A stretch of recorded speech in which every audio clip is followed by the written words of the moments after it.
第26届全国青少年壁球锦标赛即将展开，来自全国的年轻选手将在此展现技巧与热情。10月19、20，让我们一起见证这场青春的较量。各位观众朋友，大家好，欢迎锁定 Hot Sports 的 YouTube 频道，一起来欣赏第26届全国青少年壁球锦标赛。今天10月19号，我们在新北市的泰山区国民运动中心要为您进行2天的赛程。那今天的第一天的比赛呢，我们从中午的12点开始。那我是今天的主播李秉敬，很高兴为您邀请到专业的球评郑国任一起加入。教练你好，是各位爱好壁球的全国观众，大家早。对，好，欢迎各位来观赏我们这一次第26届的精彩比赛。对，那当然，在今天我们看到台湾的基层的壁球啊蓬勃发展，但因为壁球在28年就要加入到奥运会啊，所以我想现在真的是大力的在推展当中。那包括今天我们可以看到国男、高男、国女、高女的一些比赛，对对对，所以我们可以透过今天的转播呢，好好的来观察一下未来台湾有可能出现的明日之星，包括其实近期我们也去参加了世青我想球员们慢慢透过国际赛的磨练跟经验的加强呢，来累积自己的实力。是，像今年世青是在7月份在美国的休斯顿举行。对，我也是带队的教练之一。是，那世青这次男选手都有143位之多，参加有30几个国家，36个国家。是，好，所以现在全世界都在蓬勃的发展壁球运动。对，尤其在2028年的洛杉矶奥运已经正式将壁球列入比赛项目。是的，好，所以现在各国非常重视这个壁球的发展。对，因为距离这个下一届的洛杉矶其实还有一段时间啊，所以大家就卯足全力来争取新项目，是能够成为第一位获得金牌的选手，或者国家就格外受到瞩目。但我们知道，壁球的发展一直以来都是由埃及独占鳌头啊！不管是在男生女生的世界排名，其实名列前茅的都是埃及选手。前10名选手里面大概有7、8名都是埃及。对，那甚至还有夫妻档。我以前也做过一些壁球的节目，就说哇，埃及在壁球的发展呢，真的是让大家很惊喜。是，其实壁球运动起源还是在英国。英国它在2次大战后，因为通商还有军事的驻外，将壁球带到世界各地。那当然，埃及它的开罗是整个非洲，它是一个通商口岸，所以为什么说埃及特别的强？那这个以后慢慢再来说。是，好，那我们现在看到这场比赛，是由陈禹锡对上杜承瑞，穿蓝色衣服这位就是陈禹锡，他是台北欧洲学校的学生。球龄2年6个月，平常都是在北投练球。好，那这个杜承瑞是穿橘色衣服这一位，他是台北市魁山中学的学生，平常也是在北投练球。现在比赛很快开始了，好，陈禹锡很快发球得分，拿下了第1分，1比0。好，发球之后要换位啊，连续得分的话是。好，现在陈禹锡拉了一个直线，杜承瑞没有接到，所以2比0。已经拿下了2分了。是，那在壁球的部分呢，是这个打11分。是，对，然后今年应该是5局3胜。对，我们正式比赛都打5局3胜。那这一球陈禹锡回击失误，好，杜承瑞拿下1分，1比2。发球。来不及回应，2跳。这杜承瑞他这球是回击失误了。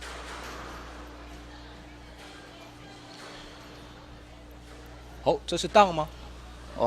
看是好球。好球是。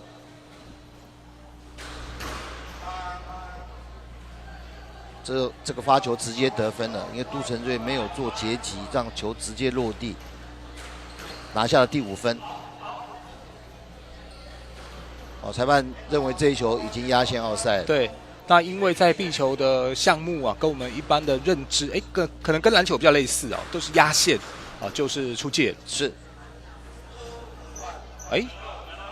对，这时候杜承瑞他就顺手放了一个直线的小球，拿下了第2分，现在是2比6。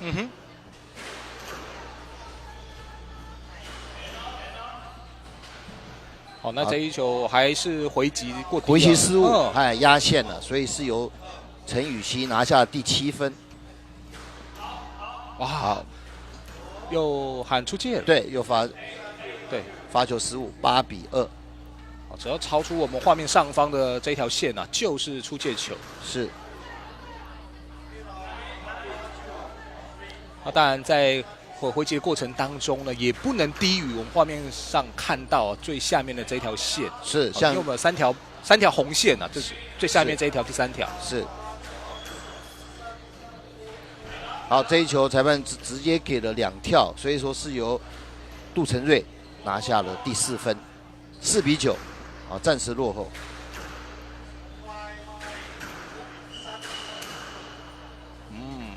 对，这杜承瑞这个直线拉得很好。对，5比9。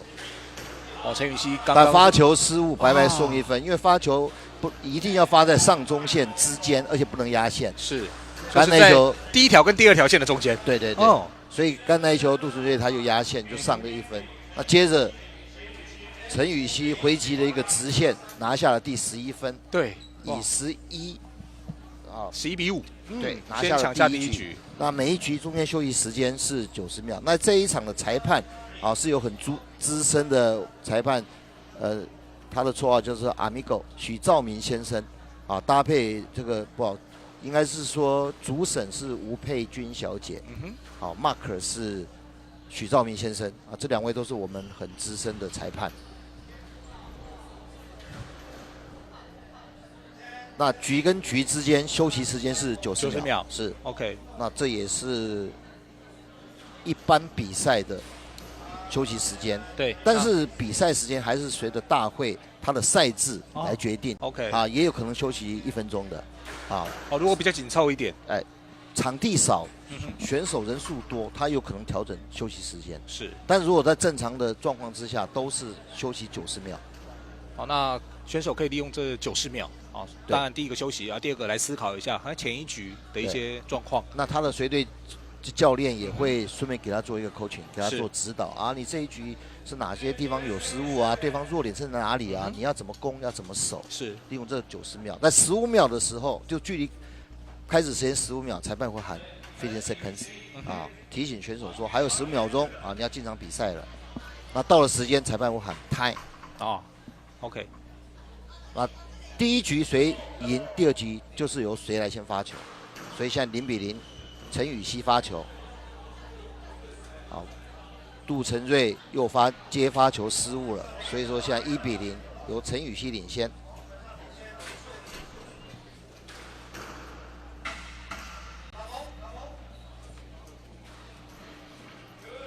2比0。陈雨希是连拿了2分刚刚杜承瑞是没有办法回击。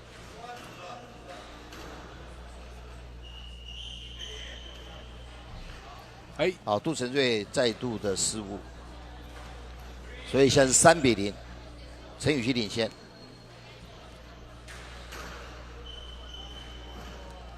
杜承瑞再度接发球失误。对，到了第2局陈雨希已经连拿了4分了。是。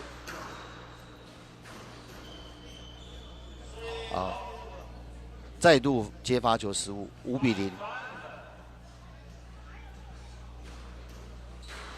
陈雨希发球，哇，这一球明显的也失误掉了。是，就是力道不足，角度不够，这球就没有上墙。正面的这个墙面了。是，这是比赛规定当中一定要击到正面墙面的合法区域。现在陈雨希是势如破竹对，哇，已经连下7分了。哇，这个正拍一拉还是让杜承瑞来不及了。是，8比0了。如果连续得分的话，就要不断的换边发球。对。同样这个反手。对，如果实力有段差距的话，一局可能3分钟就结束。真的有可能因为节奏很快，这是壁球是蓬勃发展的原因就是说它节奏很快，然后又具有观赏性。是。那场地的限制又不是那么的大。对，因为它的空间不需要很大。是。所以在东亚来说，像香港壁球发展的很好，没错，因为它地狭人稠，它不可能打棒球，是，那当然是有这个壁球空间小，节奏也快，也不受天候的影响。没错，不受天候影响很重要的一件事情。所以香港发展壁球也非常早，发展的非常好，有很多值得我们借鉴的地方。是。那这场比赛很快就是11-0吧？对，就第2局结束，休息90秒。连拿了2局，而且感觉第2局也完全热开来了，所以没有给杜承瑞太多的机会，几乎是没有给他任何机会了，就直接连下2城。是，所以还是要经过一段时间的基础的训练啊，慢慢累积经验啊，才有办法在全国赛有很好的演出啊。是。那我们看一下回放的这一场，对，哇，刚刚这个反拍拉得非常的好，这 highlight 就可以看得出来，陈宇希已经完全热开了，他的球点都是又深又直，杜承瑞他是难以招架的。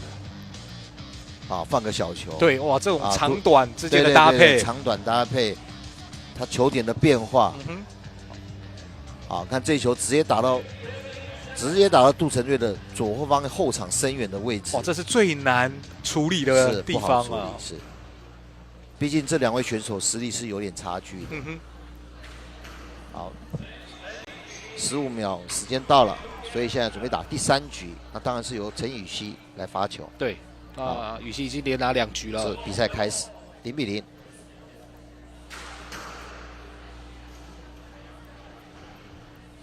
哇！这个脚步还是来得及的，他直接放了一个小球，杜承瑞根本没有上去的准备。又是这样的反手拉直线。对，那这一球杜承瑞根本没办法处理，很快2-0了。奥赛了，回击奥赛是。对，出了我们画面上方第1道红线。角度高了一点，3-0。几乎所有球类都一样它是一个角度跟力道的控制。对，你要拉得高，那你就是要你要拉得高，那你就角度要小一点力量要弱一点。OK， 你拉得又高，力量又弱，就一定出界。是。那现在比分来到了4-1。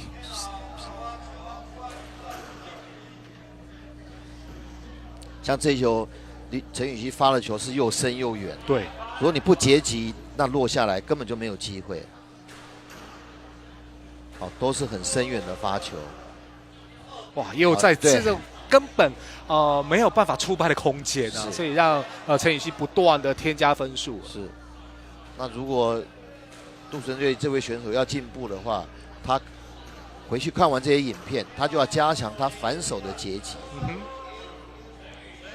这裁判给了一个 stroke， 就是杜承瑞阻碍了陈宇希的挥拍攻击，但陈宇希又可以击出一个制胜球，所以裁判就是给 stroke， 那就直接罚分，直接得分。对。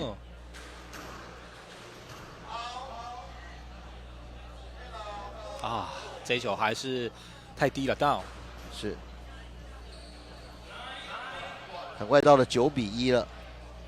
哇，陈宇希看这场比赛没有太大的悬念是。那在得分之后呢，接着来到赛末点了。match ball 10-1。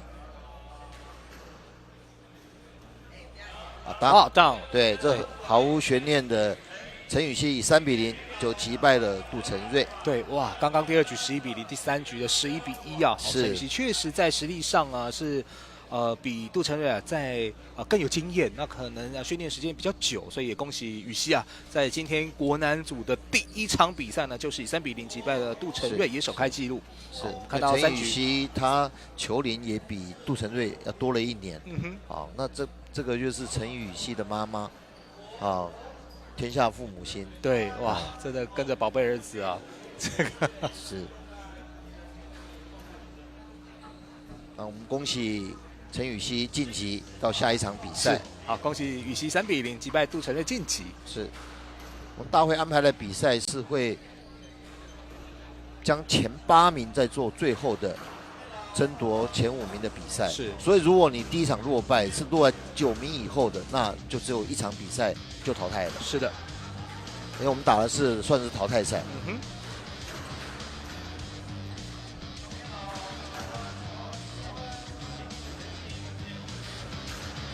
好，我们在回放的 highlight 里面可以看得很清楚，就是陈宇希的，不管不论是技术的层面，行进的速度、击球的力道，都要比杜承瑞高上一截。对。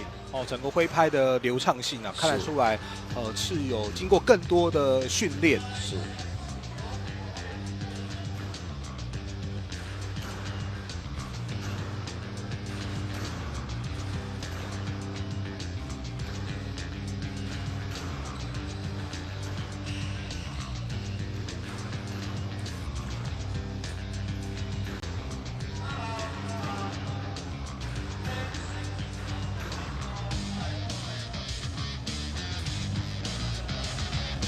因为现在等于有点像刚开始的预赛，两位选手的实力一般来说都会有差距，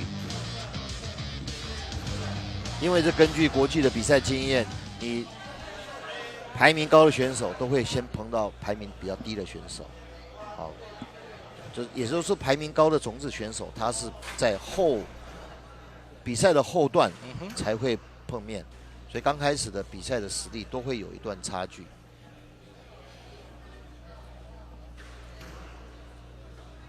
那接着我们要接头这场比赛是由廖东春对上了郑宇翔那廖东春是明治国中1年级的学生他有1年1个月的球龄那这位选手是一个非常有潜力的选手，他虽然只打了1年1个月，可是他比赛的经验是很丰富的他有今年有到澳门去参加澳门的国际公开赛在32位选手里面他排名18而且这位选手的进步是有目共睹的将来应该是会很快的就会看到他崭露头角的机会。是，那表示东春他有这方面的天赋如果只打1年多，然后就有国际赛经验，同时在排名上面感觉也在中段左右所以确实看得出来他的潜力。对，那这位郑宇翔的选手，他球龄非常长了，他已经打了7年1个月他是石牌国中7年级的学生他平常是在北投台大练球。那廖东春呢，主要是在明治国中。那明治国中是我们壁球等于是一个摇篮所以我们今天看，所有选手里面，明治国中选手可能占了一半，是，等于是发展的重镇。是。他们明治国中的指导老师是李家洲教练，也是我们国内非常知名的壁球教练他对壁球的贡献也非常大，对小朋友投入很多。所以我们现在看很多的这个成年选手以前的几位，包含现在现役的国手，像魏志宇以前的傅俊清像陈文林他也有在明治国中也练习过一阵子这都是等于说是明治国中摇篮所培育出来的选手。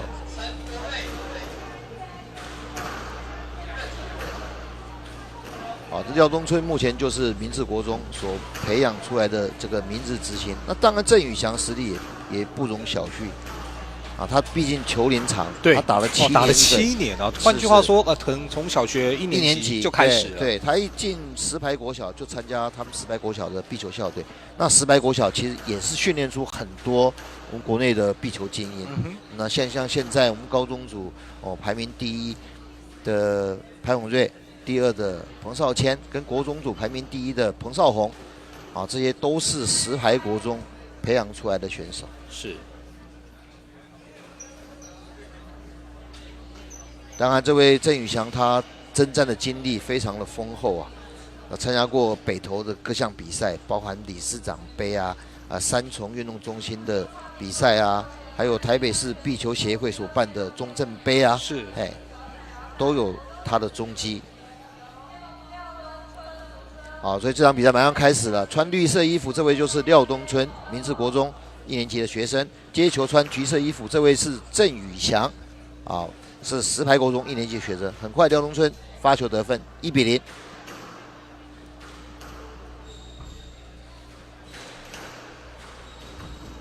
这一球很有来回，哇，可惜没有上墙，对，差了一点点。对，所以说1-1，郑宇翔拿下第1分。哦，这2位选手打起来应该是很精彩的。就有比较多的来回啊，双方的实力接近。是，因为这一球郑宇翔回球失误，所以廖东春拿下了第2分。啊，再度击球失误。对，3比1。哇，廖东春，如同教练说了，虽然他的球龄不是特别的长啊，但是现在看起来在这一场比赛一开始，并不惧怕。是。虽然打起来应该是很有来回的一场比赛。好，看现在他们都是互拉直线的后场，好看得出来反拍在拉球哦。对。好，这场比赛打起来就很精彩，非常有来回。好，这个 rally 的次数很明显的比上一场的增加。这就看得出来壁球的张力啊。对，廖龙春刚才很聪明，他突然打了一个正手的 pose 球。造成了郑宇翔的失误。哇，这个反拍的发力，直接把球打到他的右后方。突然转变的方向。所以我刚才就讲了，廖龙春虽然球龄短，可是他的反应速度，所以他应该是一个未来的明日之星。因为今年分龄赛我就有转播到他的比赛，是，他的反应速度，有时候选手天生的这种力量啊，这个协调性啊，速度啊，是，都可以透过一开始这种基础的训练啊，马上就展现出来。是，好，这时候郑宇翔顺手拨了一个左方的 reverse 的一个 boss。拿下了第2分。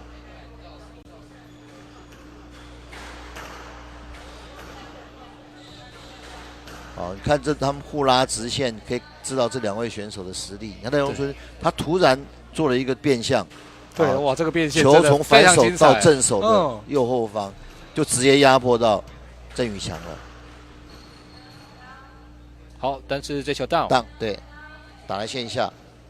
好，目前。郑宇翔还是稍微落后，哇，对，这个就是手感、协调性，顺手一拨，刚好线上，而且线上几乎不弹跳，对，所以对手完全没有机会。好，现在4比9，郑宇翔还在苦战中，积极直追，回了一个直线，郑宇翔也回直线，他打到中间来了，可是。刚才廖东春没有把握这个机会，放小球，对，而且在判断这个球的反弹啊、角度啊，其实都做得非常的到位哦。对，廖东春这个反手顺手一拨，对，又是小球，对，所以他的手感协调性是很好的。哇，结果我们看到最后。郑宇翔的这一球啊，还是回击失误，在第1局最终是由廖东春11比4先抢下了第1局1比0。是，啊，现在我们在休息90秒，但这一局我们可以看得出来是非常有来回的。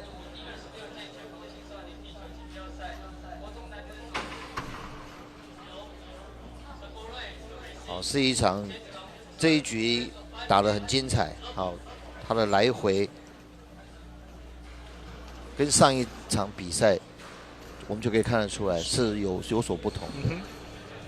好，来看一下刚刚前1局的一些精彩画面啊。是。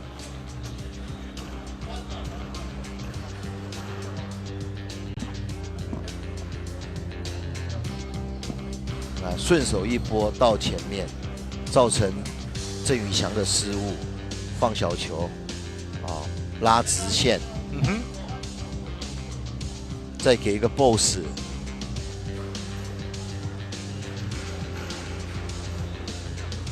所以这场比赛看得出来是廖东春在掌控的，他的球变化也多，球打得也够深。对，不论是这个方向的转移啊，或者是比赛的节奏啊，确实如同老师说的都是由廖东春在掌控当中。是。而且整个落点的判断啊，包括我们看到比赛过程当中几次非常巧妙的手感啊，确实才打1年多的练习1年多对，有这样的演出啊，让大家非常的惊艳。对，所以我开始我就说他是一个难得的好选手，协调性、反应都非常的好。第2局由廖东春开球，0-0。郑宇翔抽了一个后场，现在呼拉后场的直线跟斜线，看这一球廖东春打的斜线就非常有水准，又深又远，直接打进角落的位置。再看裁判的判决有没有？裁判没有给，所以说这一球是由郑宇翔得分。对，有时候会给重打。对，裁判认为就是说廖东春不够接近是没办法处理这一球的。这一球很贴。在第2局目前由廖东春对2-1领先。对，他好球，打了一个直线比较低的小球，2-2。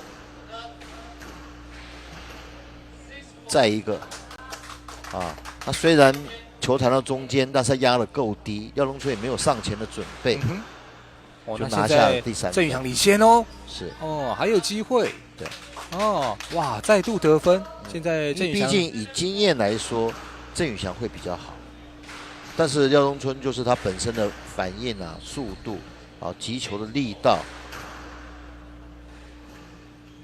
会让郑宇翔不好应付。是一直压在对非常场区，对，又深又靠角落的位置，一直压在这样的位置其实对于选手来讲是不好处理这出拍的空间非常小。是，又来了，又拉一个又深又直的一个球，现在是5-3，廖东春领先。再拿下1分。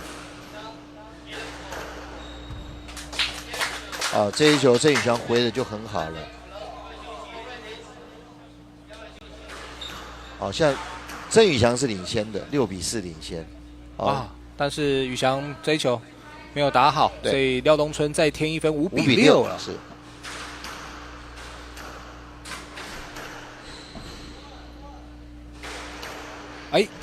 直线，7-5，这个直线拉得好。对，掌握到机会了。对，他选择在右区发球是对的，因为发球这样才能发到对手的反手左区，让对手比较不好来处理。果然，廖东春上去之后，打了一个前面的小球，出乎了郑宇翔的意料。但郑宇翔的速度也很快，廖东春放了小球，他会很快的上去到达定位。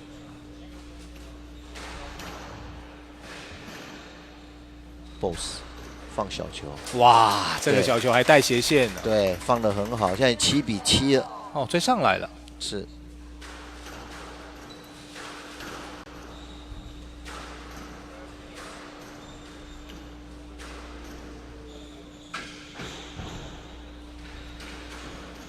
打得很好，双方你来我往。对可惜。但是你看这一球，突然攻到自己身上的球，他回击失误。这个近身没有处理好，反倒是由廖东春已经形成了8-7，是暂时逆转。当又是回击失误。对，在线下9-7了。哇，这个正手的发力。对，10-7 game ball，打了一个。来到局点突然来了一个直线、斜线，这球有进，继续。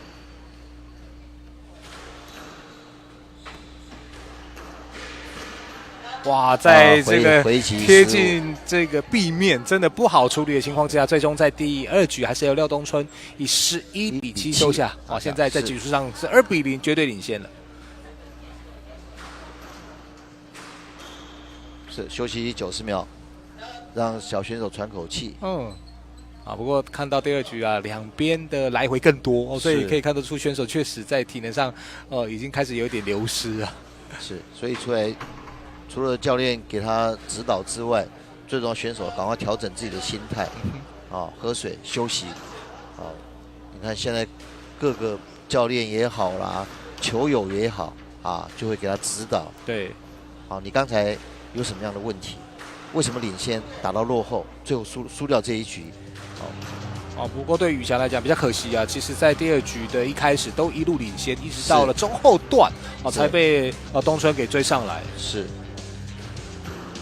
我们在这一场的那个 highlight 里面就可以看得出来，其实刚开始郑宇翔是领先的，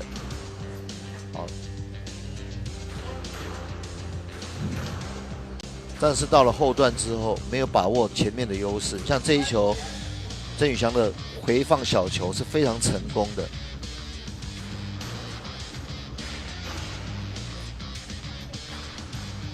对，前中段都是郑宇翔的天下。那这个反手直线又低又快，很快又到达15秒的时间，准备要继续进行第3局的比赛。那目前廖东春是以2比0领先，第3局是由廖东春来发球，好，0比0。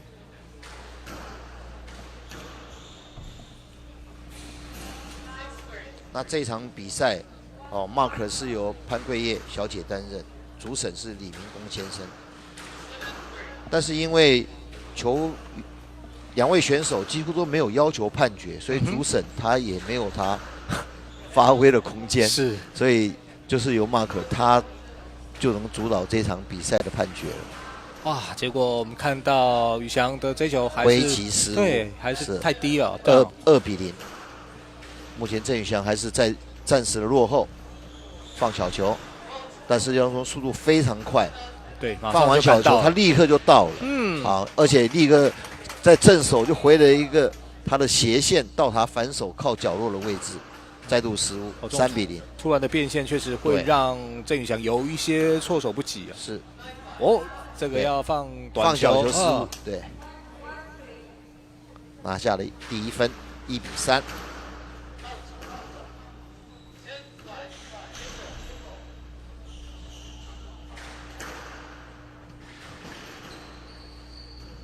哇，对，完全郑宇翔是被廖东春调动着。哇，这个手感真的非常的好。对，回击直线，好球！宇翔也拉了一记直线非常深的位置。对，这球又贴又直，那廖东春就不好处理了。接发球失误，3比4。现在郑宇翔急起直追。回放小球失误，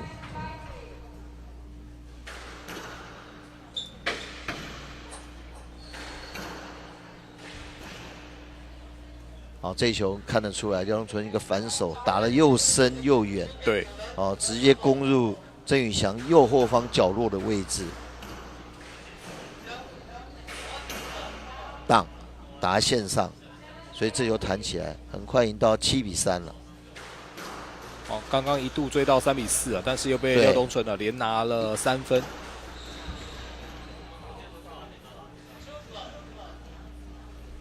这球麻烦了，因为完全又被廖东春控制住了。你一开始被廖东春吸引到了前场，那接着再发力把你调到后场，真的很难以招架。是。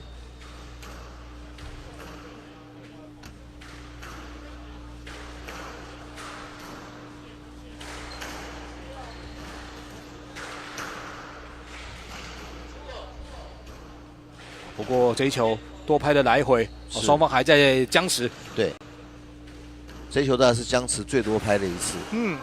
可惜宇翔 down。对，再度失误，球好心切，想打一个又低又快的，结果 down 了，9比3了。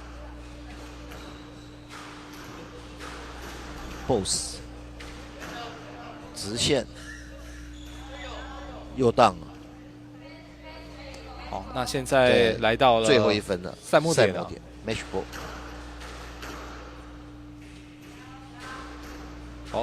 这是对拿回1分的失误，4比10。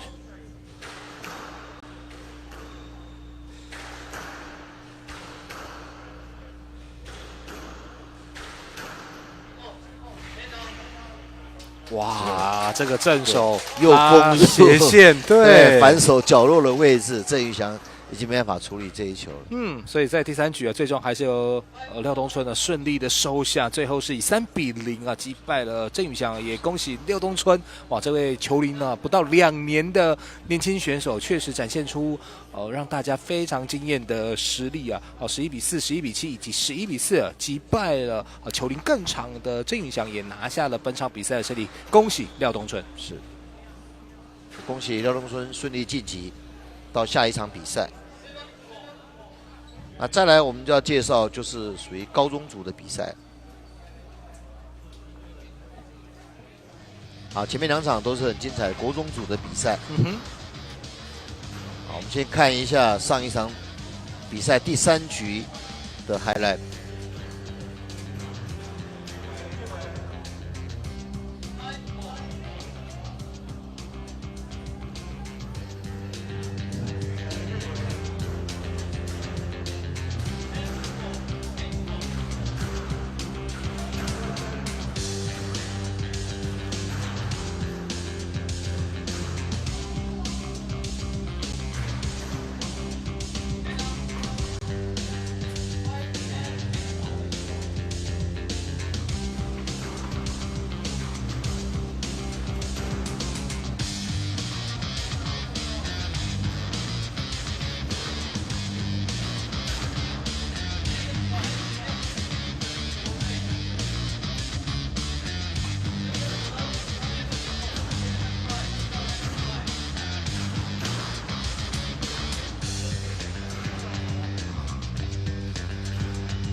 我们接着要进行高中组的比赛。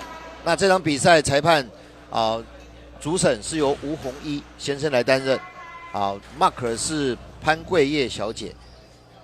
现在裁判在提醒场中的2位选手经过2分钟的热身之后，要半场 half time 他半场练球。刚才你练的是正手，现在改练反手。是。我们热身时间一共是4分钟。穿黑色衣服这一位是李冠生，他球龄是1年1个月。他是西冲高中1年级的学生，平常是在Denmark 就天母联谊社练球。他因为他父亲李先生也是在打球，他以后也会持续的精进壁球。那穿绿色衣服这一位，他也是明治国中训练出来的选手他是陈俊伟，球龄4年10个月，现在他已经在明治国中毕业了，他现在是3重高工3年级的学生。他启蒙地点当然也是在明治壁球队，就是明治国中。现在明治国中几乎所有的选手经过3年的训练之后都会继续的在壁球的道路上前进，这是非常值得赞许的地方。对，那但有些小朋友如果有天分又努力，又肯往这个领域来发展，当然我想不论是家长或是这个基层的教练是非常支持的。是，其实每年成人他也有亚洲杯的各个比赛啊，有亚洲杯、亚运，再来是东亚杯。当然，现在我们体育署的规定是，你要打世界杯，必须在亚洲要打到前4强，啊，你才可以去参加世界杯的比赛。现在很快的4分钟热身时间到了，好，这位2个选手在选发球边，随先发球，猜球，猜拍面，拍面，对，上下或是对，所以现在目前是李冠生猜到发球面，那由李冠生来发球，比赛即将开始。黑色衣服的李冠生，因为他猜到了发球面，所以他即将要发球进行5局3胜制的比赛。好，拉佛发球0比0。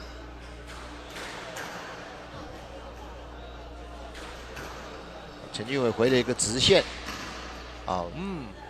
非常的贴墙面对，所以陈俊伟失误，对，陈俊伟不好回击，所以李冠生拿下第1分，来到了高难在身材力道整个速度部分确实就有所提升了。是，这个回击直接回在李冠生左后方，就拿下了陈俊伟的第1分。Boss 上去打了一个斜线。再一个 boss 但是李冠生他没有防范到这一球，就回防不及，2比1。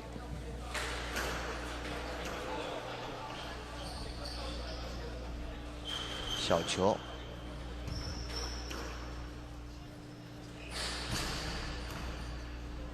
在空短，对，再放小球，非常的聪明啊。是3比1，毕竟陈俊伟的球龄比较长，4年10个月，他经验上面应该是比较丰富。李冠生比较少参加这个壁球比赛，陈俊伟是沙场老将了，而且今年8月份的青少年集训，陈俊伟也是从头到尾参加，对壁球有相当大的兴趣跟热爱。哇，突然又是放短，现在让陈俊伟。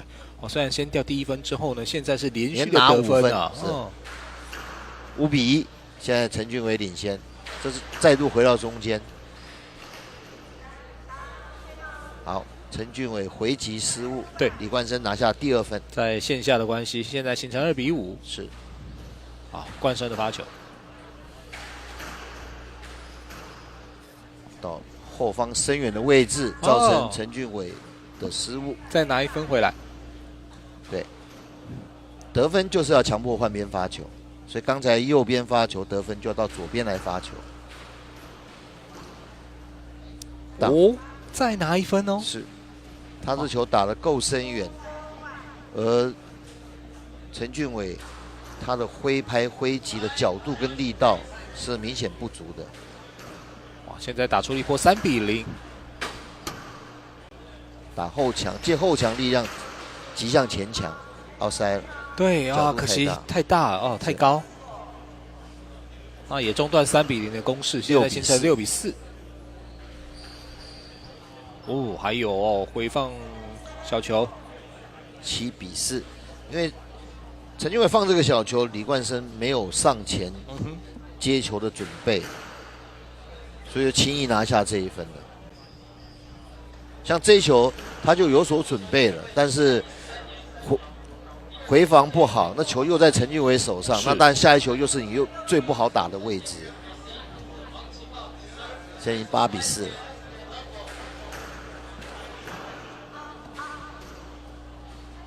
又被判了出界，9比4，回击失误，9比4。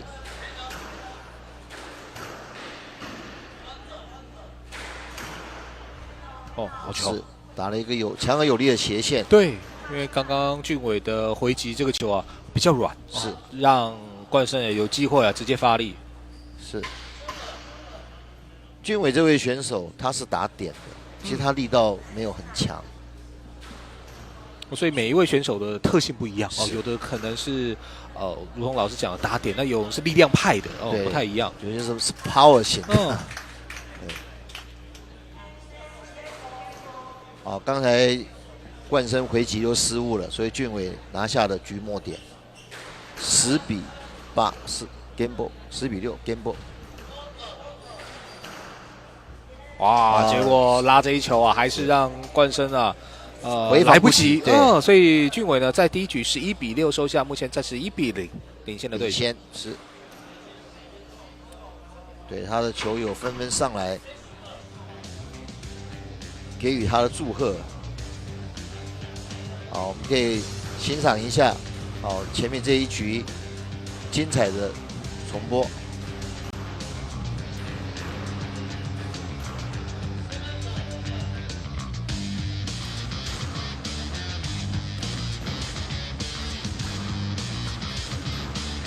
好球，连续2个 boss。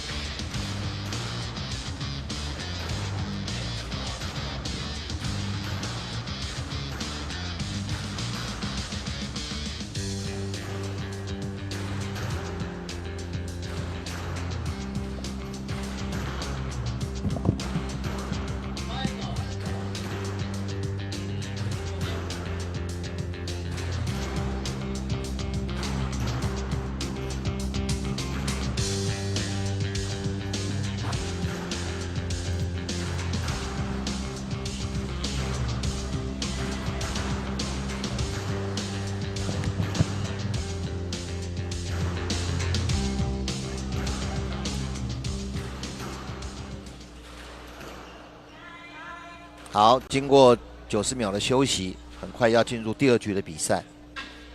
啊，裁判已经喊胎，2位选手啊进场准备比赛，由陈俊伟发球。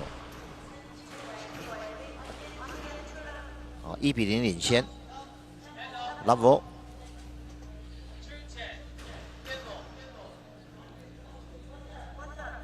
哦，这球李冠生等太久了，球完全落到角落，根本无法回击。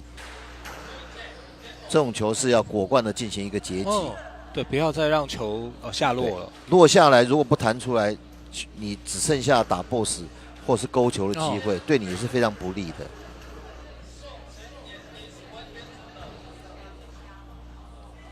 很快，这一球，李冠生是有把球打进，所以1比2暂时落后。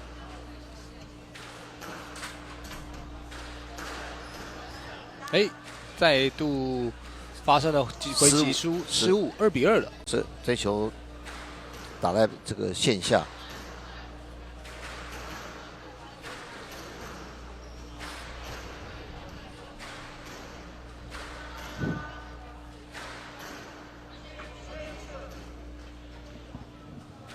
3比2，俊伟领先。再度回击失误。对。又是发在这个角落的位置啊！像这个位置，冠生就不应该再犹豫了，因为你这个位置已经失误好几次了。对，第2球了。对，但是俊伟发球失误，压在线上，裁判直接喊 fault， 所以冠生拿下了这1分。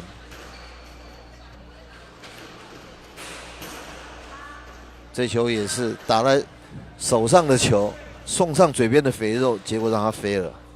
那现在反倒是俊伟5比3，再度2分领先。他发球再度失误，对，刚才低，现在高，没有掌握好角度跟，这也是一样。李冠生发球也是几乎是同样的位置啊，一个人1球。是发球是绝对不能够失误的。你看，再度发球失误，这2个选手累了吗？哇，才第2局啊！刚刚我们看到俊伟也拍拍自己的头啊，到底怎么回事啊？连续的发球2个失误，抽了一个斜线，强而有力的球，再一个，这个就奏效了，打到比较深远的位置，俊伟是没办法回击的。对，哇，所以现在冠生追到6比6，差一点。对，差一点出界，结果在界内啊。冠生都以为这一球应该是失误了，没想到这一球刚好落在线下。对，而且在硬赛的位置，还是让冠生拿下分数。现在应该是7比6，冠生领先。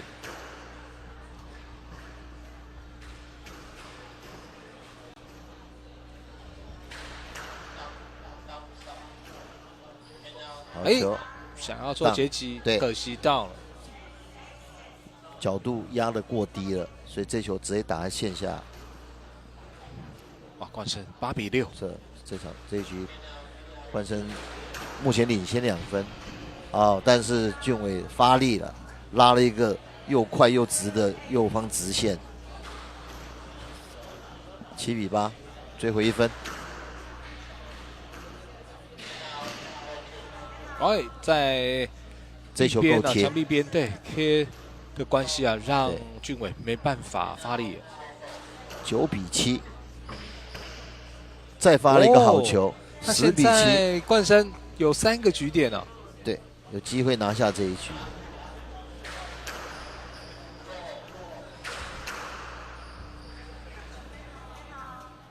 2个深远的，一左一右。第2球奏效了，8比10，追回1球，回击。再一个。俊伟回击失误，一个截击直接截在板子上。所以在第2局最终由冠生了11比8扳回城，双方2局打完，现在形成1比1平手。是 one game over， 休息90秒。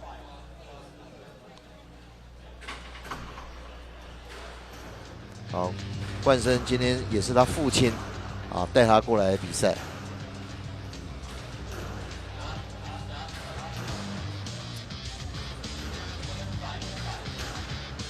有时候出拍要有适当的隐藏你太明显的出拍，对手预判你的位置了，你一出手他就冲上去对你是不利的。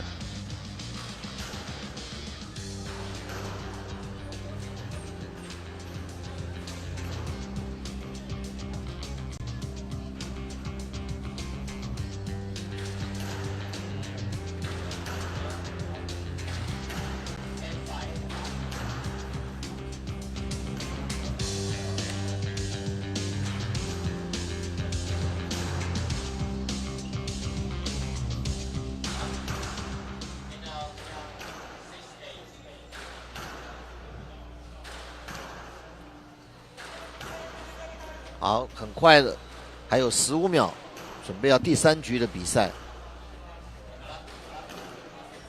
这2位选手也是很少请求判决，所以主审吴宏一在这一场比赛里面，目前好像还没发挥他的用处所以辛苦都是 Mark， 对都是潘桂叶小姐在 control 全场。现在裁判已经喊拍了。所以2位选手进入场内，准备进行第3局的比赛。one game over 是由李冠生 serve。0比0。对，冠生发球。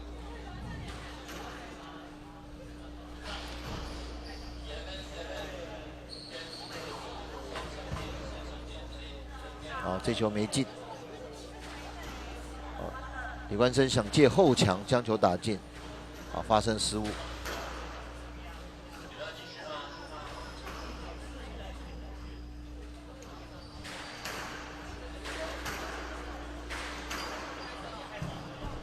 很好，有来有往。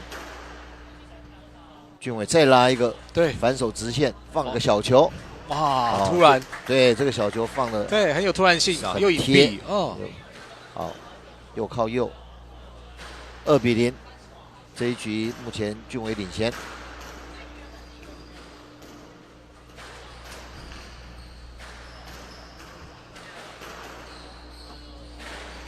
反手，这个俊伟的反手直线拉得非常的好。对，同样也是够深的位置。再拿1分。回击。这球到了。对，这球够深远，但弹的位置实在是。其实是不好的，是在俊伟掌握之中的。那俊伟求好心切，想压一个低快的，就造成自己的失误。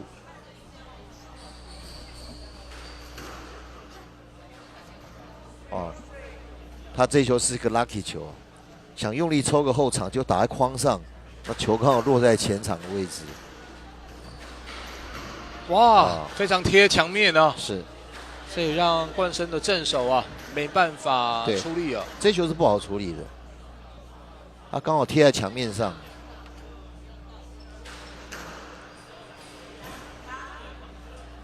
再度回击失误，现在5比2，俊伟领先。放个小球，对哦，这个短球还是让冠生啊来不及对救球啊。对，主要是前面冠生这一球就回得不好，就直接落在中场的位置，让陈俊伟太好击出一个制胜球了。又是在中间的位置，这球就麻烦了。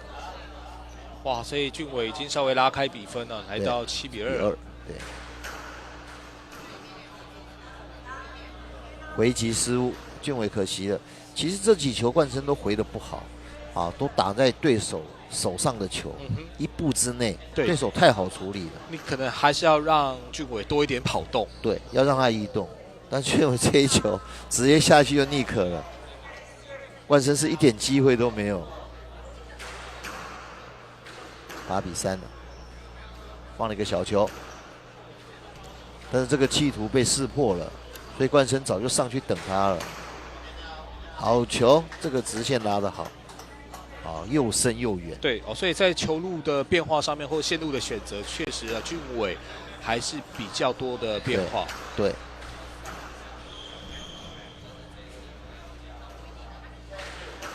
哇！是这一球又打在俊伟的手上，俊伟是完全没有移动，就顺手回了你一个直线，就拿下这一分了。啊，因为俊伟站错位置了，重新发球。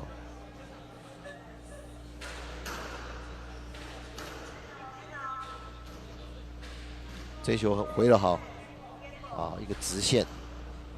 现在4比10，还是俊伟的局点呢？对。现在冠生还在挣扎中，奥塞，对，11比4，由俊伟拿下第3局，现在2比1领先了冠生。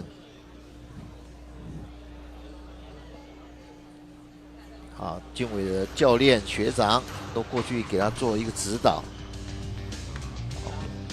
可以看一下这一局比赛的精彩重播。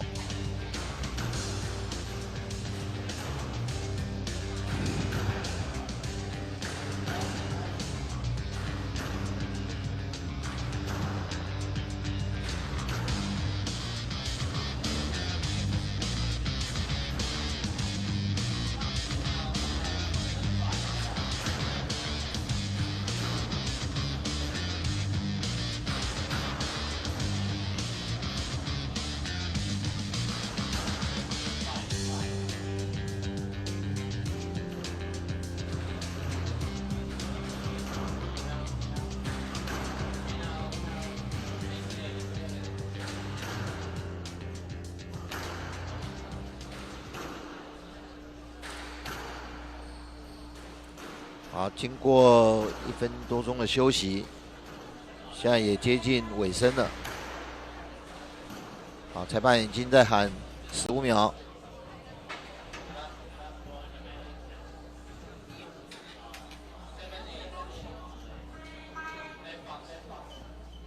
好，时间到。好，第4局是由俊伟发球。对，那在局数上面，当然俊伟现在是2比1，哦，领先了冠生。比赛开始，0比0。哇，突然放了一个小球，但是这球也是因为冠生没有回好，完全回到俊伟手上了。对，像这种球，对手就没那么轻易打，对手又回你一个更直更贴的，好，这就是技术层面的问题了。俊伟在第3局对不起，第4局先拿了3分了。对，已经连下3城了。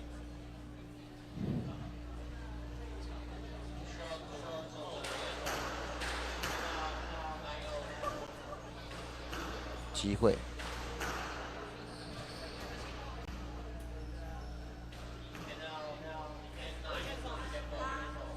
再度失误。冠生很明显体力下降，当你体力下降，你的判断力、准确度都会跟着下降。是，那其实不要看这个场地小小的，那不断的跑动，那即使像现在这种16、17岁的年轻小朋友，真的在体能上还是有巨大的消耗，等于就是在折返跑。对，不断的在折返跑。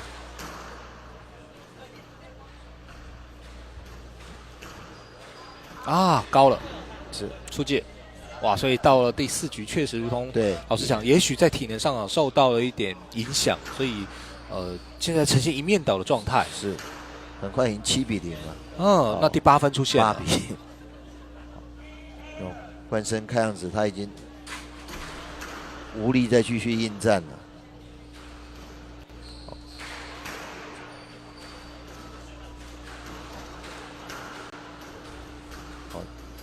陈俊伟是持续给对方压迫。对，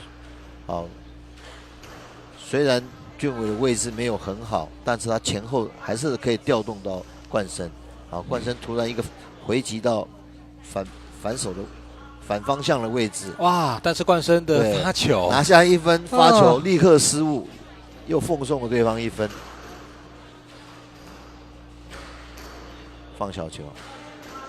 哇，真的来不及追赶啊！所以现在已经来到了9比2，对，10比2，赛末点。不过这一球俊伟是 down， 对，放小球失误。其实这个时候对手大概体力快耗尽了。哇，直接发球，对，发球失误，送掉了这一分，同时也送掉了第4局。所以这场比赛最终是由俊伟3比1击败了冠生，也恭喜他，恭喜俊伟晋级。好，比赛完可以看得到俊伟现在在签名，确定这一场他的获胜，所以我们都是在积分表的右下方会留一个获胜者签名的位置。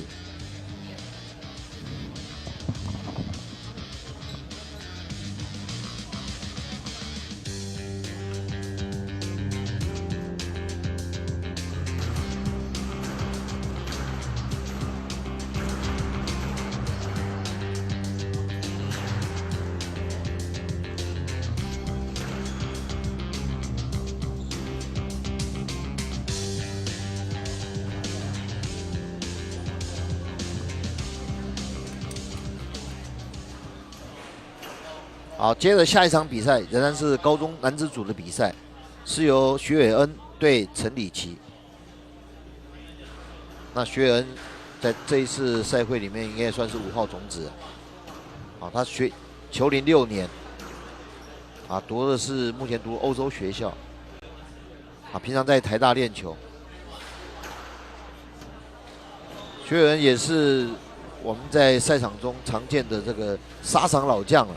U17 目前排名第4，2024香港公开赛 U19，他是打进13到16名。2024今年的日本公开赛，他是打进 U19，而且是这个败部的冠军，plate even。所以徐伟恩有他相当的实力。他非常喜欢壁球，平常都在台大练球，我相信他将来壁球之路也是很光明璀璨的。那陈礼奇他的球龄比较短，他目前只有1年的时间，他们都叫他椰子，是魁山高中11年级的学生。他平常是在天母联谊社练球，他觉得壁球是非常有趣的一种球类，我相信他也会继续努力下去。他今年在台北市壁球协会所办的这个青年杯中拿下了1组的第4名。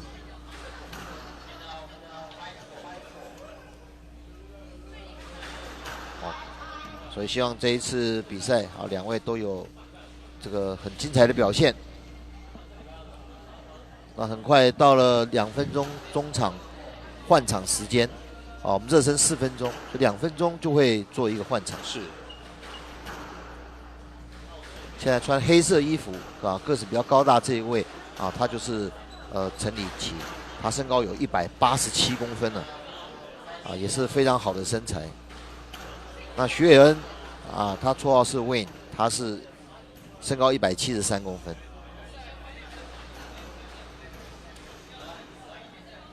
透过刚刚郑教练的介绍，哇，两位选手都对壁球是非常热爱，那也都在各大小的比赛当中有一定的成绩。是。那来看看今年在全国锦标赛，当然这对于这些青少年选手来讲是1年1度最重要的赛事。是。当然这个是属于这个像今年就是113学年度的比赛。对。而且这个比赛在壁球来说是唯一可以申请奖金的比赛，但是它第一名他是可以申请2万元的奖助金，是第二名12000元，第3名是9000元。对这些新兴学子来说，这个奖助金也不无小补。买个球拍啊，买个球袋，为自己争购一双新的球鞋，都是一个很不错的运用方式。对，等于是奖励啊。是。不能说大富大贵，但至少不无小补。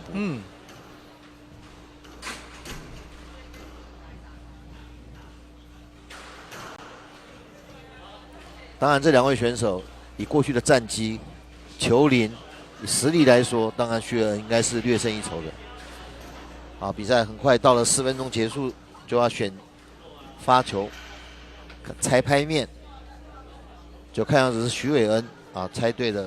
发球的拍面由徐伟恩发球，但徐伟恩要求要出来喝口水休息一下。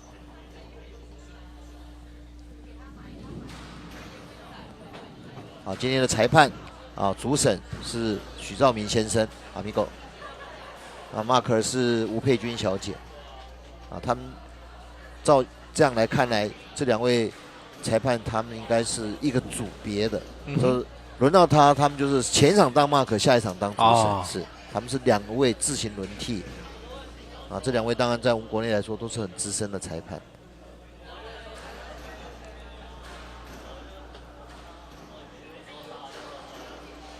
主审他就负责判决跟计时，是对，那其他的细节都是由 Mark 来掌握。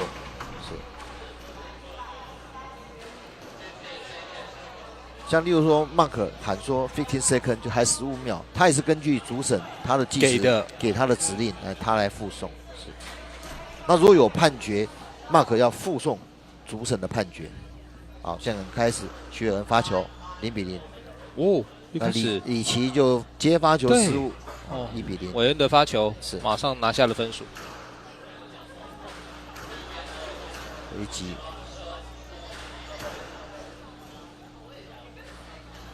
回击失误，2比0。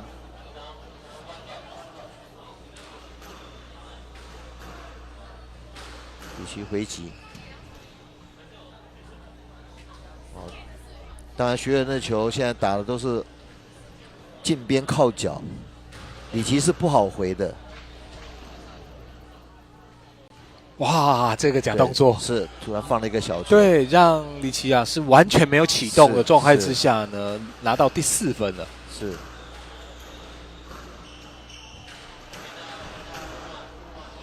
这球回得好，再回击一个反手的后场。哇，我们看到韦恩真的在实力上是比较突出从刚刚比较被动的状态之下，还是有办法化成主动对，这球其实刚刚李琦回那一球并不好打，但是他还是轻松把你回到一个不好打的位置。好，不错，这球都有来回。在韦恩的掌握当中最后这个正手给一个短球，而且是压在了这个边边角角的位置，是不好处理的。对，薛恩赶快做一个闪躲，怕被李琦误伤了。但是他们青少年都戴着护目镜这球碰到身体是还好的，因为最脆弱就是眼睛，所以这护目镜是要保护青少年。万一他有失控的球，万一打在眼睛上，是可以有护目镜的保护。19岁以下的青少年比赛是一定要戴护目镜这国内国际都是一样的规定。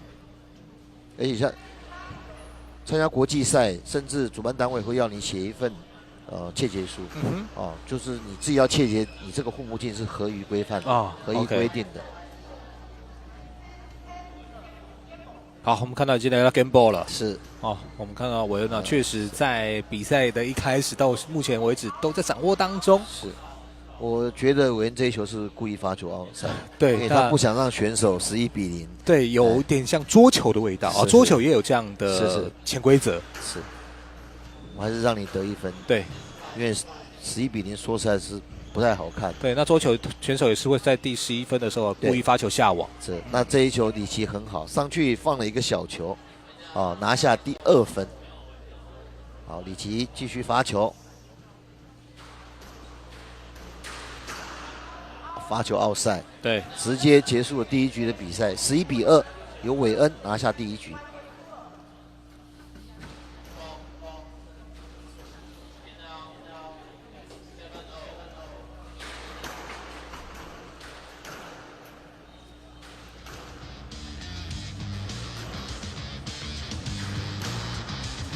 所以我们看上一局的这个精彩回放，当然球都是由韦恩来控制的，吕琦只能在跑动中不断的去回防韦恩给他的球。看到这突然的收力，而且还变换方向，对的，非常低啊，非常好。整个手感的掌握。加上这个力道的控制啊，确实韦恩是略胜一筹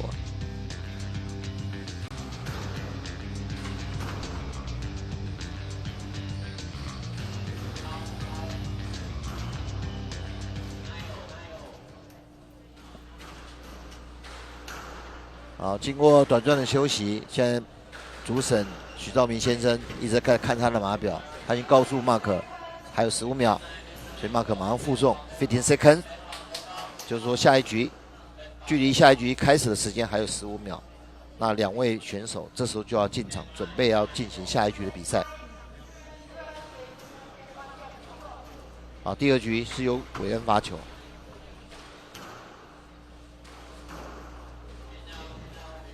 好，比赛即将开始。对，第1局是由韦恩大比分的优势拿下，来看一下第2局李琦能不能有所回应啊？是，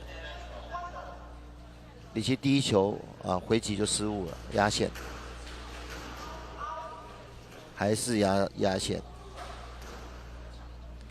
这时候选手可能就要开始我的拍面是不是过高，角度过大，我就要做一个压拍的动作。对，力道要怎么控制？对，要赶快做一个自我的调节。这个直线回得很好，再回个斜线，很好 ，boss， 拉个直线，哇，这个韦恩这一球非常贴，对，不好处理啊，在死角是很难处理的，哇，已经是连拿4分了，韦恩，哇，刚刚这个正手给斜线短了。斜线 ，boss， 假动作，好像要拉直线，突然放了一个小球。哇，这刚刚这个反手打得非常潇洒这球挥空，是，因为可能场外我们观众吃瓜看戏，认为说这个怎么会挥空呢？到了场内你就知道了，自己来试试看就知道了。这发的球它是又贴又高，是让你很不好处理的。好，李琦拿下分数，目前1比6。是 ，boss。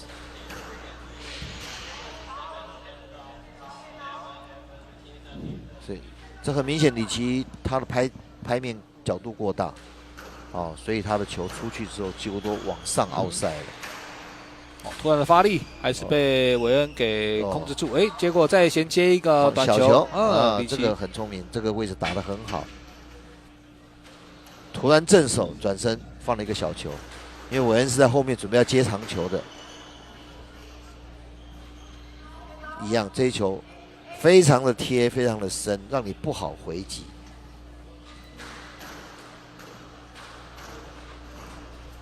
再给他一个 boss， 掉到后场的位置，对，拉直线到后场，很好。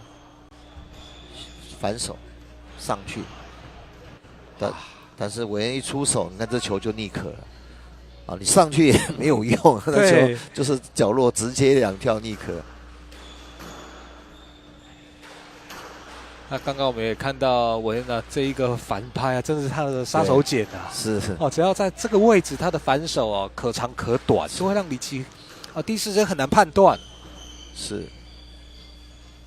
哦，又来了，变成小球。对。所以只要在一个很舒服的接球位置，其实对于韦恩来讲哦，就完全掌握到主动权。在第2局依旧是以11-2收下，现在已经是2-0，绝对领先了里奇了。是，因为毕竟韦恩的实力就是在里奇之上。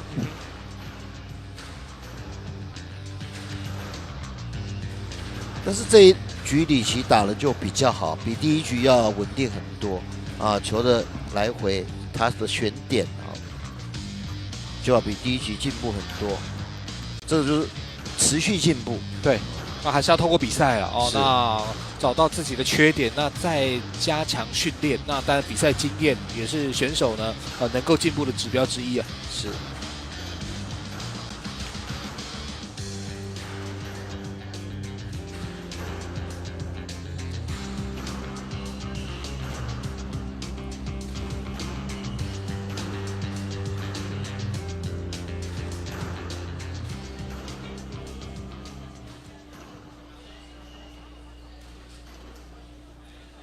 好，经过短暂的休息，现在主审又在看他的码表了。好，这时间确定要掌握在这个1分15秒的时候，喊15 seconds。好，对，主审已经喊15 seconds，Mark 就会立即重复，告诉选手还有15秒，比赛要开始。所以里面利用空档练习的小选手要赶快出来，好，空出场地。让下一局比赛的选手能够顺利准时的比赛。好，第3局是由韦恩发球 ，Love，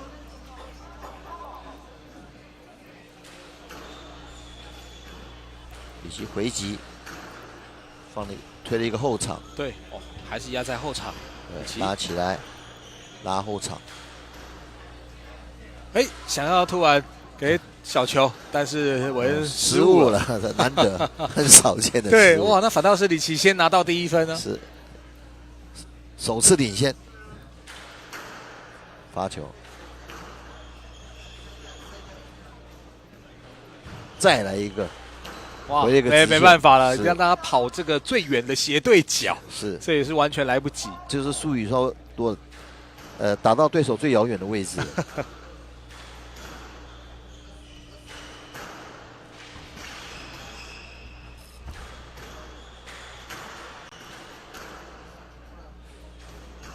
哦，里奇这一局不错哦，来来回回的，哦，拍面太高，就刚才我讲的，这时候要控制自己的拍面，拍面压低，增加挥拍的力道，对，这球就会去一个更好的位置。好，现在来到3-1，是，啊，韦恩虽然先丢掉第1分，但是也拿了3分，突然拉一个斜线，对。因为在这种比较主动权的位置，你说韦恩要长要短都在他的掌握当中了。等于说你都被对方控了，对，没错，不好打了。你根本不知道你要该不该启动。是。所以这也是壁球奥妙的地方啊！选手透过训练，那透过整个战术的思维如何来掌握局面呢？所以我常跟我学生讲，壁球练习。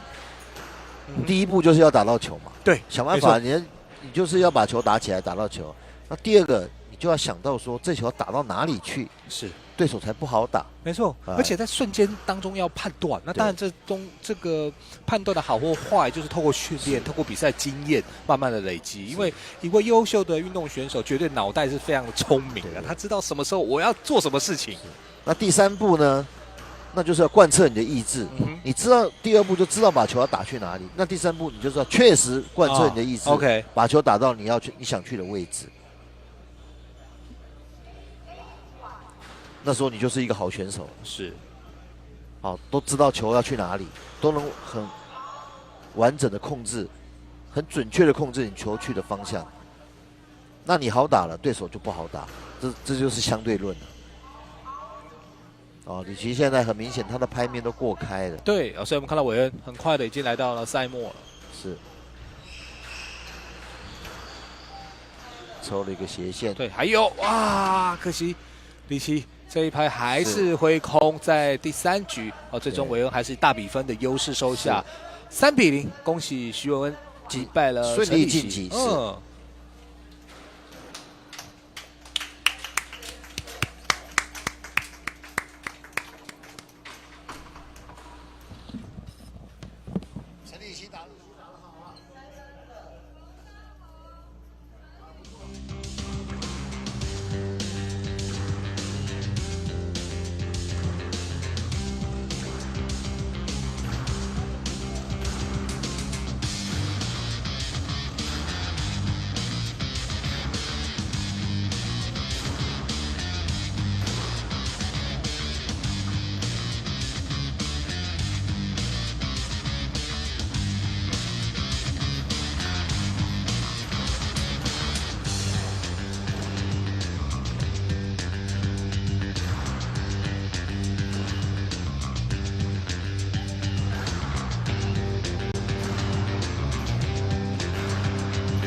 再来下一场比赛，又回到国中组，是由刚才获胜晋级的陈宇希对上种子选手彭少宏。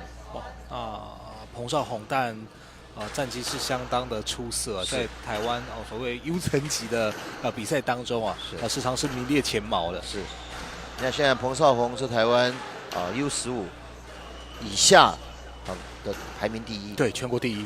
那 U17也曾经拿下第3哦，所以在整个实力上当然是非常非常的突出。是，那陈宇希刚才获胜之后晋级之后就碰到彭少宏，彭少宏是以种子球员之姿等在那边等你上来。没错，赢的才有办法跟彭少宏来做对抗了。是，那彭少宏14岁，162公分，球龄5年，他现在是明德国中9年级的学生，他球龄很长了，他也是明德石牌国小壁球队所培养出来的选手。那陈宇希刚才我们介绍过了，他161公分，13岁，球龄2年6个月。那彭少宏球龄已经5年，也已经超过5年了。是，所以在球龄来说，技术层面跟比赛成绩来说，彭少宏应该都是略胜一筹的。那陈宇希是欧洲学校的学生，他刚打壁球也算是，他以前是在香港练习，是最近才回到台湾来。因为这个选手以前没有参加过比赛，我们对他都很陌生。从资料来看呢，他应该是从香港回来的选手。对，不过他在第1场比赛是3比0，直接击败了杜承瑞。是，当然杜承瑞的实力是没办法跟陈宇希匹敌的。可是他现在晋级之后碰到的是台湾 No.1 彭少宏，可能会一番苦战了。是，但是我相信这场比赛精彩可期。球是会有来回的，看2位选手。就是斗力斗技，对因为这个都年纪非常轻是，就看看哪位选手在面临这种大比赛的压力之下呢，能够稳定的发挥。是，我看白色衣服这位就是彭少宏，蓝色衣服这位是陈宇希。这场精彩的比赛即将开始，我相信这场比赛应该是很有看头。我们不敢讲势均力敌。但是应该是比较有来回的一场比赛。对，那也看看陈宇希能不能带给彭少宏多一点压力。毕竟彭少宏刚刚透过老师的介绍也知道，是我们台湾现在在这个年纪当中最好的选手了。是，那今年的暑假，彭少宏也有去香港比赛吧，也有不错的成绩。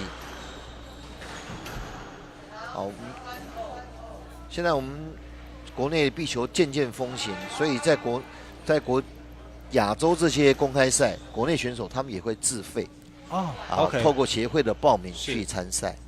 好，那经过选择拍面是由彭少红发球，就是穿白色衣服这一位。今天的主审是吴怡珍小姐，那个 marker 是李明公先生，也就是刚才上场比赛的互换，裁判担任 mark， 主审担任 mark， 那现在换吴怡珍小姐来担任主审的位置。比赛即将开始，0比0。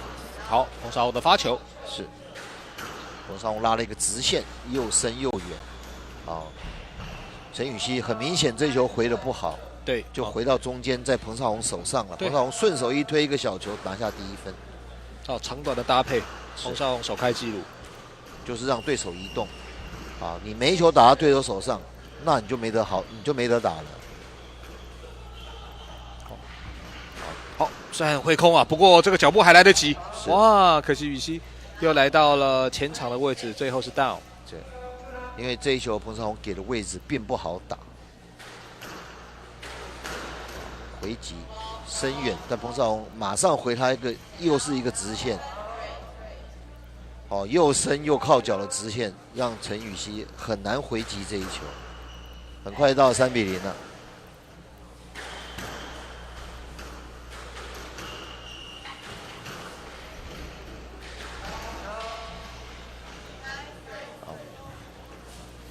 这由裁判说，这个陈雨希这球2跳了。对，算是彭少红连拿4分，但是对于陈雨希来讲，其实跟彭少红是有来回的并不是可能1拍2拍就4分了。是，所以陈雨希还是有他一定的实力。裁判给的是 level。因为这一球，彭少红认为说你挡到我了，我跟裁判要求判决，要求裁判认为说这一球他虽然有挡到，但是彭少红你也打不出所谓的制胜球，所以说给了 let 就是重打。很快拿下第5分了。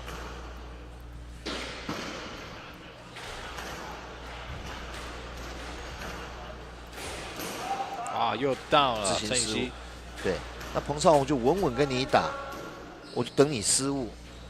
那我能控住，我就控制住你，让你不断的移动。你球打到中间来，我就把你打到后场去。你在后面，那我就打个前场。哇，这个力道，这突然的收力他突然打一个 boss， 他是靠侧墙的力量，然后弹向一个对方不预期的位置，很聪明的打法。7比0了。这个手法的展现对。那毕竟他们两个不管我刚才讲技术层面也好，球龄也好，毕竟陈雨希是差彭少红一个等级的。彭少红几乎没有失误，每一球稳稳跟你打，打到你失误为止。8比0。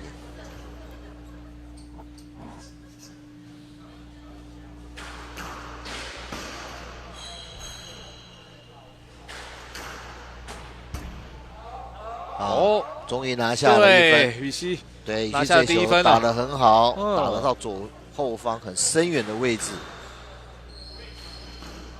boss。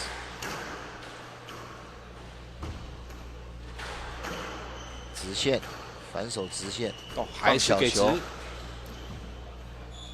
那其实陈雨希那球已经给得很好了，很贴了。那彭少红还是上去帮你再推一个直线回来。9比1了。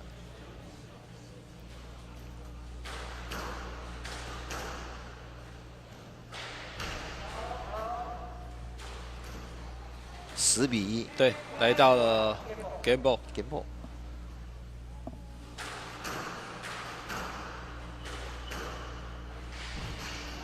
好，这球还是发生了回击的失误，所以在第一局最终还是由彭少红11比1收下，目前暂时1比0领先了陈雨希。是。好，这个时间就是休息时间。教练也好，家长也好利用这个时间，好好跟自己的小孩沟通一下，喝喝水，冷静一下，想一想要怎么打下一球。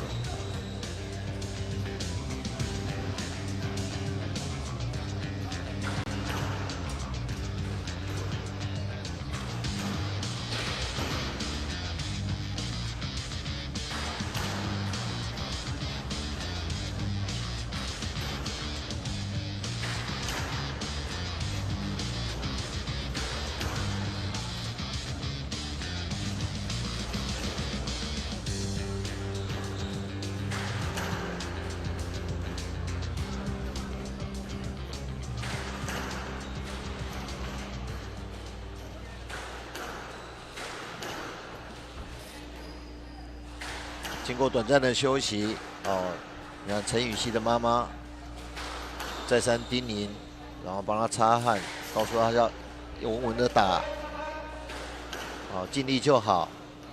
家长跟小孩讲，大概都是这些话。现在很快15秒，下一局比赛即将开始。现在2位选手已经进场。第一局是彭少红领先，所以第2局由彭少红发球。比赛开始，level。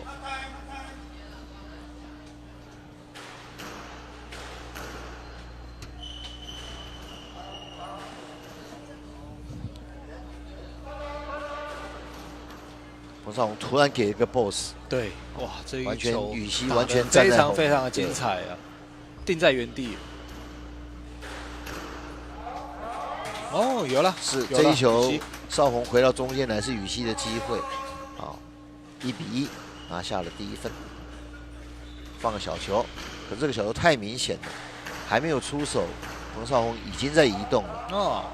而且这个反拍的雨希也达成了 down 失误。是，雨希这个反手的放小球好像已经失误，这场比赛已经第2次失误。哇，又是被限制住在这个后场反手的位置因为他这个发球是不好回的，当你要回击的时候，他刚好贴墙，对，让你不好回。当你不好回，你下一球回的不好，在对手踢点1步之内的距离，那你下球一定挨打。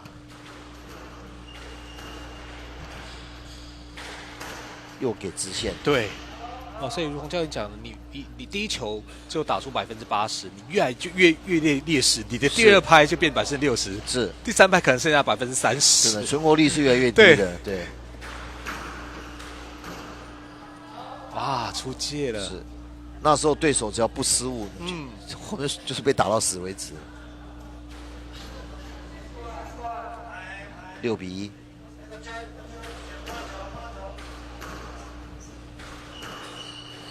放小球，可是这小球太明显了。彭少红自己反手的 volley 就失误。对，这是 down。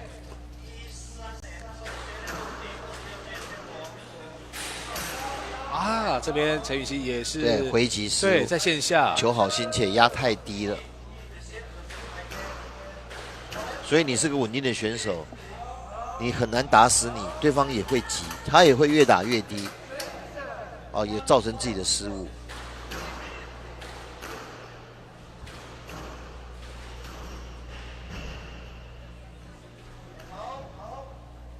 顺势放了一个小球。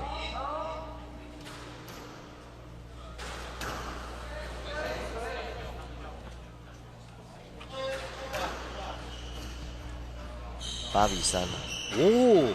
这一球虽然打个 boss， 对，落在右前方小球的位置，造成少红回防不及。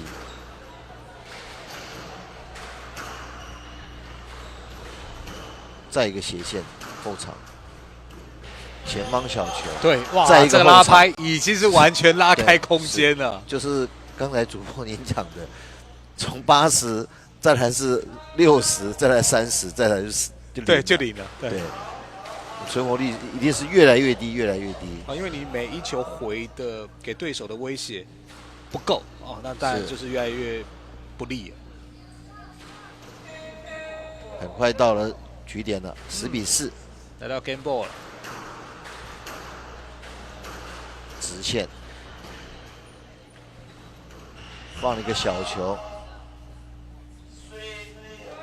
再拿下这1分，对，所以我们看到彭少红在第2局同样的以11比4收下，现在已经在比赛当中形成了2比0的绝对领先。那场边还是要进行90秒的休息。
经过90秒的休息，现在第3局比赛即将开始。对，哇，那当然羽西面对到目前在这个年纪台湾第1的邵宏，确实打得很辛苦啊。对，已经尽力在跑，在追逐每一球，有更多的来回啊。是。看这一球，邵宏在出手的时候，他突然改变了，打了一个 boss， 而不是他利用墙面的。对，这球造成羽西回击的失误。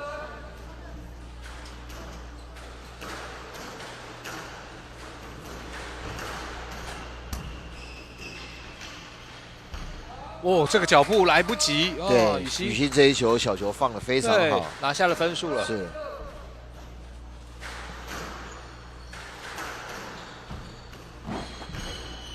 哇，同样2个小球都由羽西拿下，2比2。是。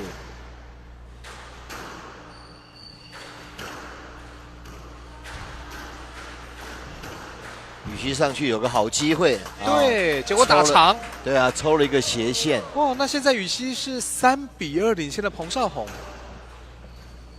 在本场比赛第1次领先哦。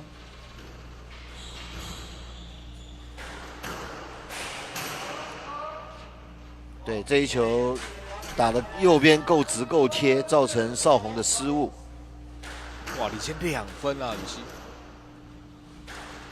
对，现在反而是羽西以4比2领先邵宏，邵宏赶上去拉了一个斜线救起来，再放个小球，非常低，非常低。对，陈羽西就算有准备上去也来不及了，也知道邵宏可能要放小的，对，但是太贴，然后太短。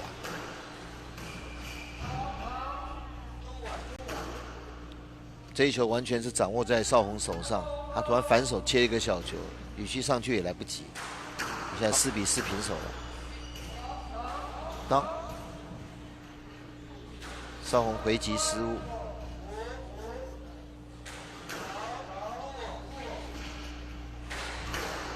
打了个斜线，邵宏回直线。哎，这是邵宏的回击失误，是现在6比4。羽西领先2分。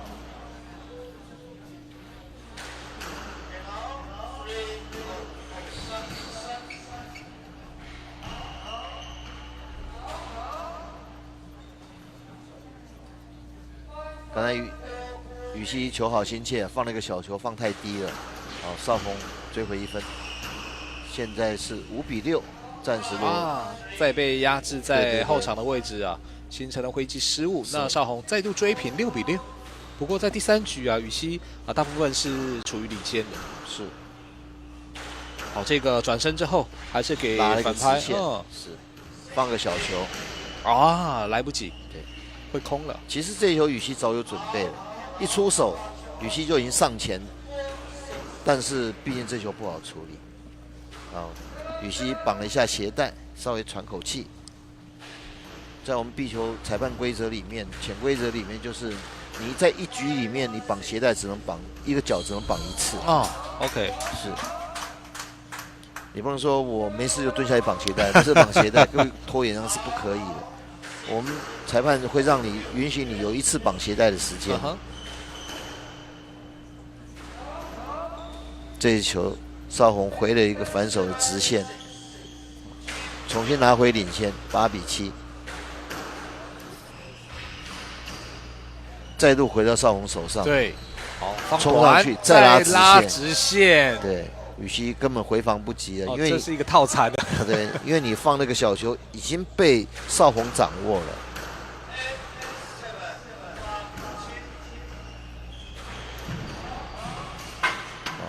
赛末点了，对，10比7，但这一局羽西算是表现很好，对，而且有1半的时间都在领先当中到了后半段才被邵宏追赶，那现在来到赛末点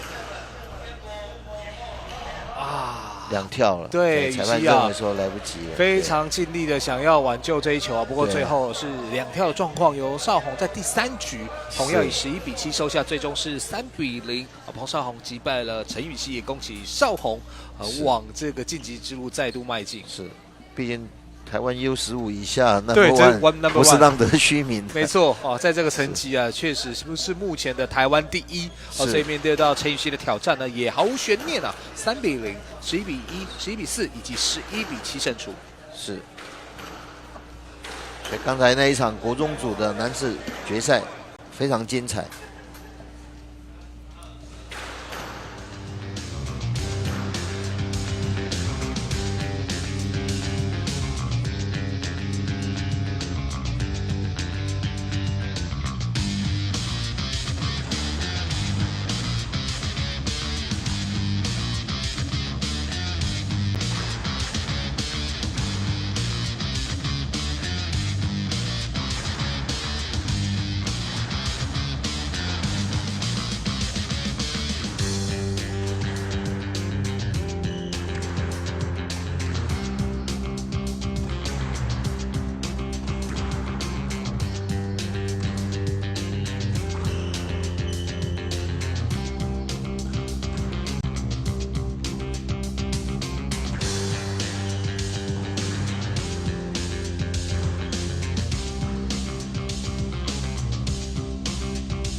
好，接着下来是又回到高中组的比赛。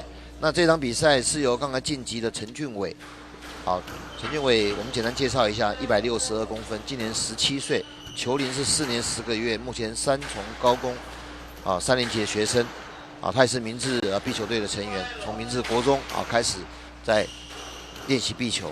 那他的对手潘宏瑞，他是种子，所以说以逸待劳，在这个位置等待俊伟上来与他对决。那潘宏瑞16岁，173公分，他目前是幼华高中2年级的学生他是我们目前国内青少年的等于说是 Number One。对，他算是这个层级的大魔王对，那都是越级，都拿下了冠军，每次的排名赛都是第1名。他现在正式要打 U19 了，他在 17岁以前打 U19， 他也是冠军。对，所以他就是这种越级打怪，而且都能够顺利闯关成功是，他现在2位选手在这边里面热身，穿白色衣服，这位就是潘宏瑞绿色衣服当然后面有绣的明志壁球队的，这位就是陈俊伟他们2位这个实力会是有一段差距的，所以等下各位观众在欣赏他们的时候，可以看看他们的球技选球点攻击的位置都值得我们做一个参考。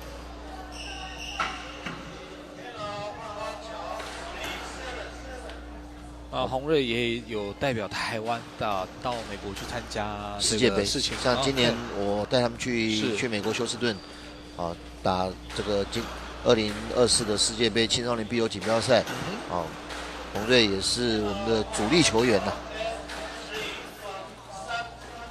那当然，我也希望宏瑞到了国外开开眼界也知道世界的水准在哪边。那我们回到台湾之后，要怎么样做加强来做准备？但我们要跟世界一流的选手抗衡，还有一段差距。那我们还是希望先从亚洲开始做起。对，那宏瑞沙场老将了我带他出国比赛应该5次了吧？前年带他去泰国，是去帕泰亚去打那个亚洲的青少年壁球锦标赛。那去年有带着他去澳洲墨尔本打2023的世界杯青少年壁球锦标赛，再打了新加坡的青少年壁球公开赛。他8月份有打中国大连是亚洲青少年壁球锦标赛。所以他是沙场老将啦，经验也丰富。在球场上拼劲够，速度快，反应快。是。所以国内短期之内，如果青少年要想超越他的，应该是要加把劲了。不太容易了，是有点难度。就是大魔王，对，这叫大魔王等级的选手。是。那今天的比赛的这一场比赛的主审是潘桂叶小姐，Mark 是吴宏一先生。经过报场之后，现在0比0，俊伟发球。潘宏瑞回击直线到后场。俊伟看他这2球回的，第2球还差了一点，但至少能够把球回击起来。但毕竟潘宏瑞这连续回了3个反手的直线是非常稳定的，球质也很好，俊伟是不好处理的。1比0，宏瑞发球打到后援伸长的位置，在后面再打一个后场。哇，这个拉球是。这个是又快又深啊！是一个弹跳，刚好到达角落的位置，放个小球。对，看着宏瑞的速度，当你小球拍都还没收回来，他已经上前就扒了一个直线了，而且给到一个很深的位置。那这一球是出界。是。那毕竟这2位选手实力上是有点差距的，所以潘宏瑞打起来会特别的轻松。反手直线，再一个反手直线，都压在了墙边哦。对，那这球裁判已经喊拿，就是在左后方的时候已经2跳了。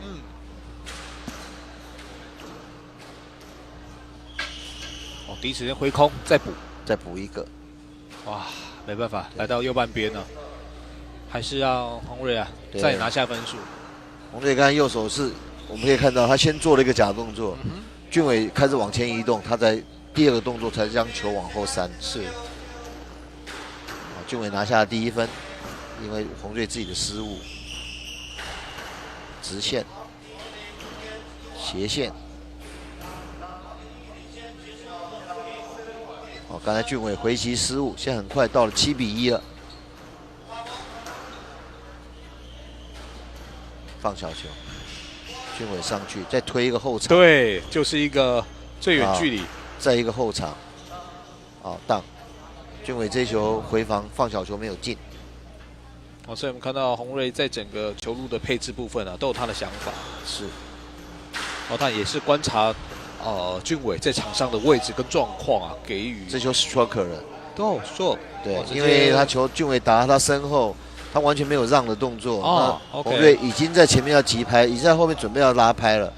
那这球完全挡到潘宏瑞攻击主墙的路线，所以裁判会给 stroke。好，那刚刚宏瑞再给直线的，很快到了局末点了，局点。10比1，再上去挑一个直线，利用后墙的弹跳。到前墙回击这个余耀的救球，哇！马上还原之后，我们看到潘宏瑞，哇！对，他反应是非常快的，真的。今天我们第一次看到在场上有这种余耀救球的画面出现，就是由宏瑞演出的。哇！我们看到宏瑞确实在实力上还是有一段落差，在第1局11比1收下，非常非常的精彩。是，像刚才那一球，俊伟。这球下去，一般人他是得分的。这是宏瑞直接扑过去，再把球挖起来。待会精彩重播可以看一下。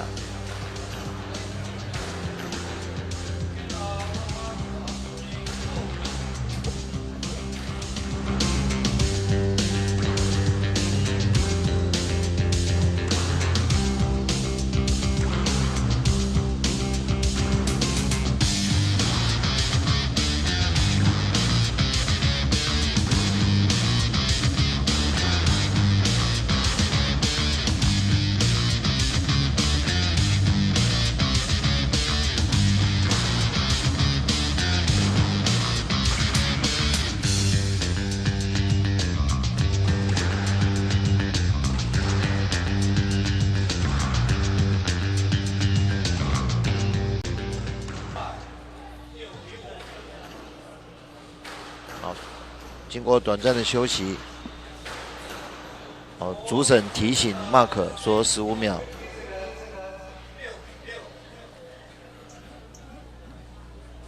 Mark 已经宣告15 second， 就是还15秒，下一局就要开始。先2位选手进入场内，准备进行下一局的比赛。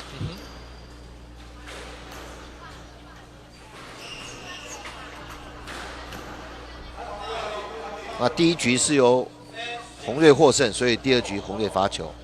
Love，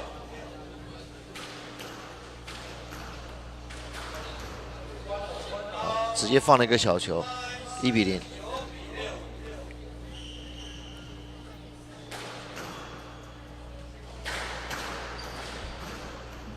Boss， 直线。对，你看他先做完一个准备放小球的动作。把俊伟骗上来，他才拉直线。对，这个假动作是。哇，还是没办法突然的发力啊！是3比0。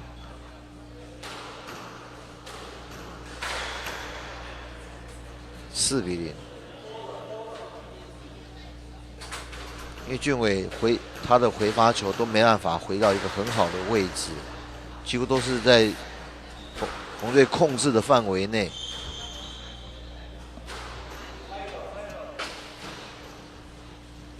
所以回发球也是非常重要。像这个回发球就算是一个成功的回击，至少不是一回发球在对方手上，那你的存活率越来越低，被打到死为止。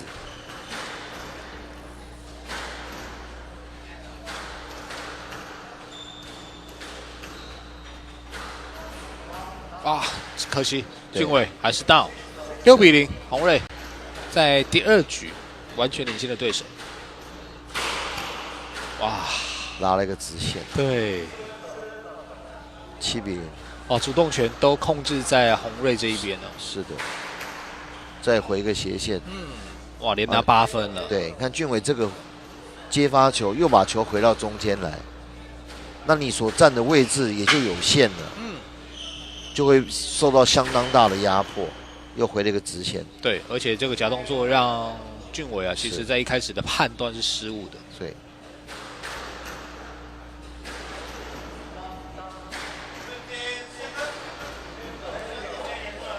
10比0了，局点。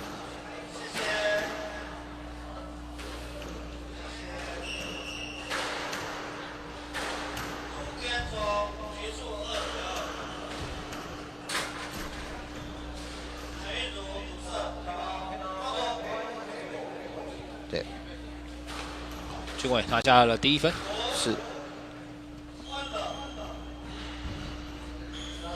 好，给这个短球啊，对，最后是2跳了，回防不及，对，11比1啊，红队，哇，在这场比赛依旧是摧枯拉朽啊，连下的2局是2比0，绝对领先的俊伟。是。那中间还是要休息90秒时间。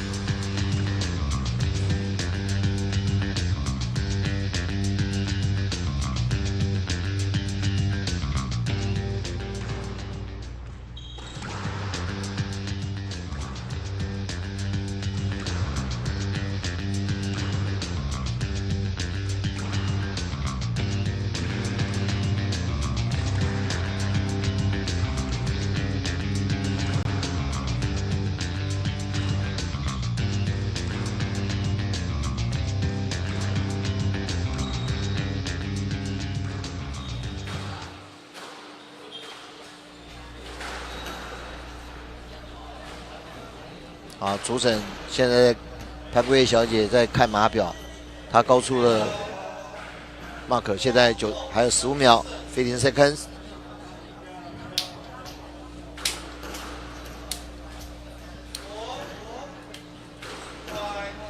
可是另外2位比赛选手好像没有听到15 seconds。还没有看到选手。对，在等待哦，要准备进场。先看到的是洪瑞。好，那第3局俊伟也进去了场上。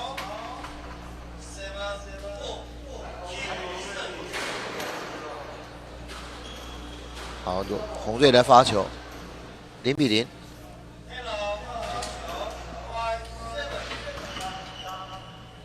哦，这个发球一开始就造成了俊伟的失误，回击失误，完了。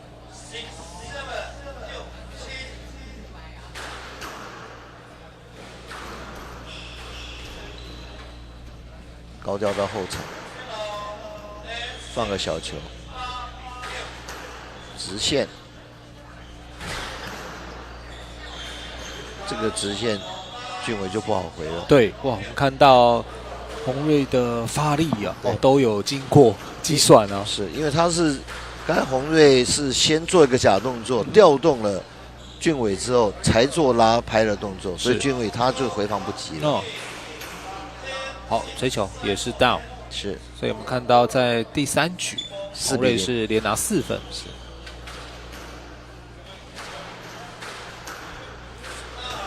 反手直线，拉个正手直线。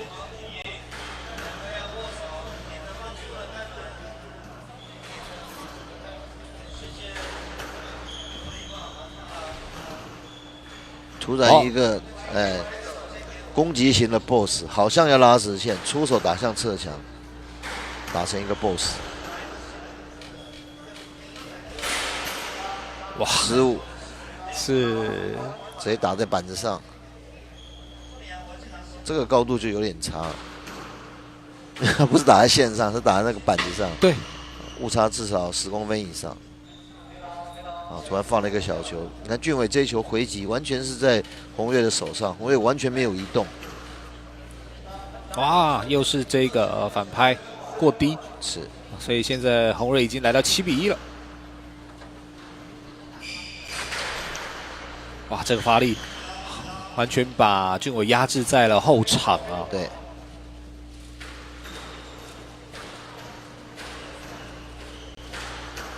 这球还是在中间呢、那这球还是在中间，都是在洪瑞可控的位置上，都是相对好打的。对，那俊伟他就不好打。当对手好打的时候，你就不好打。没错。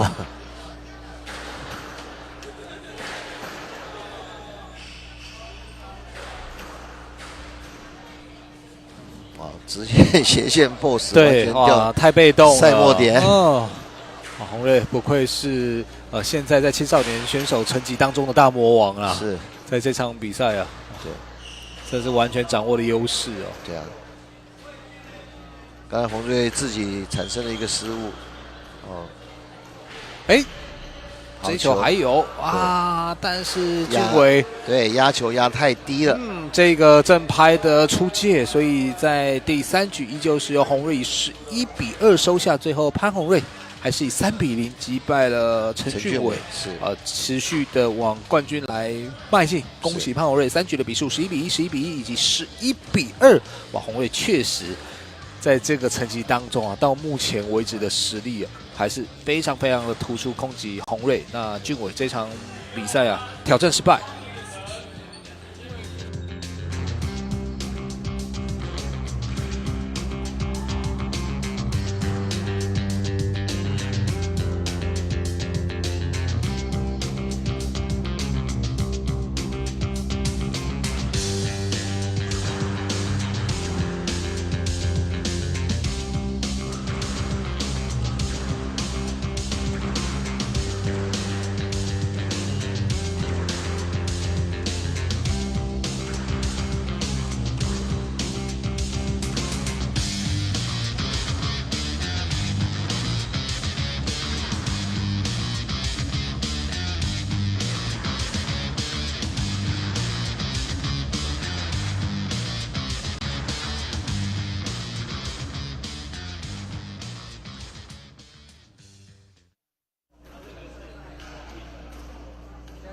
下一场的比赛是男子高中组，是由王奕晨对上李佑安。我们简单介绍一下王奕晨这位选手。王奕晨17岁，他的绰号应该是叫面面吧？他怎么今天写成面条了？他身高176公分，球龄有5年，是英歌工商3年级的学生。他平常就在板桥运动中心还有台大练球。他接触壁球也很久了，他也拿过全国国小组的冠军、一组的冠军、D组冠军，而且他暑期也有参加我们壁球的集训营。是我们今年暑假在8月份举办了大概半个月的暑期集训营。王奕晨也是我们这个集训营的选手。他对壁球也有非常的兴趣，他已经养成一个习惯了，这样很好。相信他在未来壁球之路也会越走越顺。现在穿着那个参议台北我们标准制服的就是王奕晨。目前穿着白色外套，这位就是李佑安。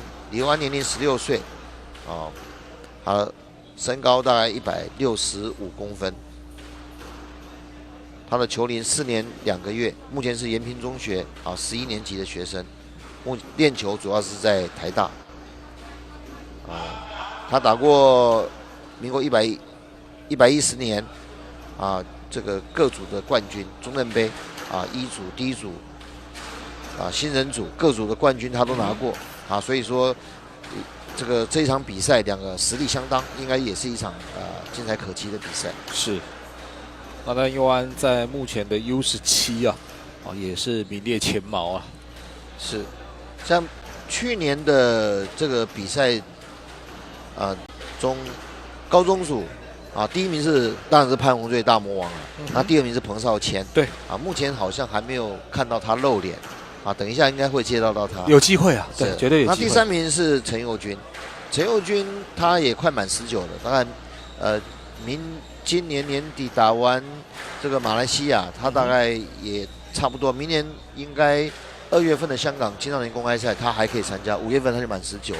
他是去年的第3名，那第4名是潘逸安，第5名就是李佑安。对，他是去年高中组的第5名。这场比赛这2位都算是有实力的选手。好，比赛应该是精彩可期，值得我们来观赏。他们现在还在热身，刚才已经超过2分钟，所以他们现在已经换边了。持续热身中。但我们热身是有一个规矩在的，为了公平热身，所以你在一边拉球的话，不能超过5球。1球2球3球4球，第5球你就把球拉给对手了。如果你一直在那边拉，那别人等在那里，你都热透了，这也是不公平的热身。比赛就是公平专业。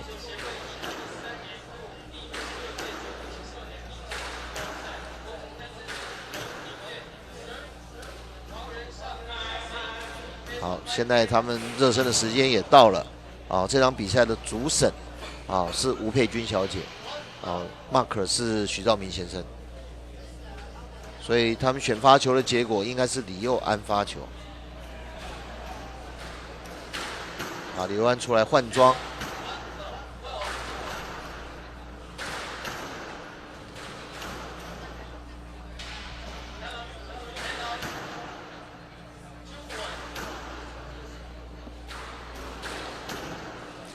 当然，热身4分钟完，选手是可以要求出来做一个简单的调整，绑鞋带啦、喝水啦、换衣服什么的。但是如你的时间也是要压缩在1分30秒之内要完成，就是90秒内要完成。现在李佑安进入这个球场，裁判也开始报他的全序，然后是由李佑安来负责发球。比赛即将开始，0-0。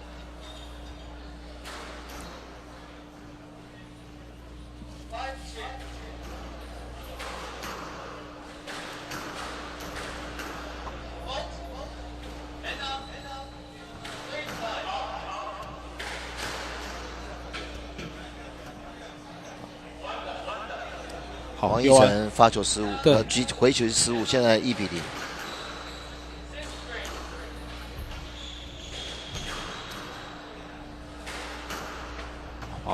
奕晨刚刚逼到了后场，但是这球低了，对，打在板子上，2比0，但这是一个很好的机会，这球如果进的话，李佑安是不好处理的。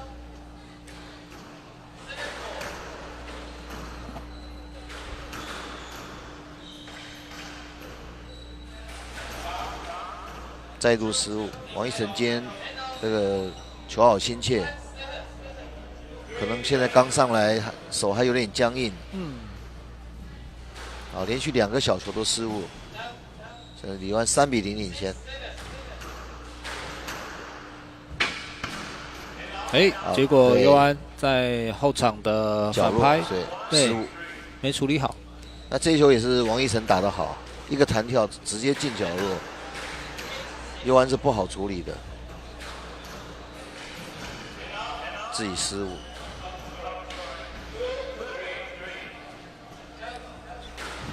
所以一个选手还是要先稳定。对对方都不费吹灰之力，就等你失误就得分了，那是最划不来的。他根本就……好，来看一下佑安，突然拉了一个直线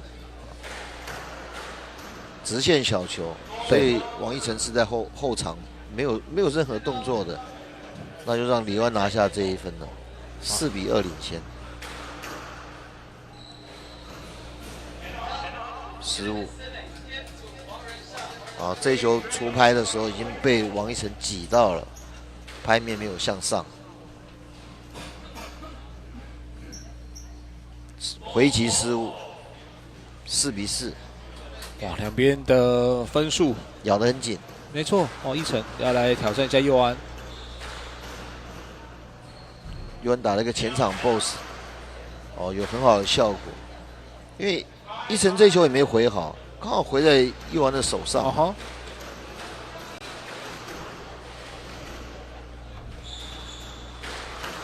直线，哇，贴墙，做出很好的回击。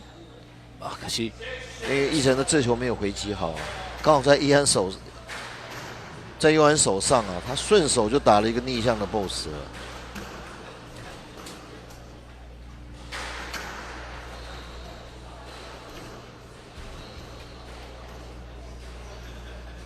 又是一个 boss， 7比4了。对，佑安的球变化比较多。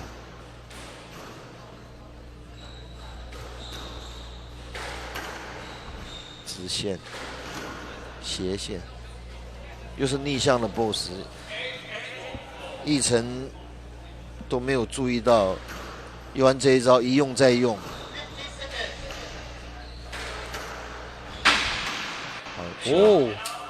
这一球直接扫了一个反手的斜线。对。不过在底线的位置佑安刚刚这个回拍也碰到了这个墙壁里面的墙面。boss，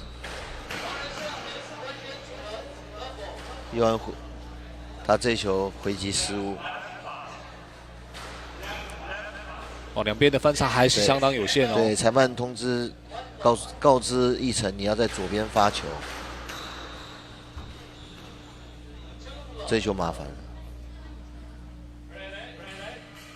裁判给是 level， 裁判认为说奕晨已经让开了，那佑安也是可以打的。OK， 对，所以就没有给 stroke。其实佑安这位选手，他这方面要稍微小心一点。像这一球，你是可以打，因为对方已经让开了，裁判可能给你 no let。no let。对，他认为说你应该打，对方已经让开了，你已经有挥击空间了，那你想抓 stroke 可能会获判一个 no let， 很划不来。当然，裁判一般来说都是会做一个正确的判决。是，他认为说这一球对方虽然让开了，但确实是影响到你第一期击球时间。我还是同意让你一个 level。好，来看一下第一局。现在来到了 10比6，是，好，没有问题。这个反拍拿下了一是贴墙拿下了关键的分数，11比6，也恭喜佑安现在暂时1比0领先了奕晨。是。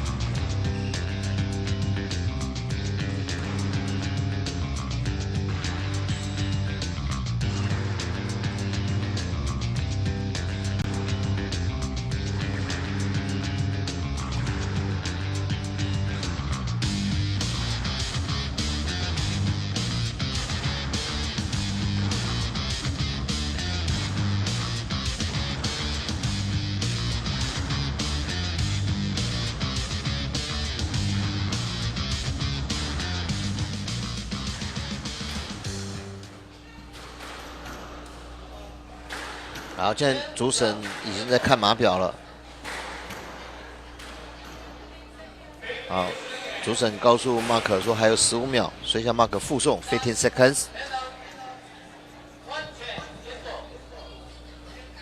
啊，里面练球的选手他就赶快离开，要把球场留给比赛的选手。没错，那我们看到一晨跟佑安要进行第2局。对，第1局佑安获胜，所以第2局佑安发球。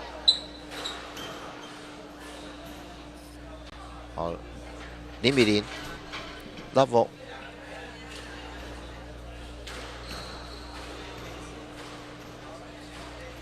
刘安这个发球是占优势的，好，又高又深，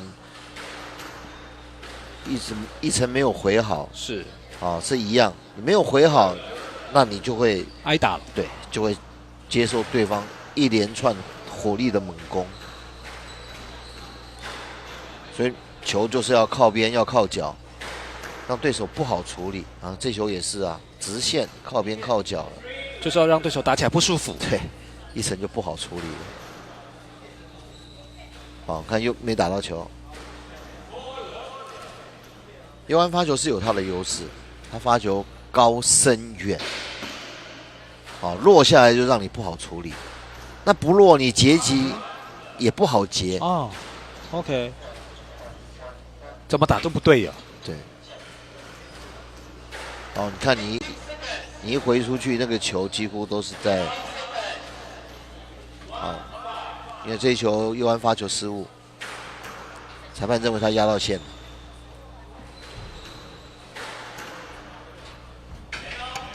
这个直线，对，还是贴着墙面呢。佑安再拿下1分。这一个截击，一个直线，完全到一晨的左后方位置，不好处理的位置。好，最后转身还是有 boss。哇，那个这球不好打。当你选手转身击球之后，那个球必须要绕过前面的选手，球就不能打到前面的选手。如果打到前面选手是得分的，而且你后面击球选手还会被裁判警告。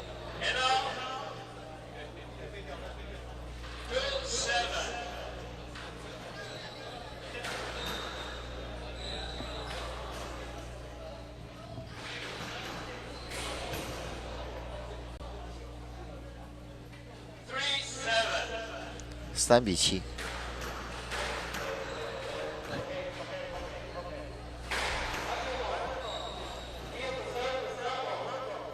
好球，这一球一晨打到李佑安右后方，不好打的深远位置，所以造成佑安回击失误。对，那一晨现在剩下3分，哇！但是又是靠墙啊，真的对一晨来讲，这个出拍的空间非常的窄啊。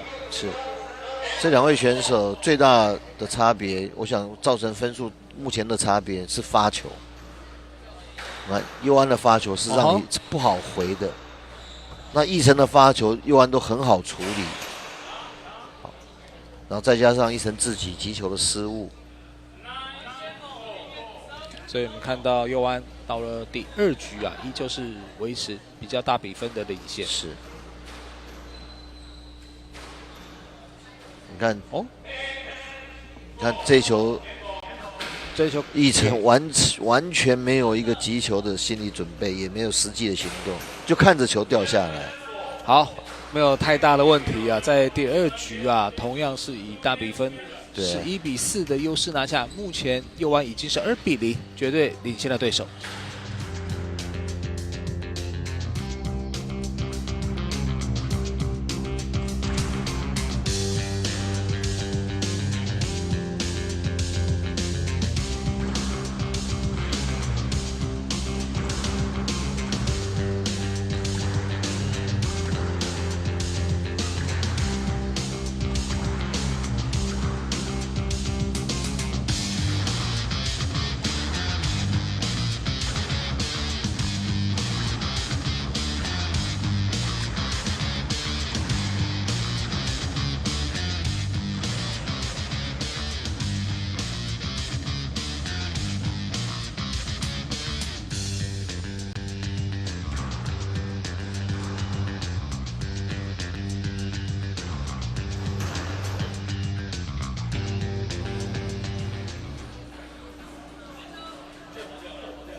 好，裁判已经喊15秒。好，那奕晨跟进场，准备进场。对，奕晨要进去，佑安在后头。好，现在佑安是2比0领先。好，第3局由佑安发球。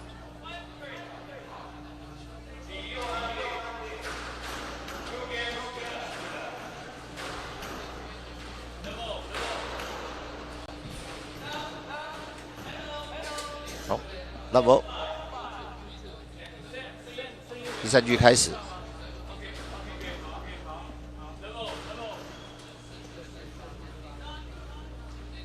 佑安的发球，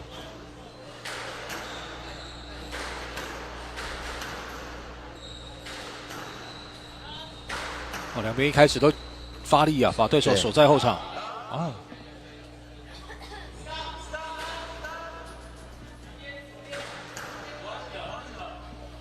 刚刚是奕晨的失误，1比0。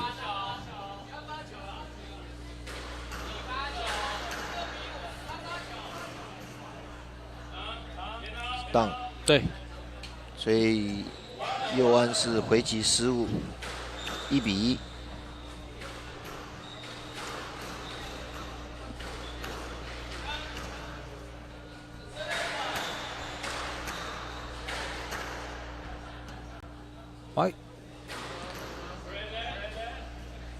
佑安认为说，他去处理这一球的时候，奕晨是挡住他的，那球拍被他卡住了。对。他要求裁判判决，裁判是给了一个 let， 就是重发球，重打啊。是。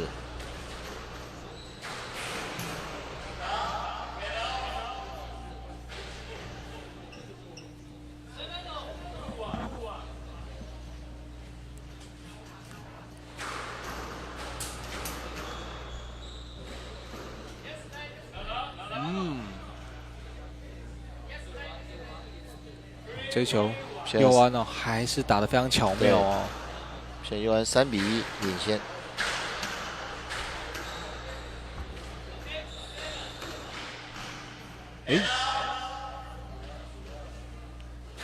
对这一球，奕晨放了一个左前方小球，佑安是来不及的。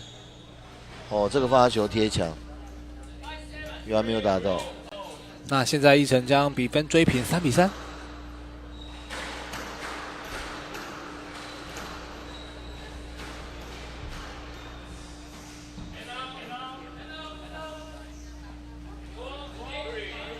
4比3，佑安再度要回领先。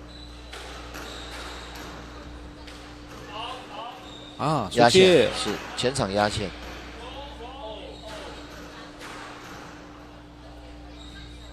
佑安还回头跟裁判再确认一下，我这球真的压线吗？那真的压线。是。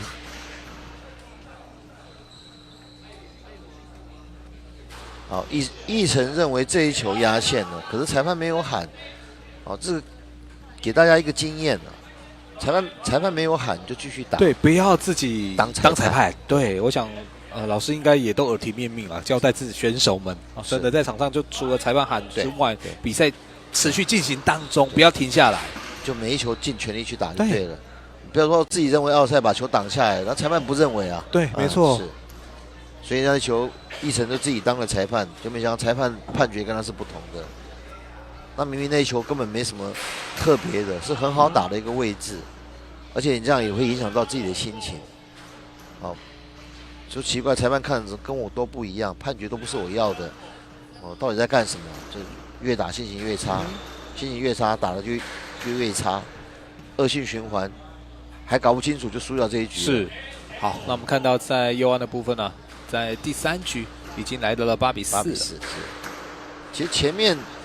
奕晨还是很有机会的，没错。突然的放短，还有，再放，再给短，截击，斜线 ，boss， 差一点，对，太低了，对，摔球拍了，认为这球怎么打是这样子。9比4，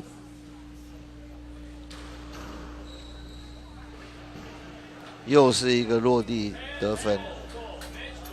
好，那现在来到了赛末了，是，而且6个赛末点要逃过很难了。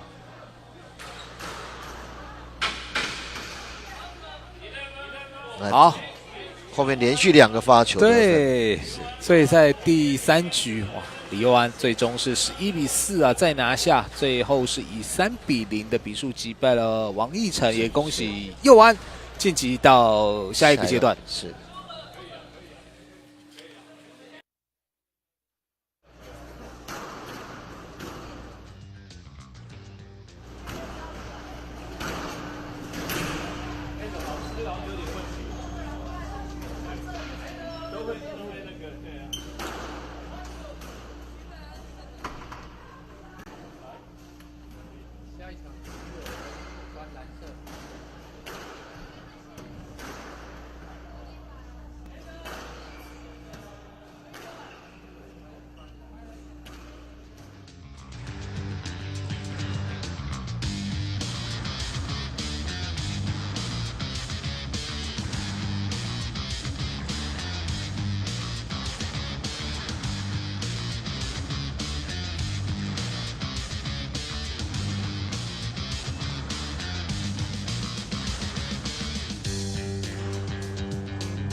那接着又回到高中男子组的比赛，那下一场比赛是杨成敏对徐伟恩。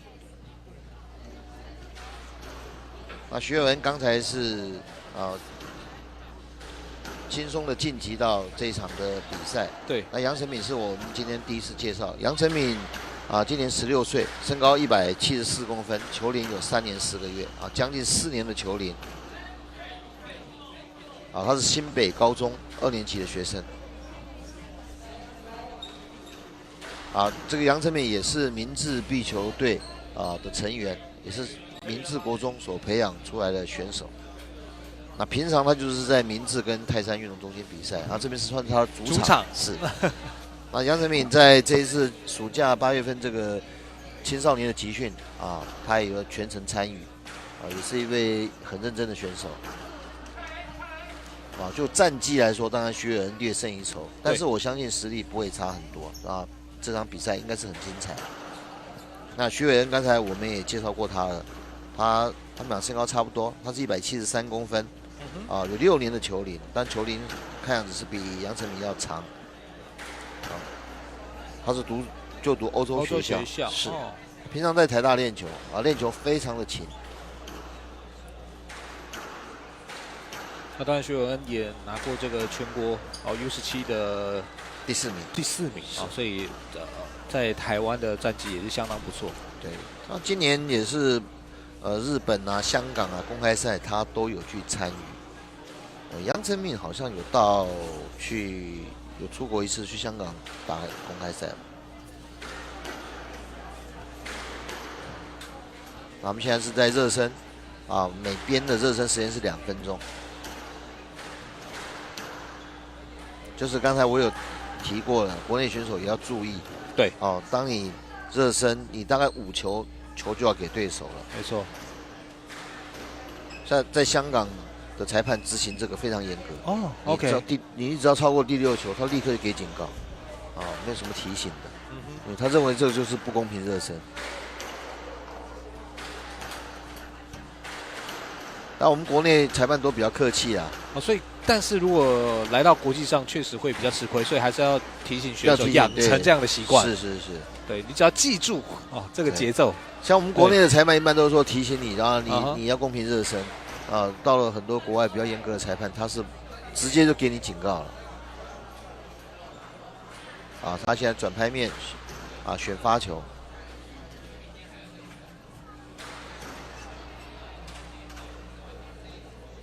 要看选手的习惯，像徐伟恩他，李佑安啊，他们会习惯在热完身出来做一个略式短暂休息，这是允许的。但是你在1分半之内，也要回到球场。那有经验裁判看你出来，他也会按码表，算计时你在外面休息的时间。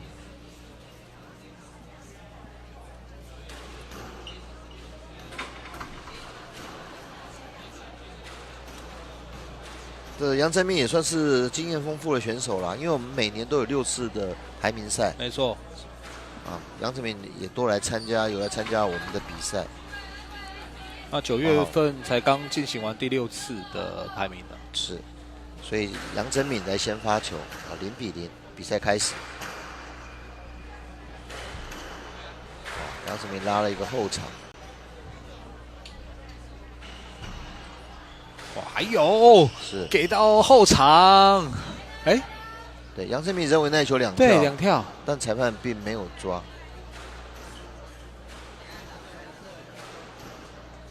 所以裁判是把分数判给了徐伟恩，这球应该是说可了。对，因为这一球杨振明回击，球就在他身旁穿越。那徐伟恩在他身后已经完成了击球准备了，是。但杨振明立刻回了一个尼克的左边小球，所以1比2。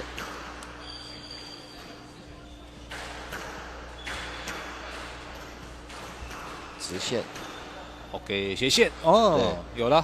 对，徐伟恩突然变线，拉了一个正手，那杨振明以为他还是拉直线。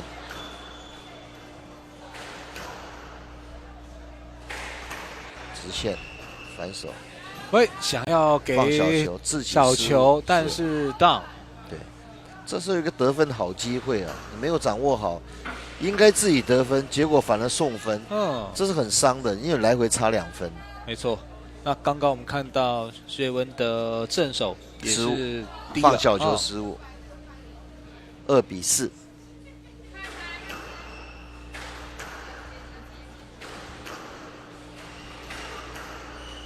放小球，推直线，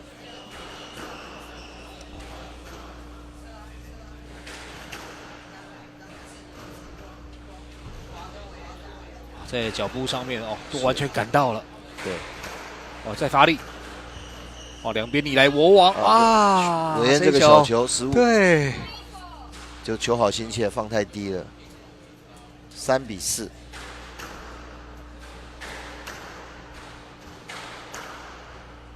直线、截击、斜线，再一个得分，4比4。两边你来我往是。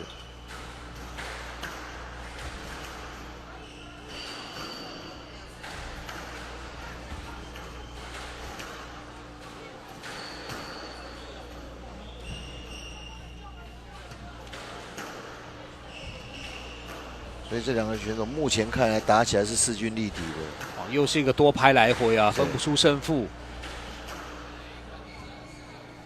小球，对，又是小球，完全出乎陈敏意料之外的一个小球。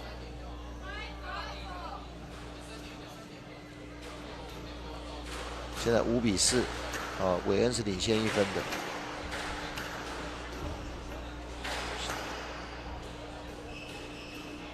放小球，对，成功了。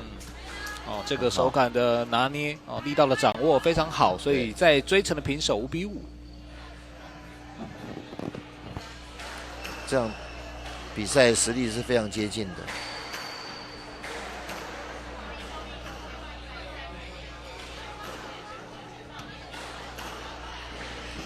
所以我们可以看得出来，他们的来回是比较多拍的。没错。哦，陈敏这个斜线又奏效了。好，所以现在领先1分，陈敏6比5领先的徐文。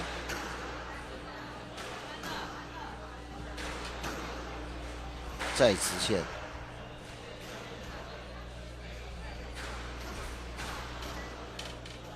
韦恩这个小球放得很好，6比6。哦，非常激烈的第一局。是。韦恩反手的发力。对啊，完全打了一个好位置。陈敏是来不及处理这一球的。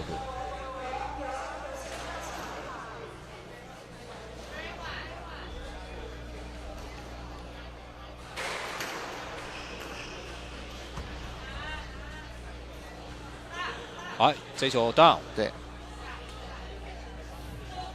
这球没有处理了，8比6。还是韦恩的发球。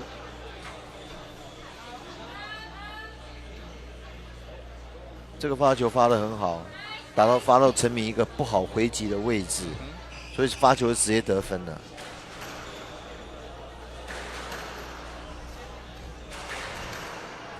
好球，这个正手回击，刚好沿着边线到后场位置。所以在后段了，目前韦恩9比7，2分领先的陈敏，直接给 stroke 了。哇！因为这一球。陈敏他挥击球只有在他附近而已。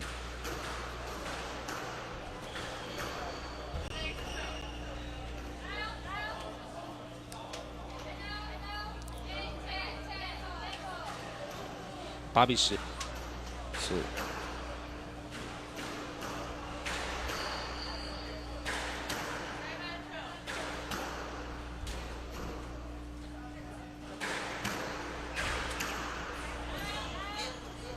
可惜了，陈敏今天很多的截击都自己发生失误。对，所以这一分也是送掉之后呢，由韦恩11比8，哦，非常接近的比数。大概这一局大概有3个截击失误，哦，这要把它掌握好。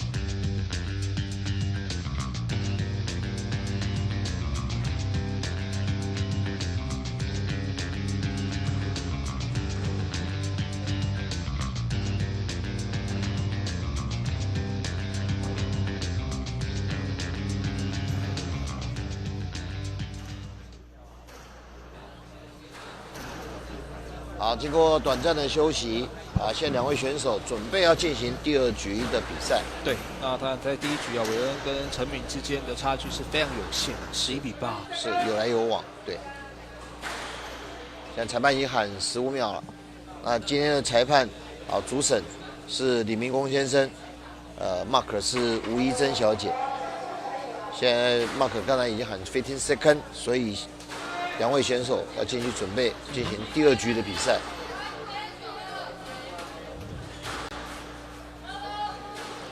好，0比0。韦恩的发球，对，哦，第一球失误。对，他回击 boss 的时候力道太轻了，杨振敏拿下第1分。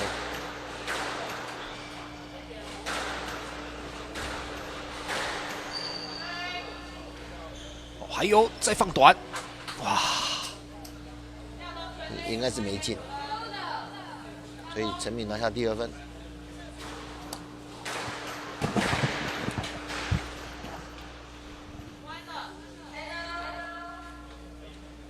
韦恩这个非常技巧，对，哇，这种带切，对，好像要打 boss， 突然放了一个直线的小球，还是直线小球，没进。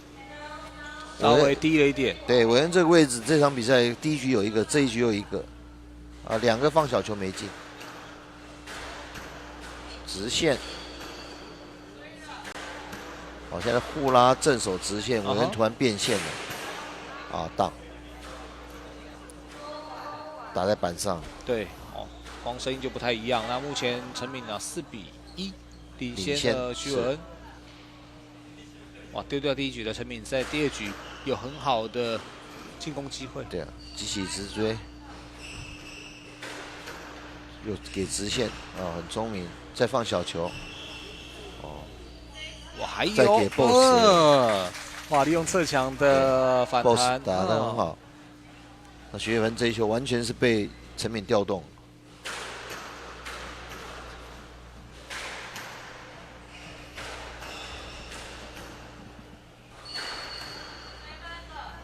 哦，陈敏这球，这局打得很稳定哦。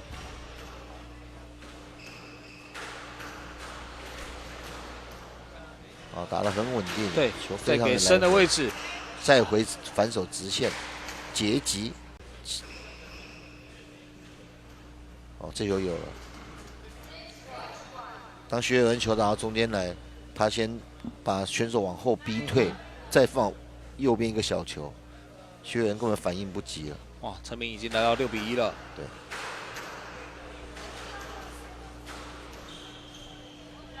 哎，当放太低了。陈敏这个位置今天小球也是成效不佳，放了太多失误小球。其实放进就好了，就有机会，因为对手势必要上来处理。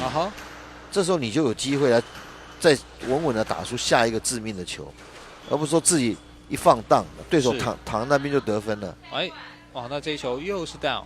对，3比6了，韦恩连追了2分。斜线，斜线，直线，斜线，放了一个小球，可是韦恩早就上去了。对，双方还是互有往来。哦，再一个发力，再给小球。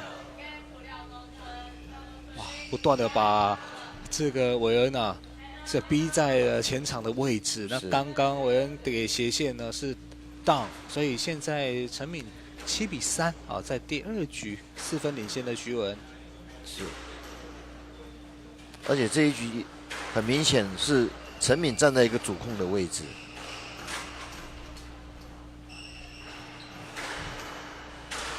再一个直线。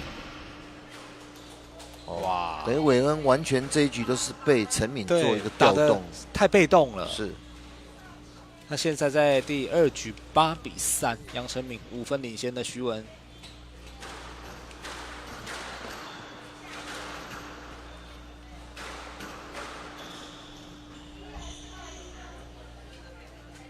这球韦恩这个小球放得很好，陈敏上去完全来不及了。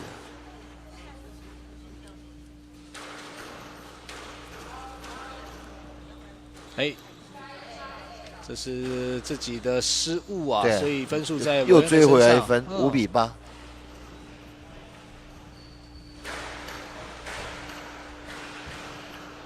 再一个直线，被逮到了。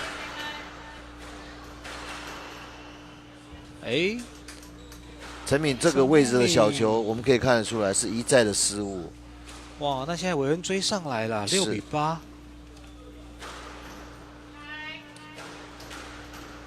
当然，我们一个选手也可以知道说，哦，对手原来这个位置很容易失误。那我有机会我就把球打到这里。对，再攻，要继续攻，我就让你失误。结果韦恩在第2局其实太多的小球也是一样，太低了。对。那韦恩反手这边小球失误，也至少是3个。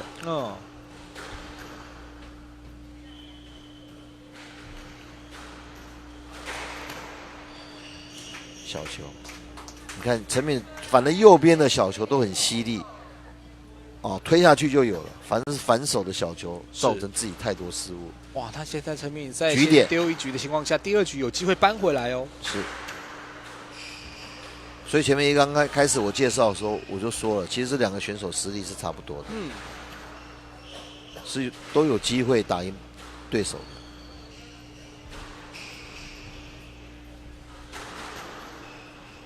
马上拉了一个直线，很聪明。对，缓一下再来处理，再失误，哇啊，一样。是，我要是徐伟仁，我说每一球都打你这个位置，对，我说球来有机会我就攻你这个位置，我也不要打你后场，我就攻你这个中前场，让你自己去失误。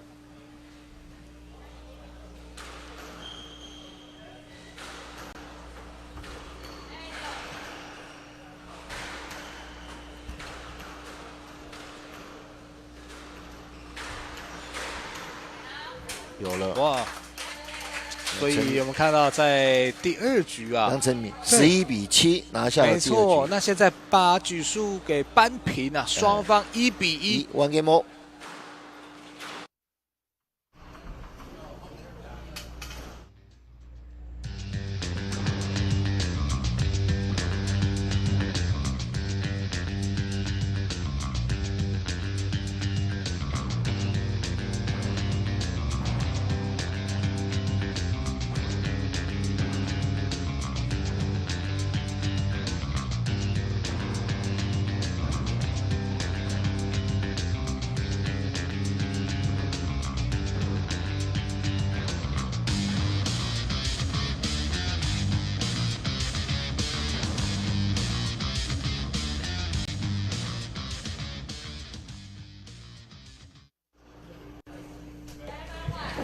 经过短暂的休息，中间休息就是90秒的时间，裁判会计时。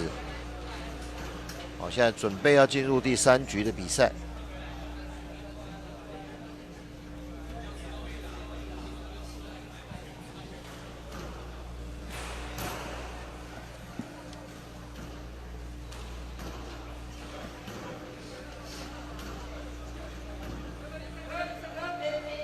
左审已经喊15秒，所以现在 Mark 附送还有15秒，第3局比赛要开始。我们现在看后面，在 Mark 后面这位口罩男就是徐伟仁的父亲徐吉庆，父子都是壁球热爱者，是。不过这场比赛两边2局打完1比1，哇，胜负很难预料对，现在 one game more， Mark 会讲说杨成敏 to serve。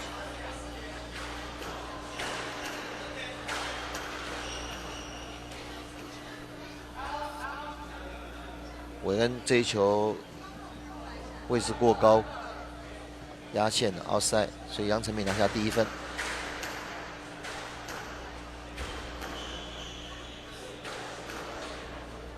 那互拉直反手直线，好球。陈敏趁着韦恩一个失误球在左前方反手拉了一个斜线。对，那现在已经是在第3局拿了2分。刚刚这个正手啊，直接一个volley下去就逆可了，3比0，直接截击。所以陈敏这个观念是对的，再回击，再上去，韦恩截出一个好球。这个截击下去也是靠边落脚，不好打。1比3。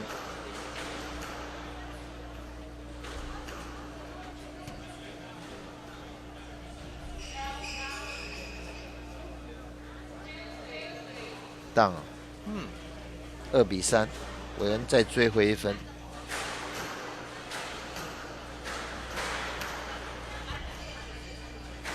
韦恩这个斜线打得非常好。对，那现在双方3比3了。是。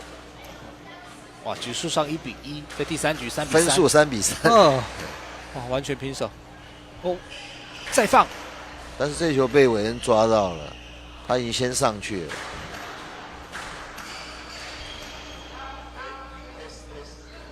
out。对，裁判已经喊 out。out ball。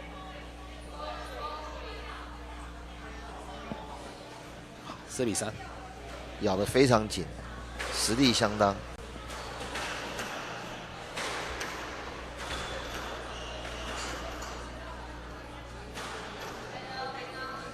4比4。对，现在也是陈敏的小球太低啊 ，down。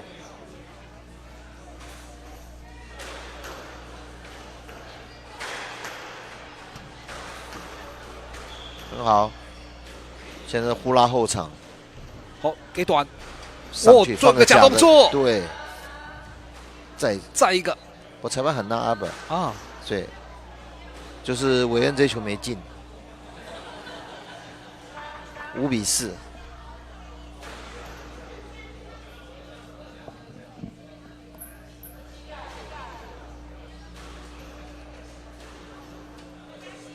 因为他膝盖流血了，应该是，因为镜头没有看到。对，因为刚刚有裁判有比出来他的脚的位置。因为这个壁球规则很明确的规定，流血中是不能比赛。对，我想大概100%，99%的运动都是只要选手一流血，就是要先止住才能这个继续比赛。他应该是刚才有一球下去。拼球的时候，膝盖有磨到地板。像我们在国外看，这个流血的选手，他一般会给他3分钟伤停的时间，主审会计时，对，然后就开始包扎止血，然后止血完之后会用绷带把它缠上。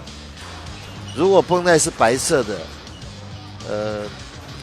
这个球员的教练也好，那选手的教练也好，同伴也好，那 partner 也好，都会用黑色的奇异笔把那个绷带涂成黑色，因为万一再渗血比较看不出来。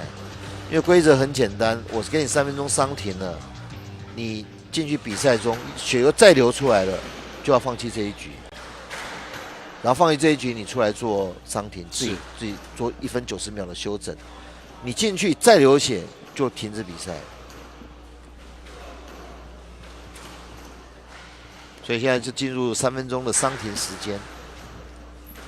那要等待选手先做好包扎止血之后呢，比赛才能再度重启。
进入这个伤停的时间，因为刚才陈敏的脚应该是磨破了，所以有流血的现象。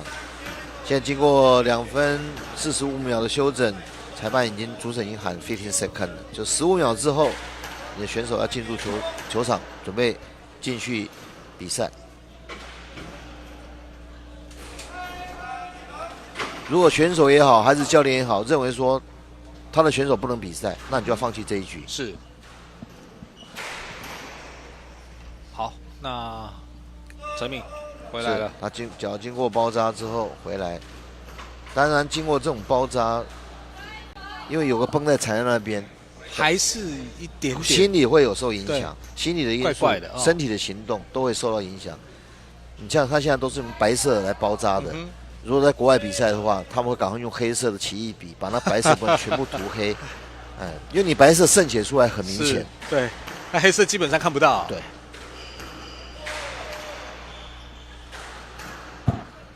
可是现在我们不管是绷带也好啊，这种纱布也好，几乎都是白色，很少做成黑色。对，没错。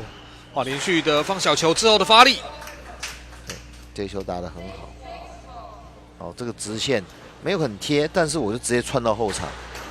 让委员不好处理，直接 boss 斜线。哇，做一个变线哦。对，现在陈敏越打越顺，没错，打开了。哇，7比4，做了贴扎之后回来，连续得分啊。是。down，可惜了。这种失误都是要尽量避免的。因为在完全没有受到压迫之下，这种非压迫失误是非常不应该的。对，我情愿把球打高打深，我去等机会，而不是说一个不好打的球你也去硬攻。还是要一球一球做哦。是，对，你看他们现在都在打稳嘛，都在等对方失误。奥塞了，学这个飘球，对。哦，韦恩比一比自己的脑袋啊。对。脑袋今天到底装了什么啊？怎么这一球会打不好？是。非常自责，因为这一分非常关键。因为局数是1比1啊。是。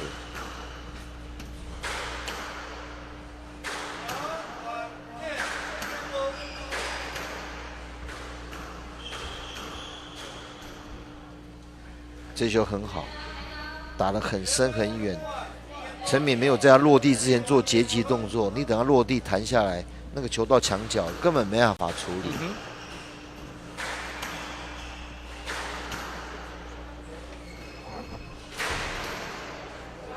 太高，奥塞了，球应该飞到场外。我们的后墙高2.13公尺，所以你超过2.13这个高度就是奥塞。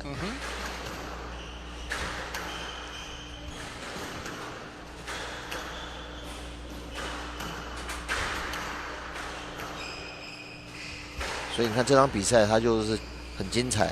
对哦，有来有往，哇，不断的来回前后调动，哇，那两位选手当然移动速度也够快，才能合力上演这么有张力的内容。那现在修恩追到8比8了，平手了，对。哦，因为这一球完全打在韦恩手上，是。当你回击在对手1步内。以他们现在的实力，那一定是挨打。对，那现在应该是韦恩领先了。是。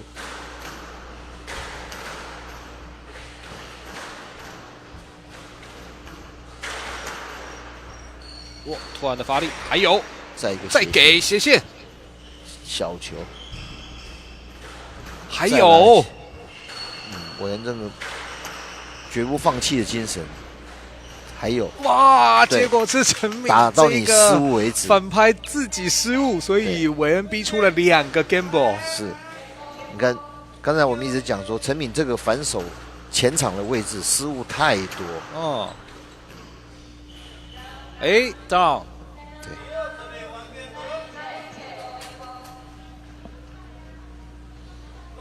现在还追回一个，还有一个局点。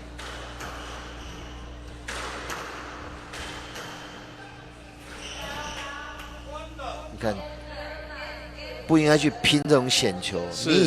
人家已经 gamble 了，你就是稳稳的打，稳稳拉，有机会再攻。而且除非是这个就是你几率很高的情况下你才打。是，那如果是50-50，甚至可能才60或甚至不到50，打这样的球真的太有风险了。所以最终还是这个功亏一篑了。是。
好，裁判已经喊15秒，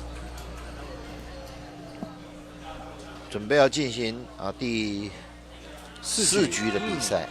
目前是由韦恩2比1领先的陈敏。刚刚陈敏在第3局后半段蛮可惜的。是领先了大半场，对，结果被追上，而且还拿不下。尤其最后这一球失误是非常不应该的。你已经落后了，对方已经是 gamble 的状况之下，就不应该拼那个无谓的险球，尽量打你最拿手的，甚至往后抽也可以。就你放个你最不拿手的小球，就自己奉送这一局了。哇，这真的是经验啊！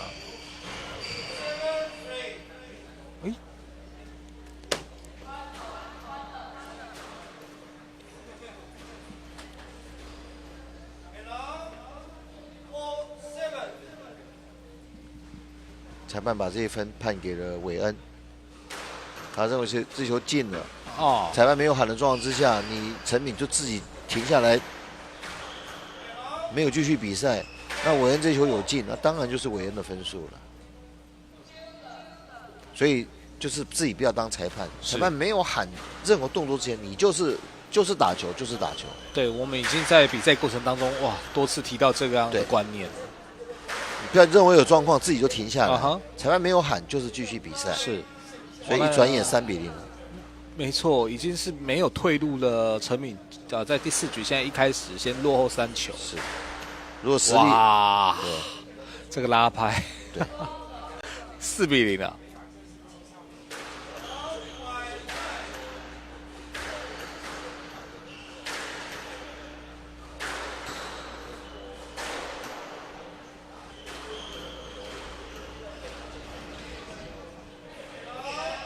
又自己失误，陈敏其实他的球路啊，思维都是很清晰的，可是就是没法执行他的指令。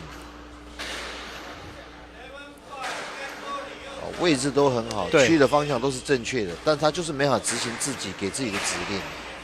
哇！结果到了第4局，对于陈敏来讲有点崩盘的味道。刚刚关键的第3局拿不下来，反倒到了第4局，由韦恩是一路领先，已经来到了6-0了。你这种实力接近的状况之下，你输6分要扳回来，几乎是不可能的事情。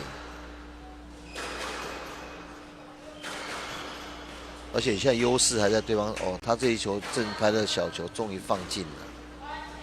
放进2个不进之后，第3个终于放进了，1-6。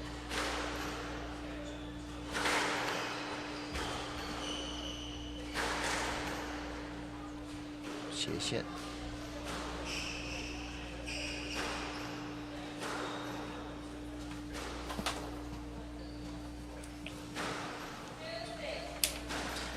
这球是个 lucky 球了，打到框，插框进的。现在是2-6。高了，出界3-6所以陈敏在0-6的情况之下连拿了3分，是连追了3分，他也退无可退了。这一局必须要拿下，退无可退的一局。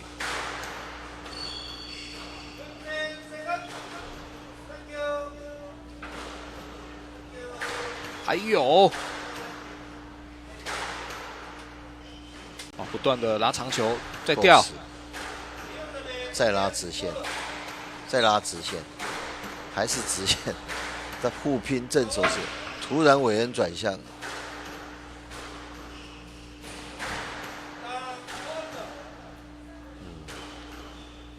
不错，这是个高质量的比赛，你看这一球拉力大概已经30秒以上了，是。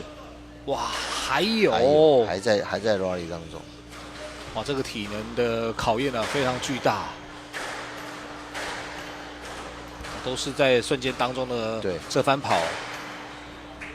好球，许伟恩，经过将近1分钟的对，真的是跑到气喘吁吁了。陈敏拿下了这一分，这分很重要。也许在士气上对于陈敏来讲有蛮大的提升啊。毕竟是一个多拍来回长时间的对战之后拿下的。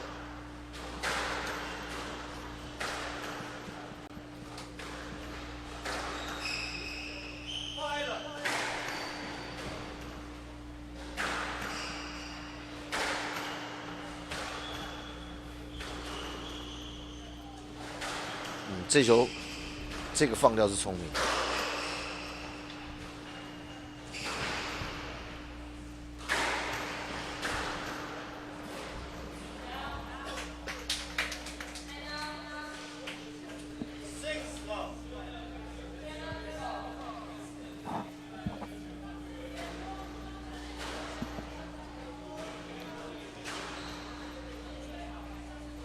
7-4。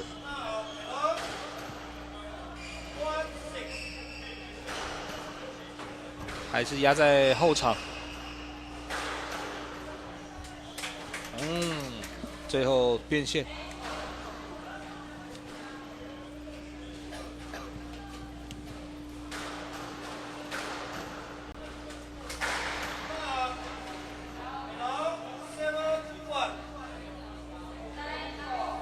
9-4，现在韦恩距离他的第2场的胜利更进一步了。对，剩下2球。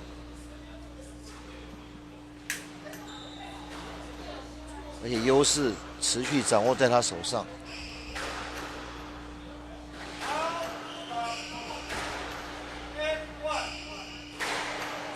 拼了一个斜线，再放个小球，小球，再回放。就韦恩上去来不及了。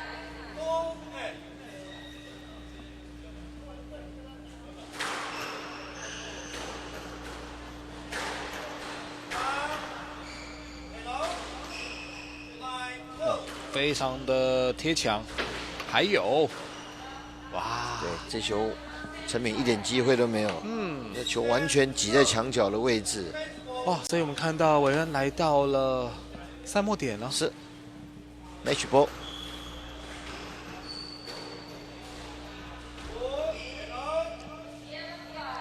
好，没有问题。最终薛尔恩在关键的第4局以11-5收下，最终是以3-1击败了杨丞琳，也恭喜徐伟恩在这一场比赛顺利的胜出我们看到4局的比数分别是11-8、7-11、11-9以及11-5。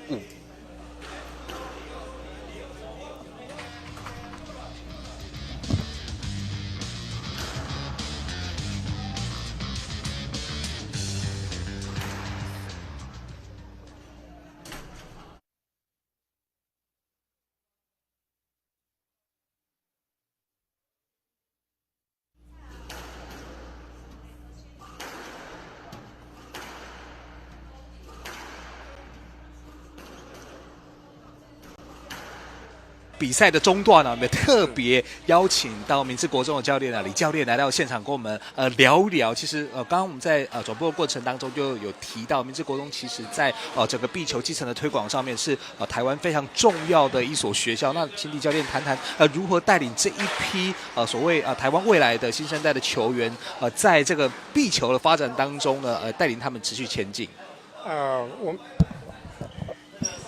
我们明志国中明志国中算在北部的一个重点发展的学校。是。那我们也很受教育局这边的支持。对。那包括历任的校长主任都非常的支持我们。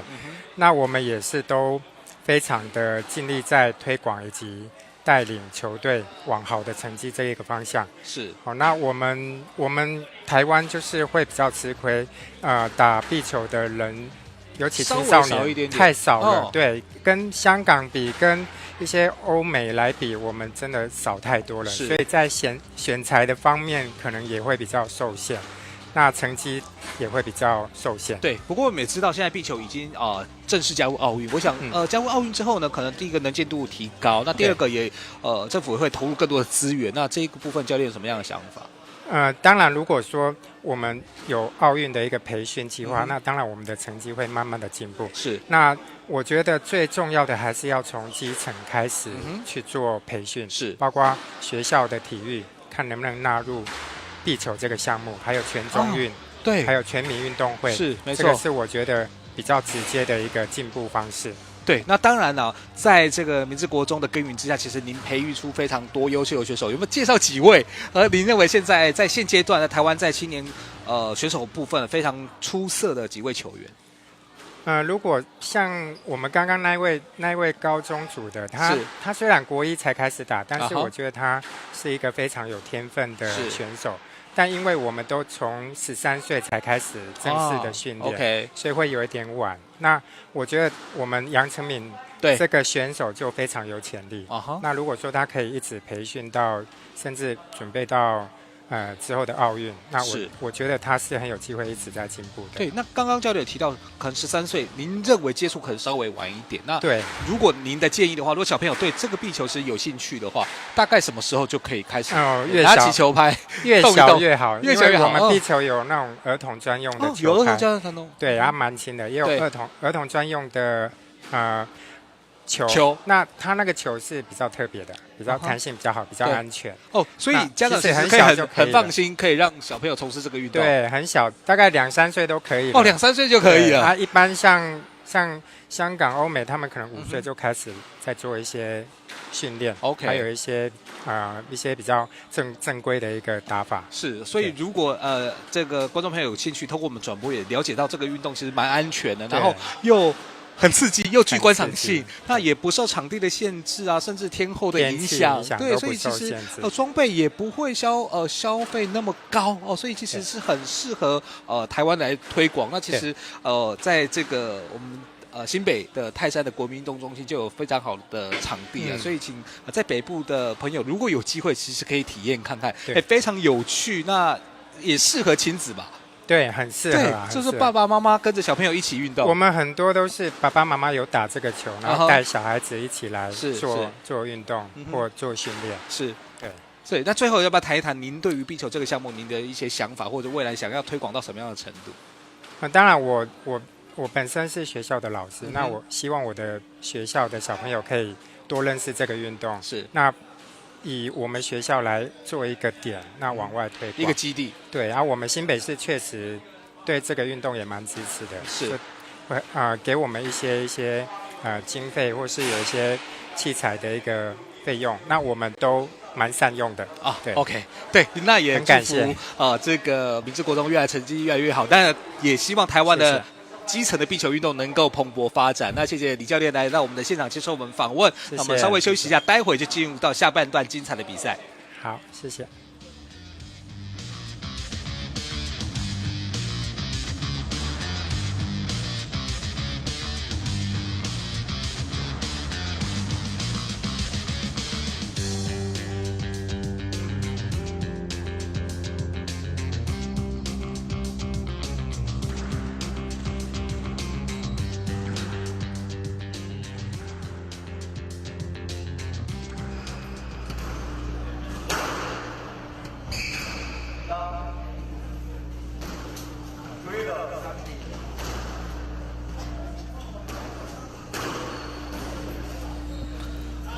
好，欢迎再回到比赛现场。那接着来为大家送上的是彭少谦跟何宣毅的比赛。那少谦是来自台北市的阳明高中，那宣毅呢则是来自台北美国学校的高中部。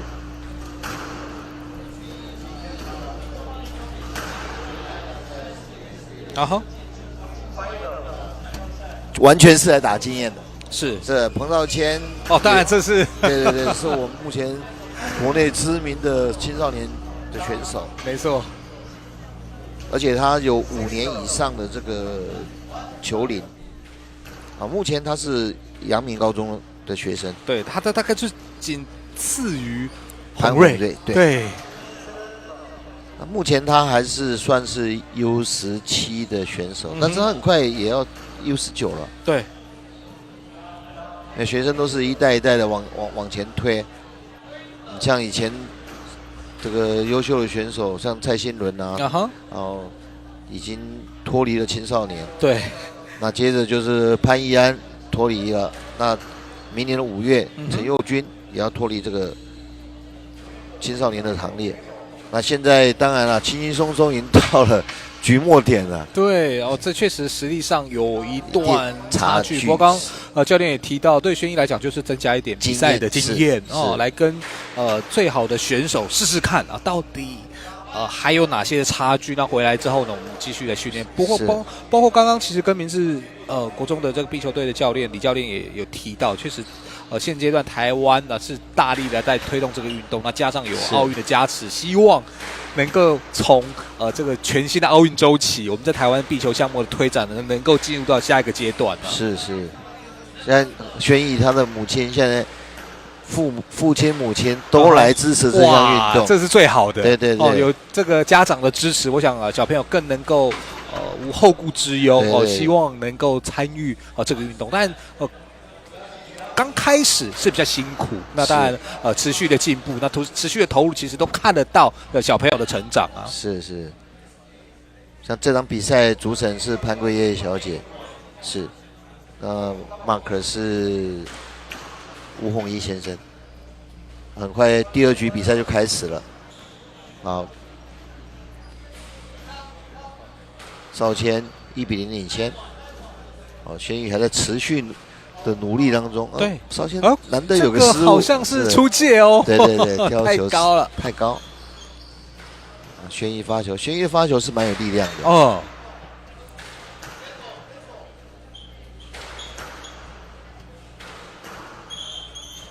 这不错，先开始有来回了。对，我们打球就是有经验，然后让自己的技术做一个最完美的展现。是。那当然，对轩逸来讲，也不用说他要从邵谦的手上拿下多少分啊，至少每一球都能够有多一点来回。对，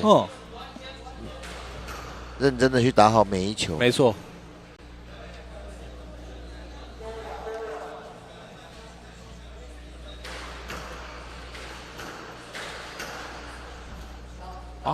这个正牌失误是，所以邵谦来到5比1。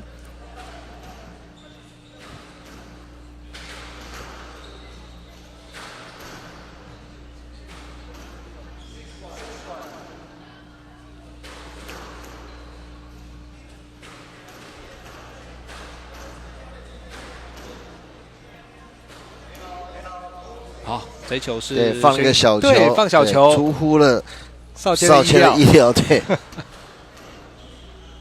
这个发球反发又失误了。刚刚教练有提到轩逸他的发球啊，其实很有一套，是有力量，冲击到对手一个不好打的位置，但是对邵谦来说就不难了，他可以侧过身来，等你球弹回来，再做一个稳当的处理。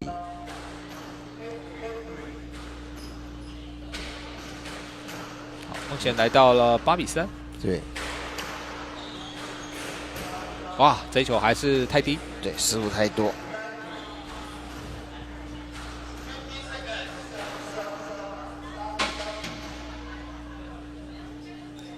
邵谦站错发球位置了，所以 Mark 请他回到他正确的发球位置。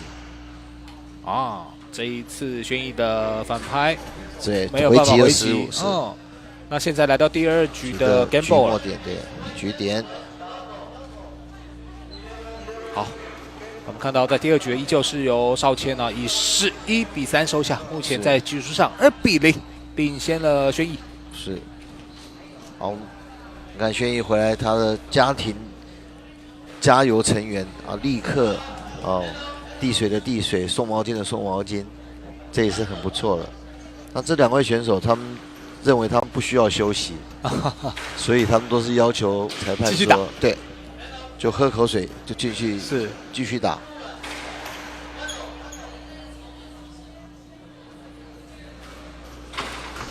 好，很快进入第3局的比赛，由邵谦来发球。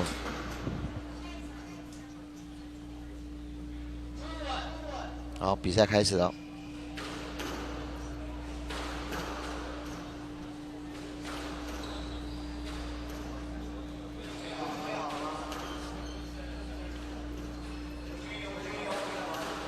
平常轩逸他是在天母联谊社，在练球。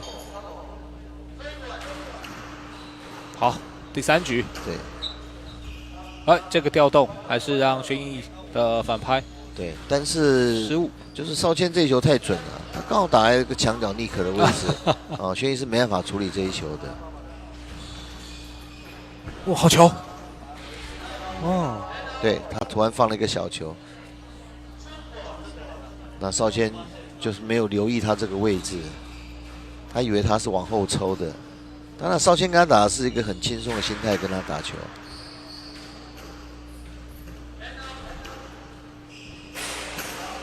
down，对，球往上一点，不要失误了。这个反手的出拍啊 ，Miss Q。对，3比1。回击，再一个回击直线。哦，变线之后，哇，还是造成了轩逸失误。对，失误掉。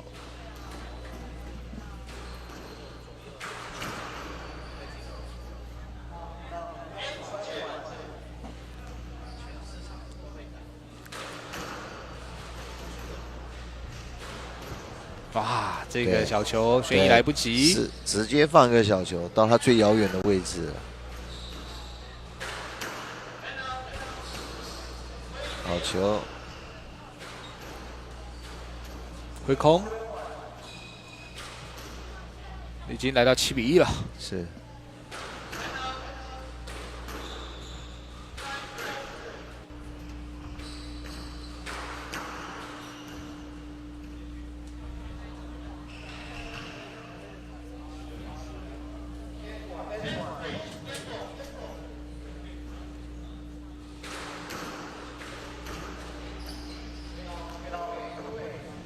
哦，有佳作，突然少了一颗右边前面的小球。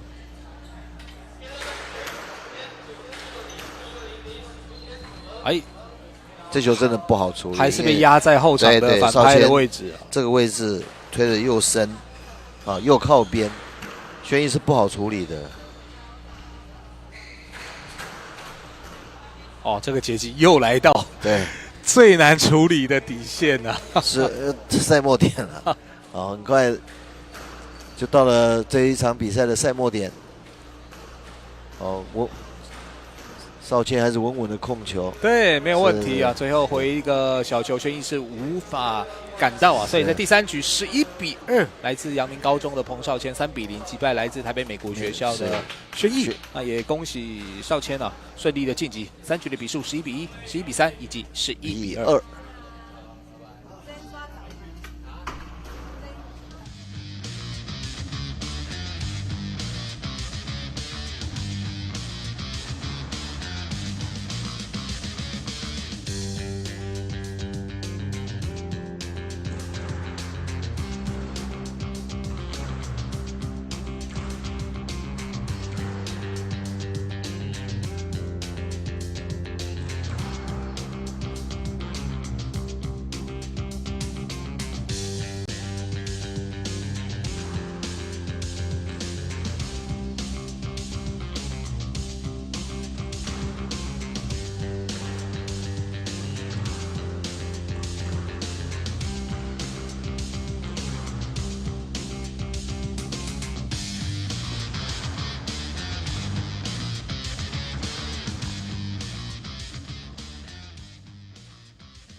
紧接着要进入的比赛是我们今天介绍的第一场女子组的比赛，对，是女子国中组，啊，石牌国中的潘威宇，啊，潘威宇160公分，今年14岁，有2年，有1个月的球龄，啊，平常他是在北投运动中心练球，啊，全国分龄赛13到15岁组的冠军，啊，在这第2次的排名赛里面，而且在北投的这个组委杯啊，他都拿到不错的名次。他组委杯是女子D组的第1名，是，所以他潘威宇也有他一定的实力在。他国小就加入田径队，所以他体能也不错，也是石牌啊这个国小国中所培养壁球队培养出来的优秀选手。那戴佑新他是啊，我们看他背心就知道了，他是明治壁球队的成员，是明治国中现在9年级的学生，今年14岁，身高150公分，他有2年的球龄，所以他们2位也是在比赛中常见的参赛选手，啊，所以这场比赛看起来是势均力敌，应该是一场可以值得观赏的比赛。那现在我们看到穿到橘色衣服这一位啊，就是潘威宇啊，今天北投来打球的各位选手，石牌队的是几乎都是穿橘色这些，他们有 mark 的衣服。对，那明治壁球队就穿他们的队服了。啊，看到明治壁球队，那就是明治国中啊所训练出来的培养的，对。那这场比赛，啊，在我们资料上看来，两位都是应该是很有经验的比赛，啊，比赛起来应该是实力相当。啊，而且今天是我们第一场的女生的比赛，你可以来欣赏一下，女生选手跟男子选手在场上的内容哦，也许风格不太一样。是。啊，这两位比赛选手都是很有经验了，算是经验丰富，啊，都是参与比赛的。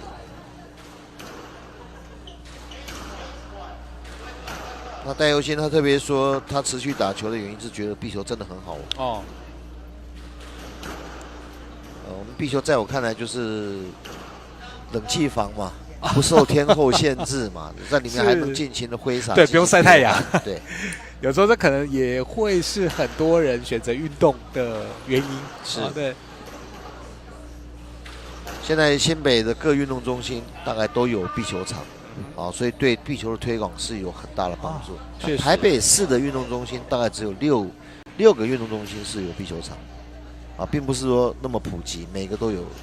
哦，但是在新北反而新北是每一个几乎都有。哦，我记得只有一个好像没有，我忘了是哪一个区没有壁球场。其他不过相对蛮方便的，以北部的想要接触壁球运动的朋友们是。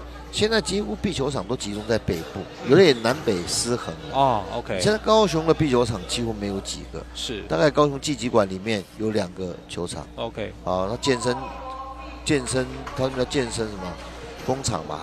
他们有2个，3个壁球场。再来，那个民视的老板郭贝宏先生，他们的员工休闲中心。在那个鹿竹的喜乐岛那边也有一个壁球场。哦，现在比赛开始了。对老师的这样讲法哦，可能这个南部在推广壁球的部分，对，是可以再加强力道啊。对，因为现在高雄壁球中心正在筹建中，啊，也不知道有没有设立壁球场，这我们不是很清楚。但是现在南部的壁球场是少的，那北部你看新北每一个运动中心都有。对，哦，当然在推广上面相对容易啦。是。因为有场地才能推广，对，才有办法玩啊！是，从玩开始啊，没有场地光纸上谈兵是没有用的。哦，现在很快的，潘威宇已经3-0领先了戴佑兴。对，那潘威宇当然在去年也有拿下不错的名次。对，当然他们实力说你要严格来区分的话，当然是潘威宇的实力是稍微好一点点，对，是高过戴佑兴的。只有说实力是很现实的。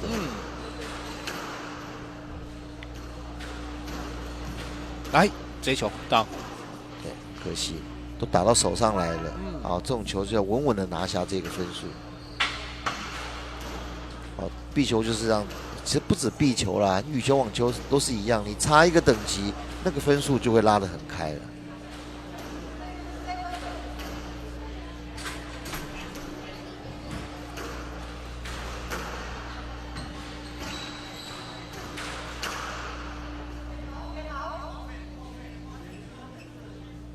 好，那我们看到佑兴啊，在这场比赛也拿下了分数，目前1-7。是，这个潘威宇的姐姐是潘艺彤啊，姐妹都是壁球的好手。那个艺彤是在高中组的部分，是也是我们的 U17的好手啊。是。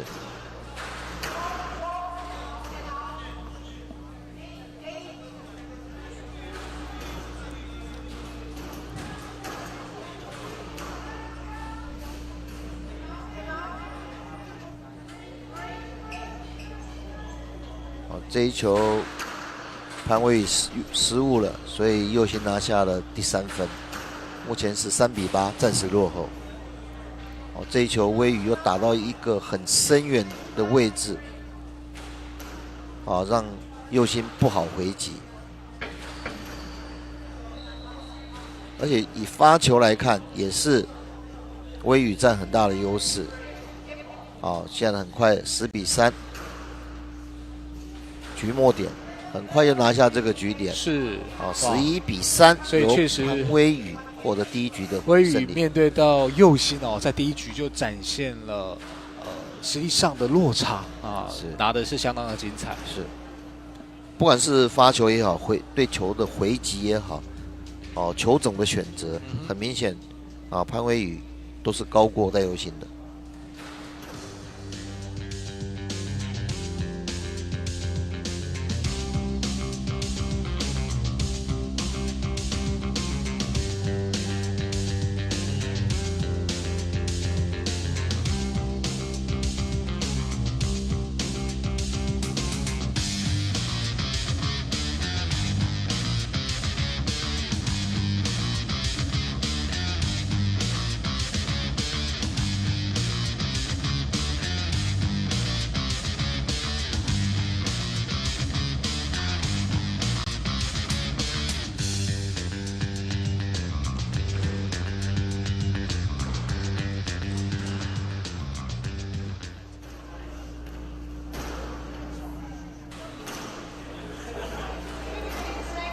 啊，经过短暂的休息，现在 Mark 已经宣布15 seconds，就是还有15秒，比赛要开始。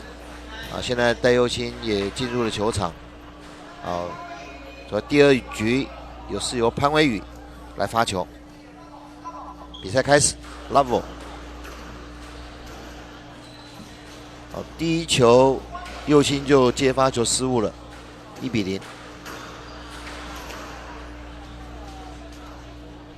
哎，威宇打了一个逆向的 boss， 非常难防的一球，2比0。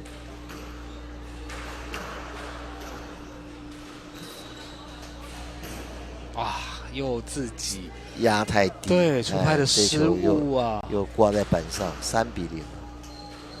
而且我们看威宇的发球是又高又深又远。哦，是让他们不好处理。对，而且都非常的靠墙边，哎，反倒是威宇自己力道轻了。是，击球一个失误，所以由佑星拿下了1分，1比4。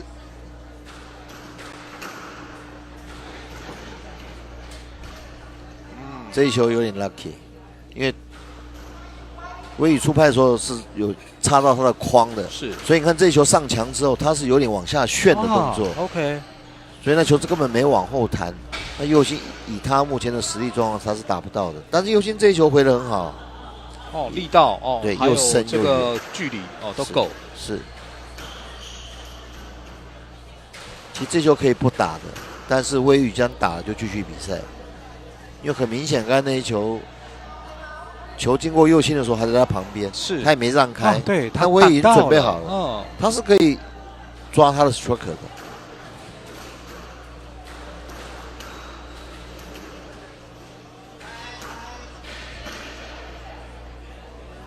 不过在第二局，我们看到威宇，当然他在实际上还是相对突出已经来到了7比2。对，而且我们看第一局比赛完，威宇是不需要休息的，他继续在场内继续在活络他的筋骨，继续准备第二局比赛，因为他自己有提到说，他就是练田径的。啊，体能状况是非常好的。哦，这一球没有打得起来。其实我觉得右后方的长球是处理的不错的，打的也是很深很远。哦，9比4了，在第二局。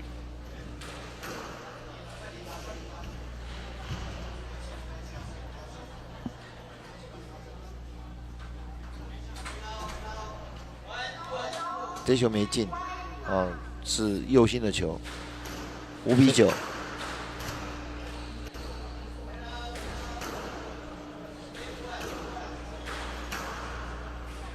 哎，也是压太低，压在线上啊，出界的、6比9。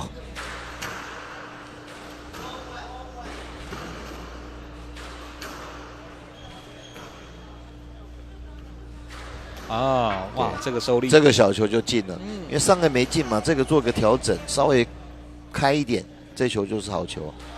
局点10比5，啊 ，game ball。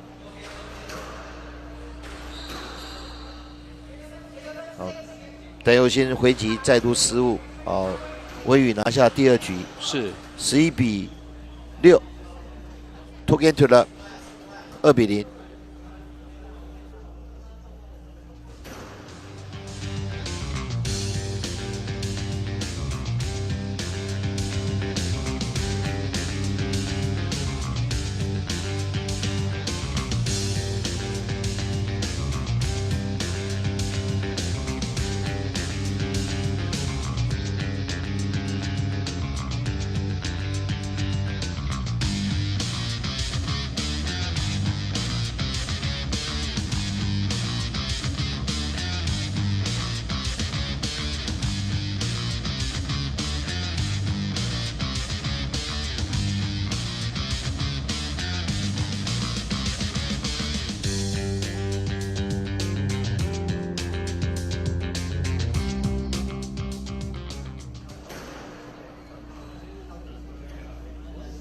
过短暂的休息，准备要进行第3局的比赛。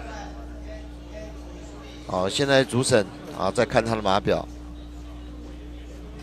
好，他已经通知 marker 就是15 seconds， 还有15秒到第3局的比赛。当然在这一场比赛，我们看到2位选手实际上还是有一点点差距。是，当然连续2局。都是由潘威宇顺利的收下。在我们今年的暑期集训，潘威宇也是来参与我们的这个集训，所以经过这2个星期的集训，潘威宇的球技也有明显的进步。是，所以练球是要持续的。好，有集训的机会当然要把握。2比0，他的发球是右心不好招架的，他靠发球就能够拿下分数，发了深远。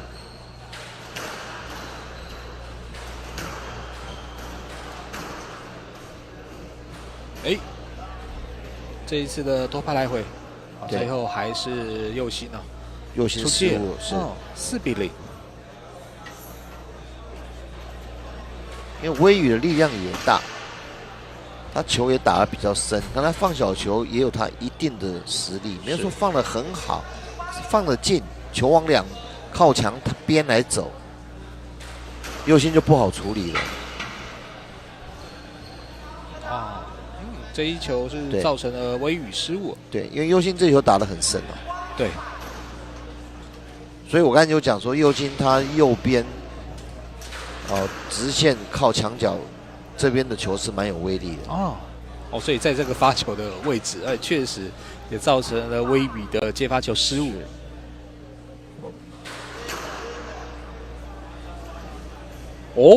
连续2个发球都直接得分是。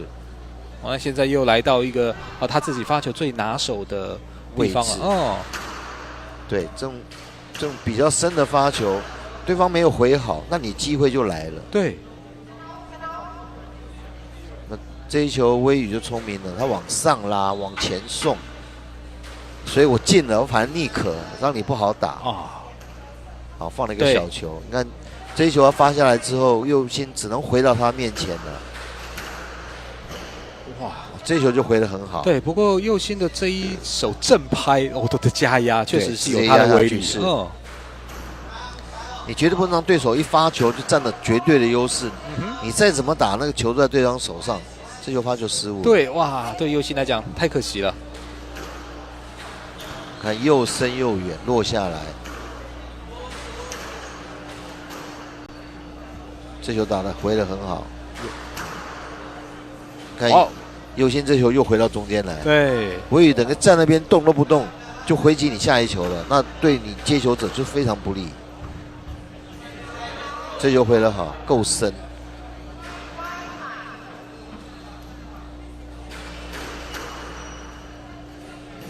哎，结果在这个位置发球，对于右心来讲是很有自信的，又是利用发球直接得分了。哇！直接放那个斜线小球，所以维宇啊，所以到了赛末点，对，10比6，4个赛末点。奥赛，没有。好，继续。哦，挡挡在板上，所以现在形成7比10。好，维宇的发球哦，在这个位置是很有威力的，来看一下他怎么处理。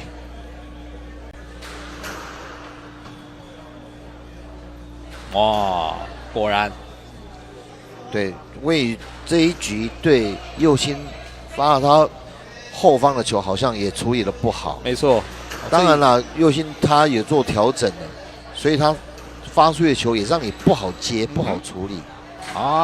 第一时间的动人啊，跑错了方向，所以最终在第3局还是由潘维宇比较惊险的分数，11比8收下3比0，击败了戴佑兴，也闯进到了下一轮。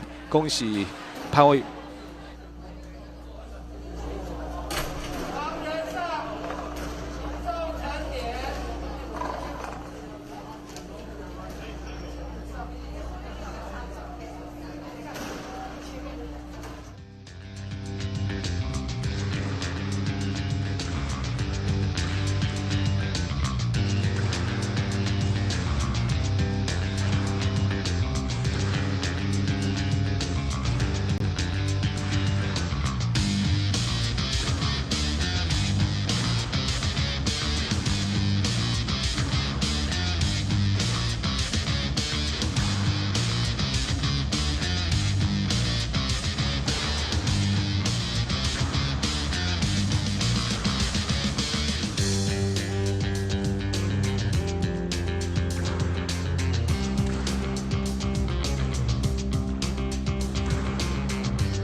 接着下一场要回到男子国中组的比赛，是由明治国中内战，你看衣服就知道了，两位学长学弟明治国中的内战，那这个衣服颜色也很难区别。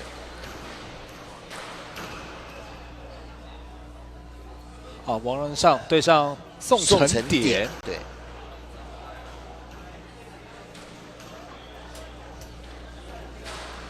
那现在右边这一位戴眼镜的应该是宋承典。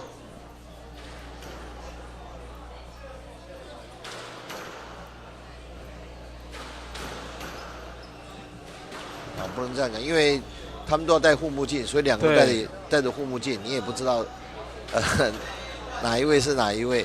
反正这两位，一位是宋承典172公分。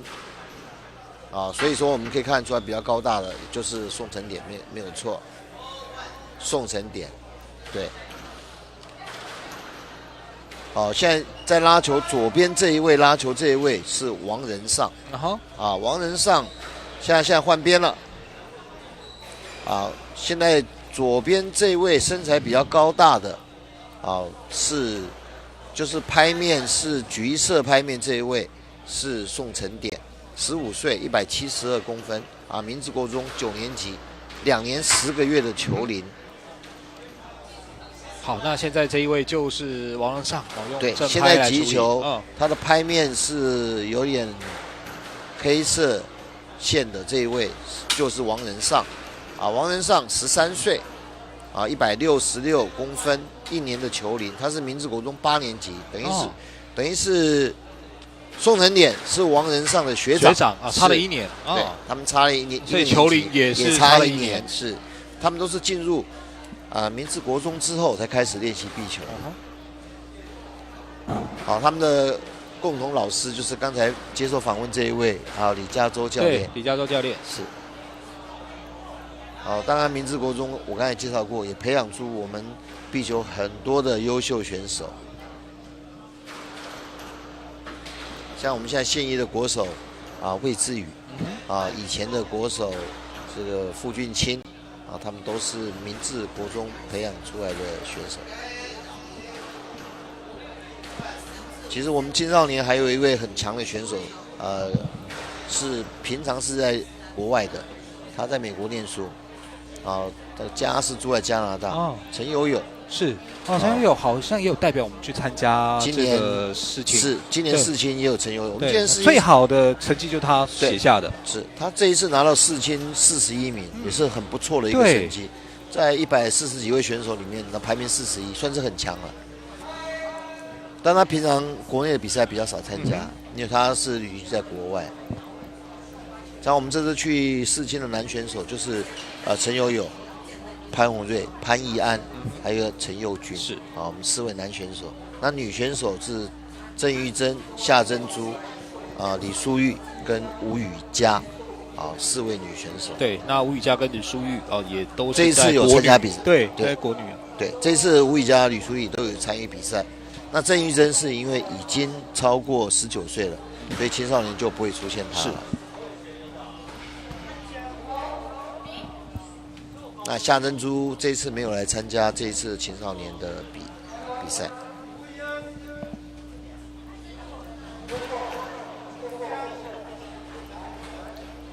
好，裁判喊 foot four 就意思就是说，刚才宋承典发球的时候脚踩线是。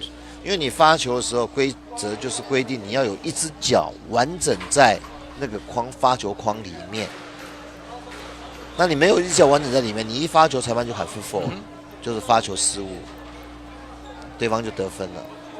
所以目前王仁尚是以仁尚是以2-1领先的。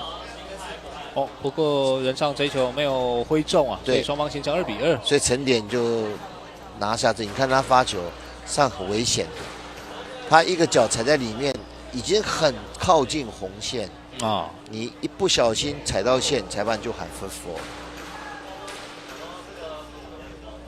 four。这一球3-3，对，没有挥到，所以是由仁尚来发球。是。当然也可以看得出来，2位选手当然球龄都不是特别的长所以都感觉都在这个慢慢的摸索的阶段。那这次也有机会来参加全国赛，确实对他们在经验上是一个很大的帮助。是，其实这2位选手都有参加比赛，有机会他们的教练就会带他们出来参加比赛，像分龄赛什么，他们2个都有参加。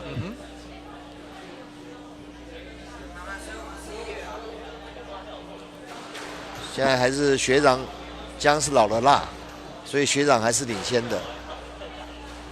还有可惜整点挥拍失误，所以仁尚现在又追1分上来了，4-6。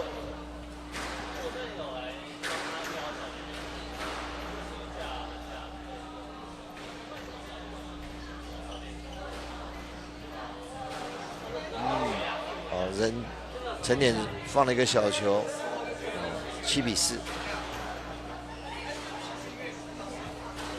好，最后还是被陈典压制在了后场。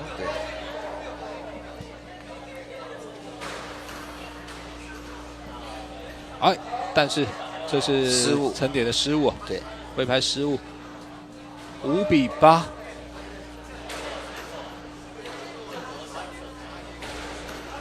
好球，这个直线打得有水准，6-8。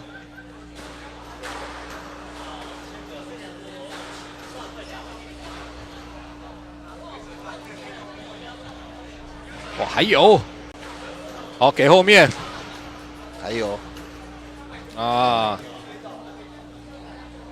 现在仁尚是想要求裁判判决，裁判也没有给他。判决姿势要明确，要举手 please，而不是说你回头看裁判。裁判又不是你养的，对不对？你回头裁判为什么帮你判决？你要举手，要是按照标准的程序。对，还有动作。你不是回头看裁判一眼，裁判就给你判决。对。啊，你没有做标准程序，裁判就继续往他的流程走，他不会理你的。哎，这球是陈典的失误，当。但是陈典还是有3个局点的机会。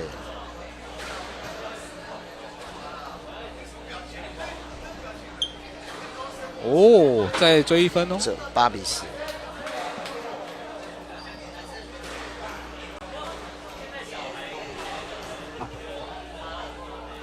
9比10。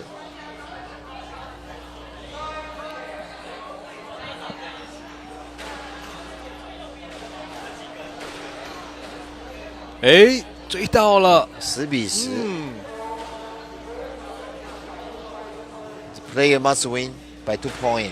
对，这是也能赢2分以上啊！哇哦！现在对11比10，人上来讲是打出了一波5比0的反攻啊！他是拿到一个 gamble 啊，可惜。对。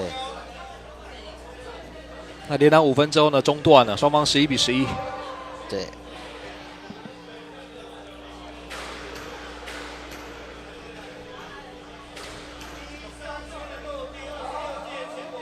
哇，12比11，再来到 gamble。哇，12比12。是。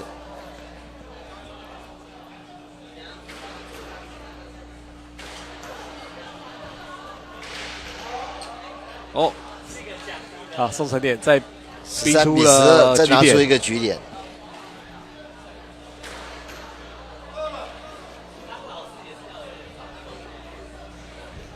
哇！最后突然的收力放短啊，14比12。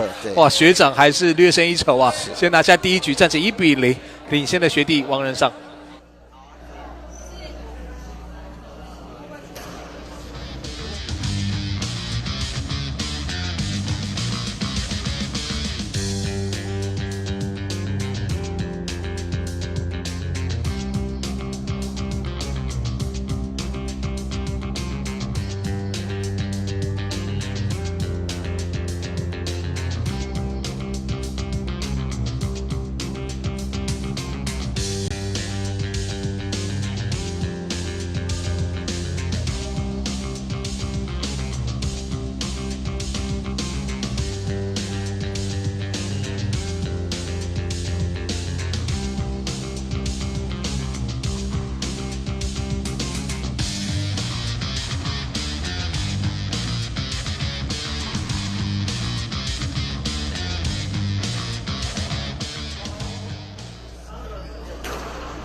的比赛由宋承典发球，人上回击，宋承典没有把球接起来，现在1比0。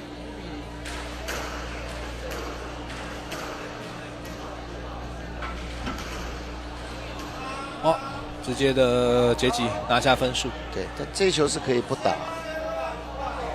因为人上回击之后，球完全在自己的身旁。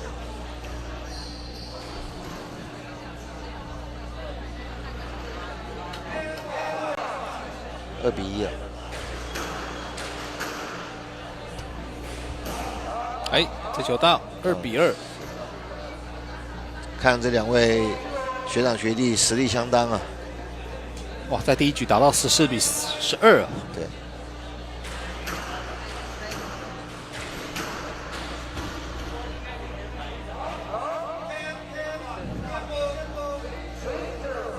3比2。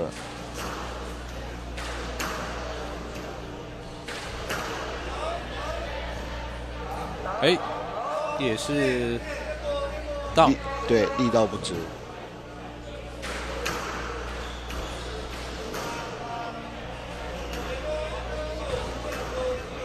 哎，这个斜线打得好，完全出乎承典的意料之外。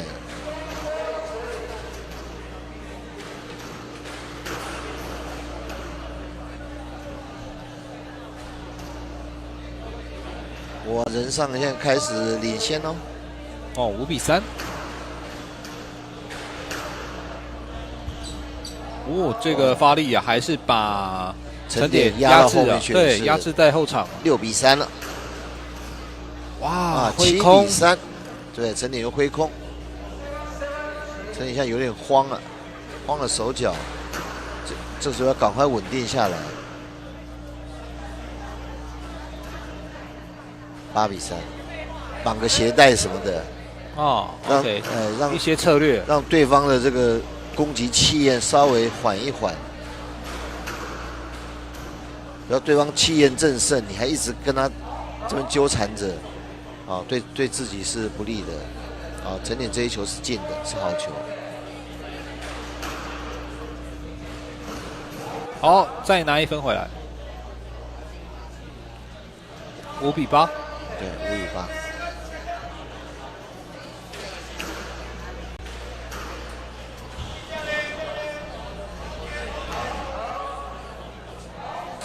9比5。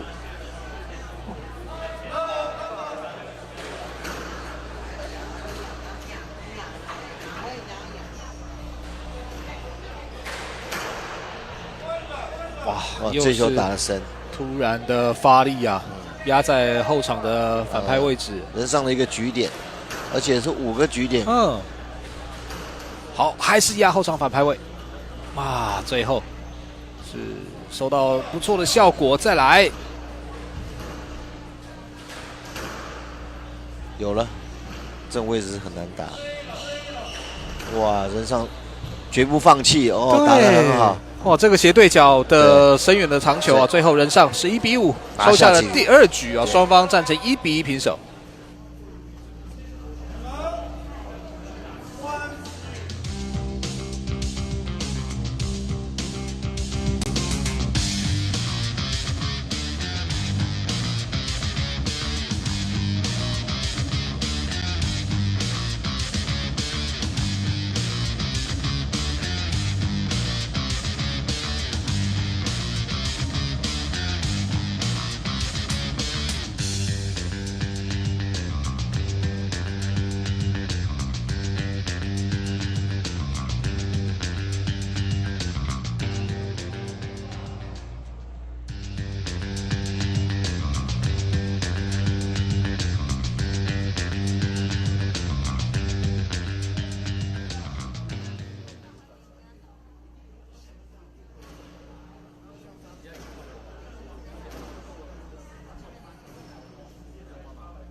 好，现在战成1比1的平手，裁判已经喊 15 second， 两位选手也进入了场内，准备要进行第3局的比赛。啊，第3局比赛是由人上发球，陈典接发球。比赛开始 ，Love。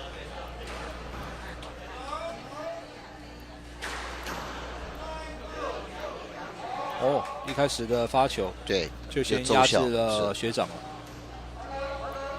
完了，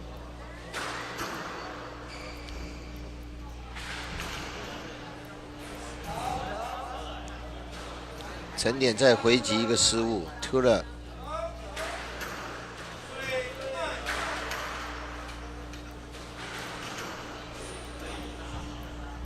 哦，人上越打越顺手、哦，对，一上来就是3比0了，哇 ，3 了。给学长下马威啊！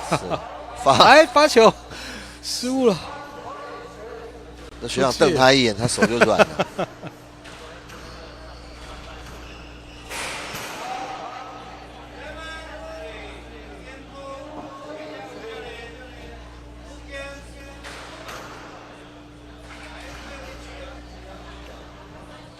哎，3比3了。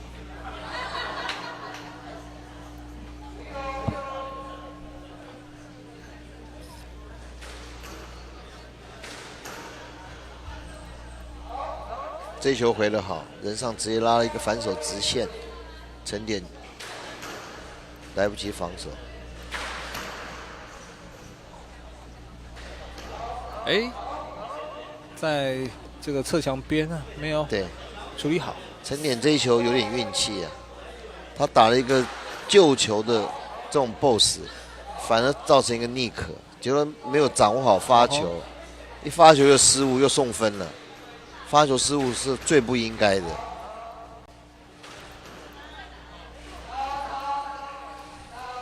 裁判很拿阿，他认为陈典左前方那一球已经2跳了。好，所以现在人上来到了6比4。现在陈典打起来有点力不从心了。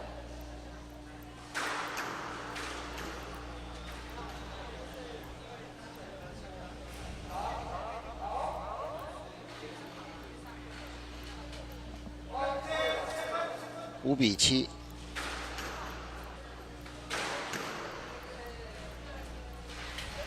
哇，可惜这一球没有勾起来。对。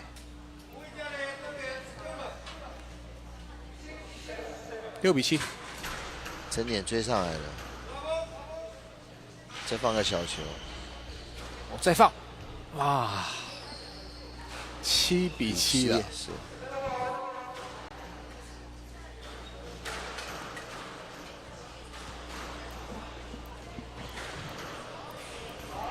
啊，这个反拍，这样，因为陈典在中间的时候没有做好准备动作，球突然飞到他身边来，他完全猝不及防。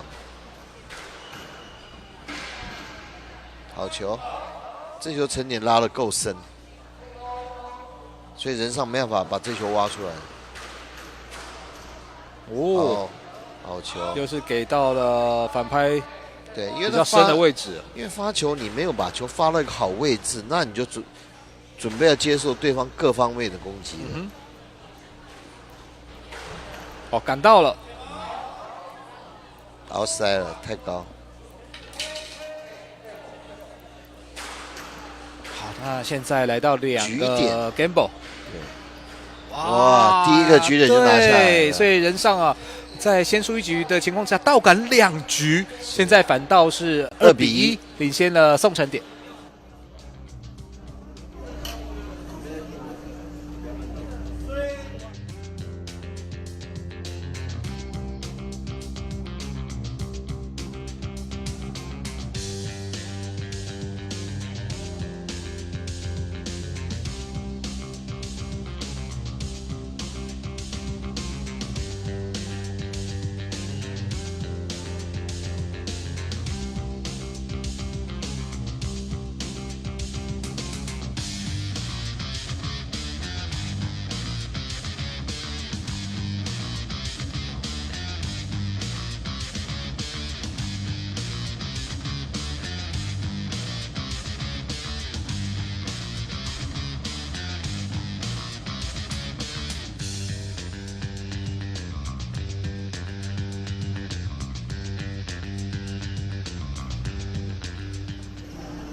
人上是以2比1暂时领先了陈典，现在准备到第4局的比赛。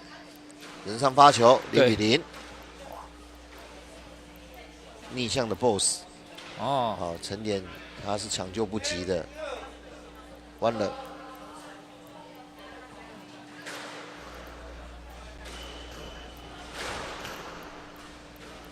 好，连续得分，2了。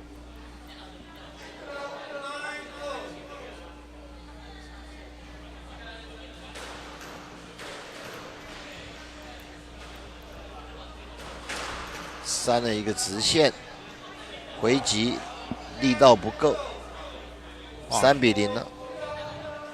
哦，学弟在第4局连拿了3分，而且局数上呢是以2比1领先了陈典呢。哇哦，又是直接正拍的发力啊！对啊，4比0了。奥赛啊，又出界。对，陈典这个接发球没有把注意力集中啊。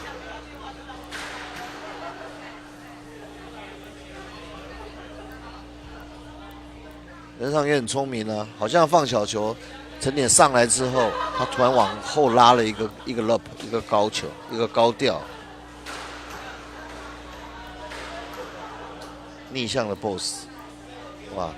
现在任尚大发威，当练兵场，居然是一口气连拿了7分，对啊，什么招式都拿出来用了。对，哇，再加压，对，一看就是要加压，往后3。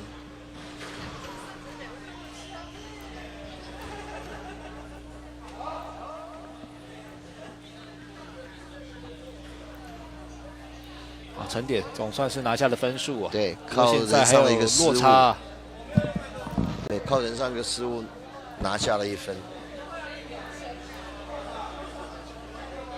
，1比7。啊，又在失误。对，8比1了。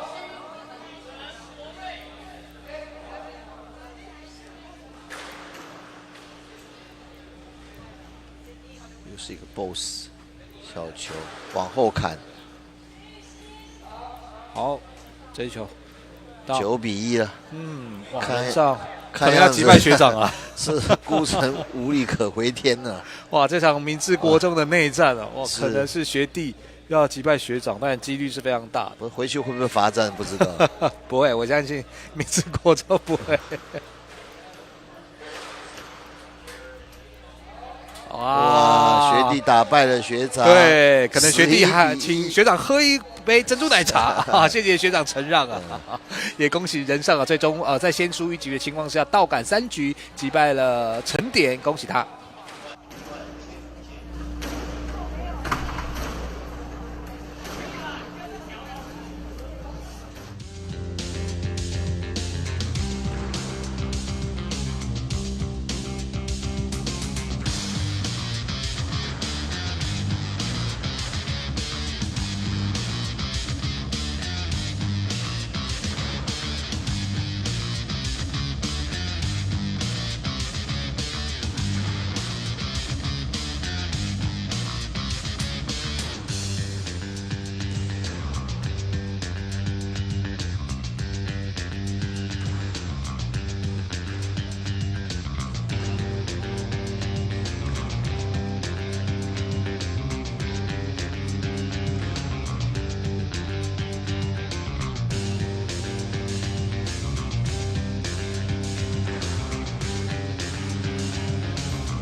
好，接着我们要介绍这场比赛是男子高中组的比赛。好，我们在镜头上看到穿黑色球衣的就是何轩玉，啊，美国学校啊10年级的学生。啊，他目前球龄啊只有10个月，啊，算是来学习的，身高166公分。那我们看到穿紫色衣服了，这位就是杨成敏，啊，16岁，174公分高，3年10个月的球龄，目前是莺歌啊高中2年级的学生，啊，他也是，你看后面也是绣的明治，也是明治壁球队啊的成员之一，啊，在明治国中毕业，在明治国中接触了壁球，在李嘉洲教练的指导之下，啊，才有今天的球技，啊，球技蒸蒸日上。这一次在暑期的这个集训营里面，杨成敏也来参与我们的这个集训。啊，球技有明显的进步，对，等一下我们可以拭目以待。那当然，陈敏刚刚跟韦恩是打了4局最终是1比3。那轩逸呢是遇到了当然这个实力非常好的选手啊，所以最终还是落败了。对，刚才陈敏应该是输给徐伟恩吧？对，陈敏是输给徐伟恩1比3。对，是因为徐伟恩目前在我们种子球员里面，这大概也是排在大概4、5的实力的位置。对，那轩逸就是输给彭超谦呐。是彭超谦是算魔王级的，对，魔王等级的。对。那这场比赛其实上实力上还是有点差距，因为毕竟陈敏他已经快4年的球龄了，这个何轩逸大概不到1年的球龄，所以说在技术上的成熟度，他还是不及杨成敏，所以杨成敏应该是可以很轻松的来处理这场球，来赢得这场球的比赛。当然了，来这边就是多学习，对。之前的就像资深的学习，看看别人是怎么进步的，别人的球技为什么强在哪里？那这一球如果是别人是打这里，那我应该打哪里？都是可以教学相长的地方。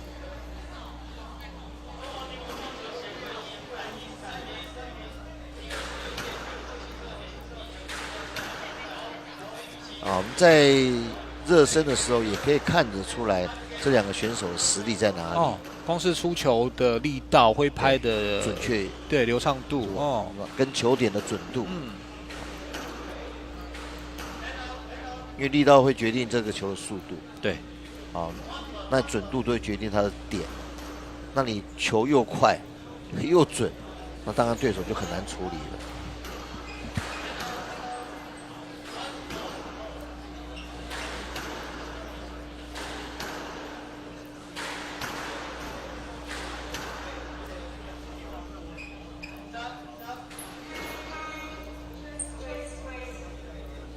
现在裁判已经很嗨了，就是2位选手要选发球面，是由杨成敏选到发球面，所以杨成敏发球，比赛即将开始。这场比赛的主审是吴宏一先生，Mark 是潘桂叶小姐。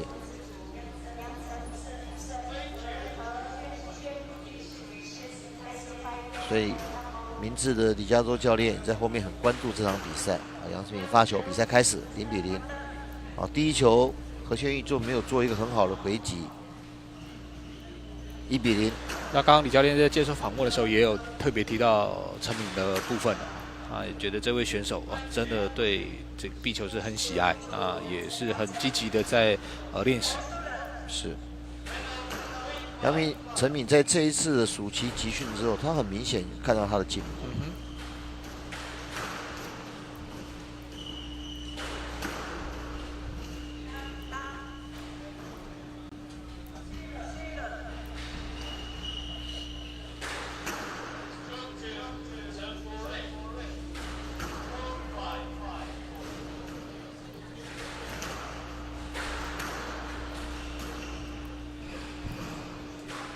好，连拿4分，杨成敏还是把球控在后场，而且非常的贴住侧墙，让轩逸是很难处理。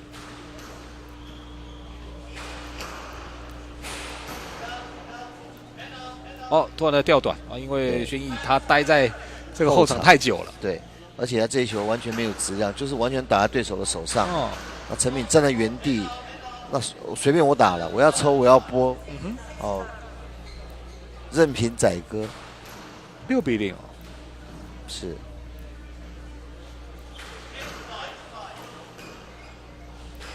离奇，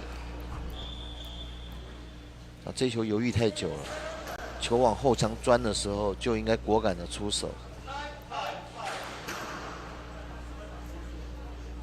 都是考虑太多，想太小。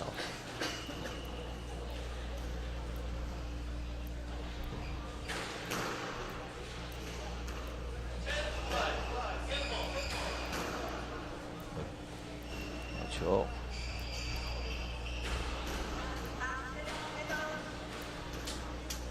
好，何轩逸反手放小球拿下1分。发球。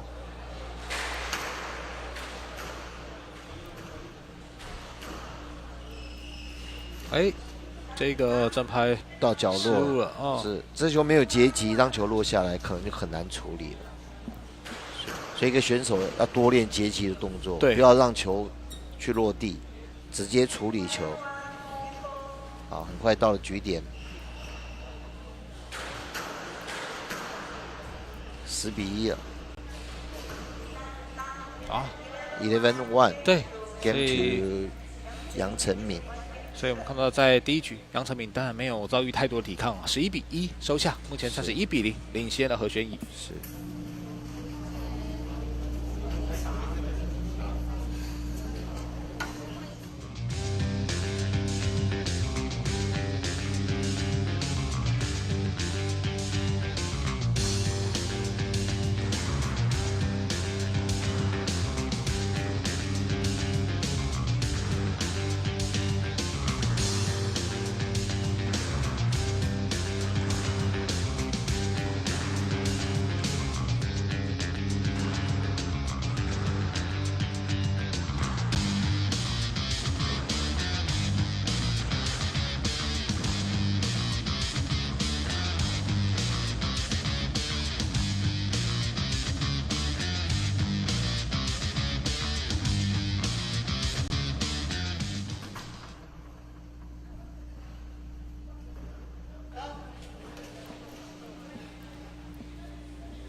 经过短暂的休息，现在裁判已经在看码表了。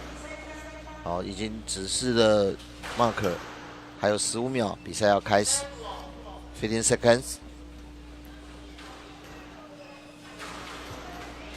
现在2位选手都已经进入场内，准备要做第2局的比赛。啊，第2局由杨成敏 serve level。好，这次何宣仪的接发球失误，7-0。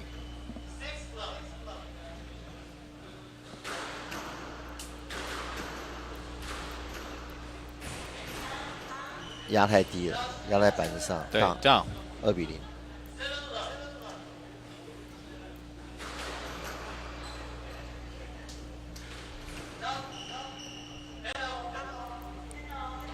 好，杨成敏他在前面准备往后挑的时候失误了，太低了。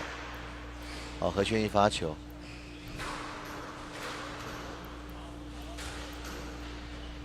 将球回到后场。何宣仪再度击球失误，3-1。利用反手发球，哎，还是造成何宣仪的失误。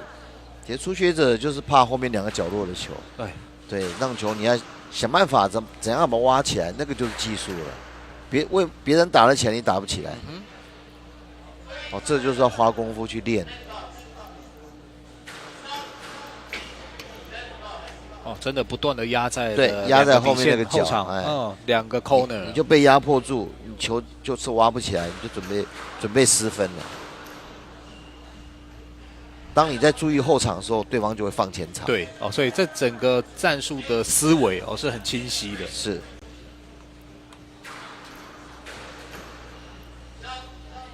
啊，对，不断的被压迫在后场。然后当你专心在后场的时候，对手就出其不意，第2个前场。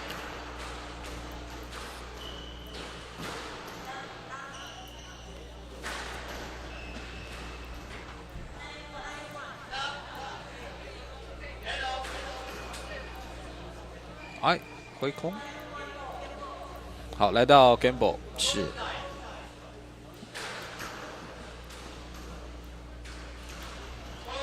哦，没有问题。对，这个是因为这球你回击完全回到中间来，也没办法回到中场，那就看着对手怎么去处理这一球而已。是我们看到陈敏连续2局都是11-1拿下，现在是2-0领先的何宣仪。是。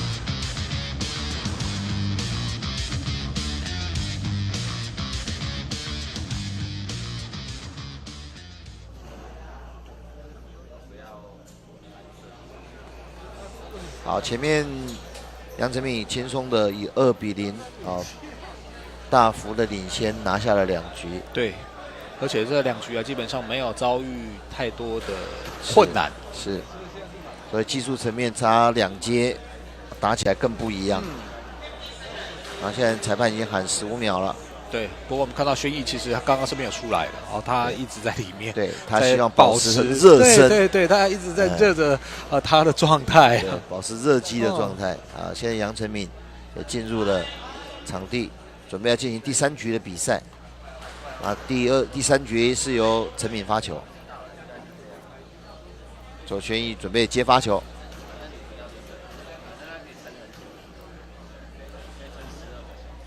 好 ，level。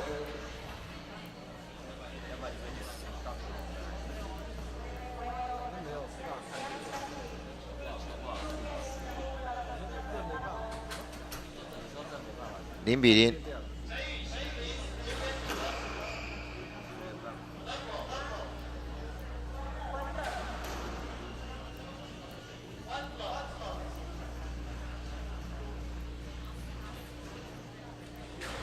1比0。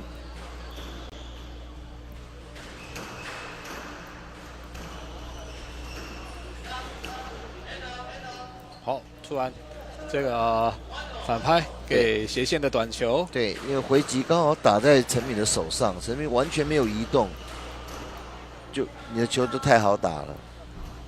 好，这一球突然打了一个右前方角落的球，得分。好，1比2。发球。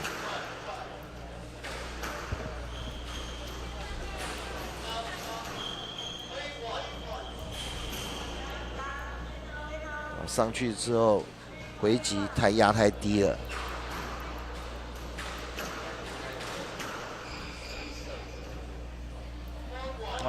这个小球放得非常的精准哦。球打到中间来，当然就对方移动都不需要移动，看他就左一个右一个。对，一左一右，是你就死了。球一定要离开对手的所站踢点的位置啊，还是在中间呢，他当然好打。又要再放，对，好用一直用啊。对你落在那边，他就等着那边挥你一左一右，一左一右，你就打不完了。对，结果应该是陈敏这一球太低了，自己的失误。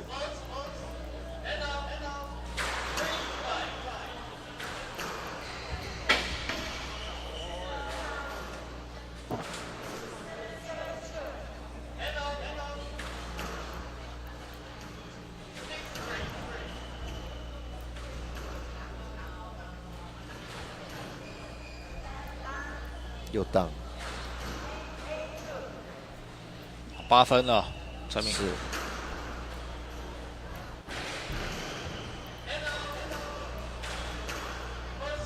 哇，没有成球，不等球落地啊！是陈敏直接截击了，因为他这一球回击打了一个不边，完全往中间移去。杨丞琳从前面回来还绰绰有余，再回你一个直线。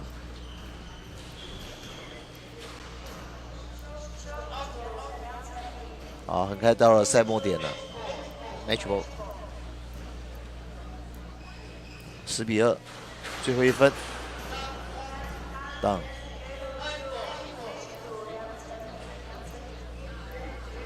好，那这一场比赛没有太多悬念在第3局依旧是杨丞琳11比2收下。那11比1、11比1、11比2，恭喜陈敏击败了轩逸，拿下本场比赛的胜利。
接着为各位观众介绍这场比赛是高中男子组的赛程。好，我们现在看，场内穿白色衣服的是王奕晨啊，绰号是面面，176公分，莺歌工商3年级的学生，他球龄算是长了5年，平常是在板桥运动中心和台大啊来练球，他拿过全国国小组的冠军。啊，一组的冠军，D组冠军，算是蛮有实力的一位选手。那穿这个绿色衣服这一位啊，一看就是明志壁球队的成员。啊，他是国中时候就是明志国中啊，接触了壁球，在李嘉洲教练的指导之下，慢慢进展到今天这个阶段。啊，他是三重工商3年级的学生，啊，球龄已经4年10个月了，啊，也是我们国内各项比赛常见到参与比赛的选手，啊，非常热衷壁球。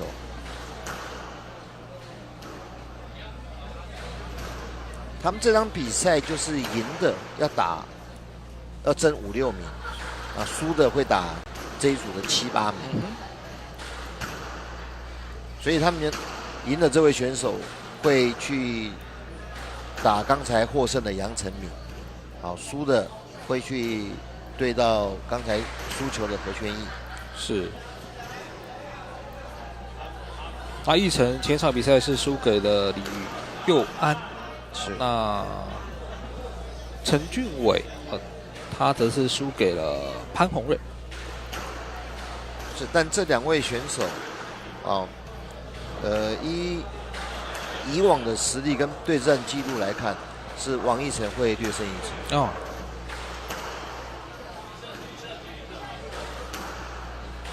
好，现在在热身，持续在热身，就是比赛前都是有4分钟热身时间。好，刚才他们已经换边了，2分钟到就换边。刚才热反手，现在就是改着练正手。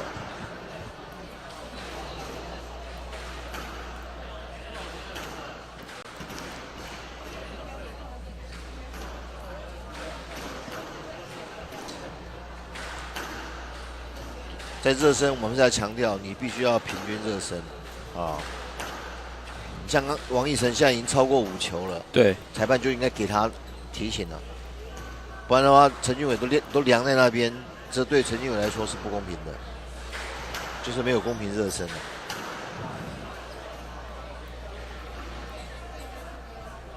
不管你有没有连贯，第5球就是要给对手。不是说我1、2、3，第4球失误了，我这条我重新算，又1、2、3、4啊，又失误了，又捡起来1、2、3、4，这样不好。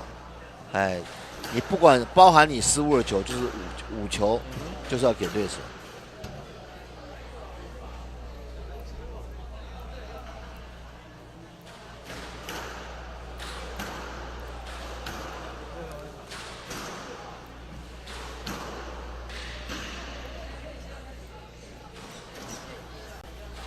好，现在场内还是在持续热身。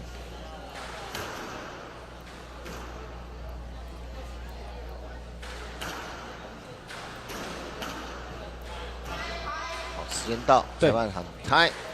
热身完毕，俊伟跟奕晨2个现在要选发球面，选的结果是俊伟发球。好，这场比赛的主审是许兆明阿米狗。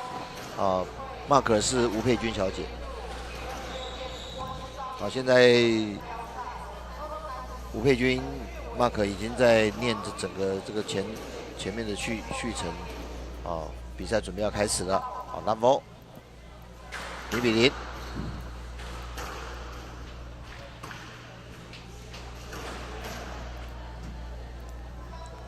奕晨一个击球的失误，他想打一个 reverse 的 boss， 结果自己失误。1-0，俊伟领先。奕晨这一个斜线就非常有水准。对。很快将比分追平1-1。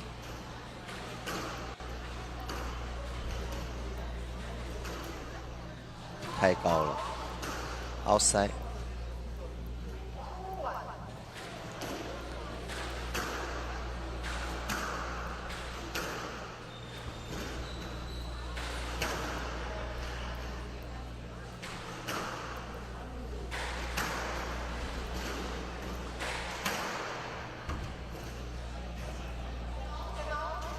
这一球够深，造成奕成的失误，现在2比2。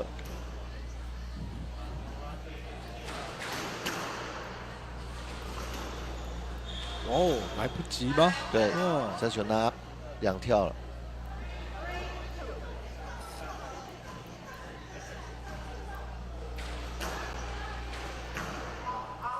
奥塞太高了。刚俊伟回击的时候，球压线奥塞。好，俊伟又攻了一个低盘的球，打在板上，奥塞。5比2了。是。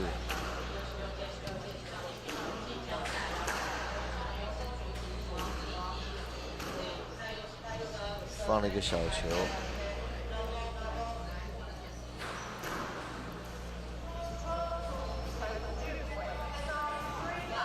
这球奕成挡到俊伟的击球了，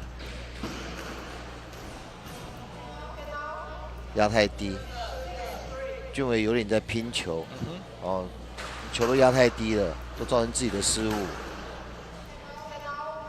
但这球拼尽了，我觉得俊伟这场是要跟奕成在拼球，球都压得很低。哇，可能是他赛前制定的策略是啊。但是打在奕成的手上就非常不妙了。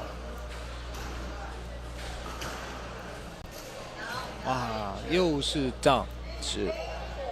其实如果对手实力明显高过你，你跟他稳扎稳打，是一点胜算没有。干脆我跟你拼了。对，要出奇招了。对，我球压低压快，反正进就是我的。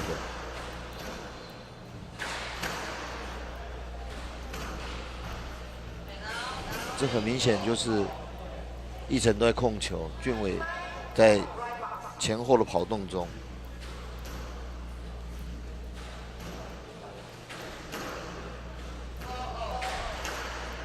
发力，对，还是锁在了正拍的后场，打得够深，很快就到了局点了。来看10比4颠簸。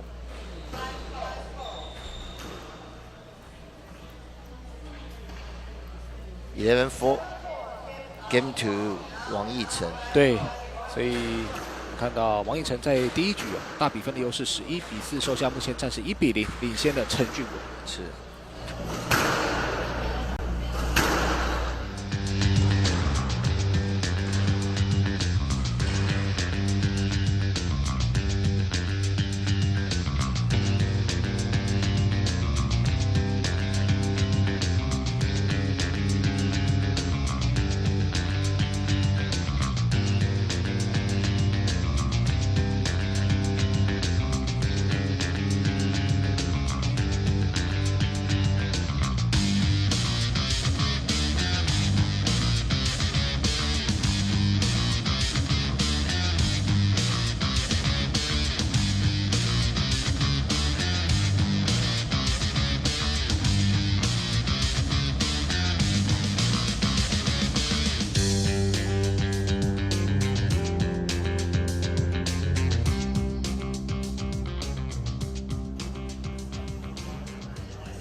好，时间到。第一局奕成领先，所以说奕成来发球，0比0。第一球就压得太低了，就荡了。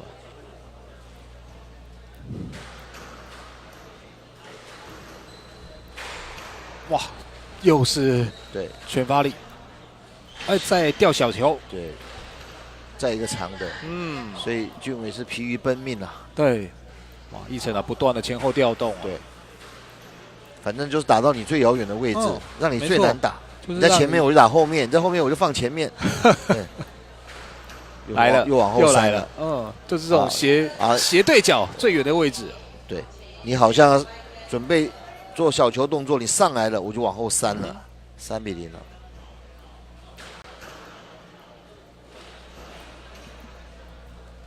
还是荡压太低了，因为这球如果你打 boss 浮起来，上去也是挨打。对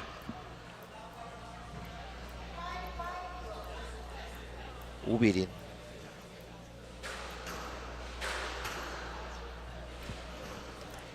打个莫名，完全出乎俊伟意料之外，打了一个 boss。俊伟还以为是前面的球，准备上去了，结果这一球又低。对，啊，完全拉开来7比0。所以我说俊伟他这场很明显他在拼球啊，上去太明显了。还好这一成失误，不然俊伟这个小球太明显。太容易掌握了，对，一看就知道放小球，又放了这么高，那根本就练球吧。还好一成上去扒斜线失误，直线，他两个在互拉直线、斜线、小球，俊伟完全在里面冲锋陷阵，疲于奔命。哦，这球有了，对他昨天放了个小球，而且还是一个很好的位置，线上1公分，一成根本来不及回防。这球完全挤到俊伟了。对，而且他球拍没有做回击的准备，球就到了。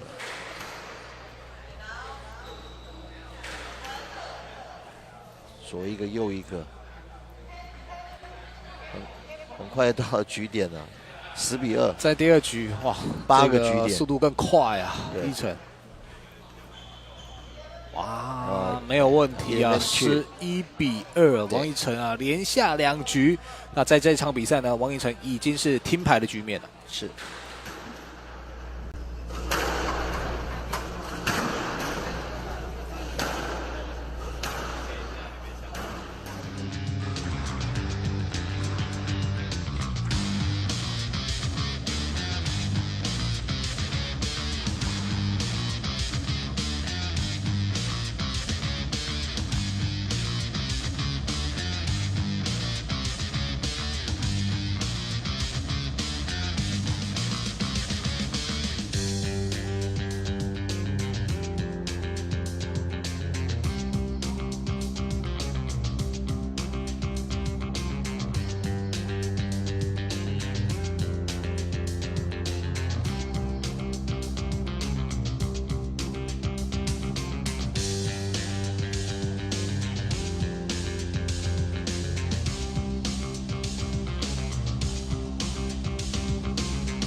经过短暂的休息，准备要进入第3局的比赛。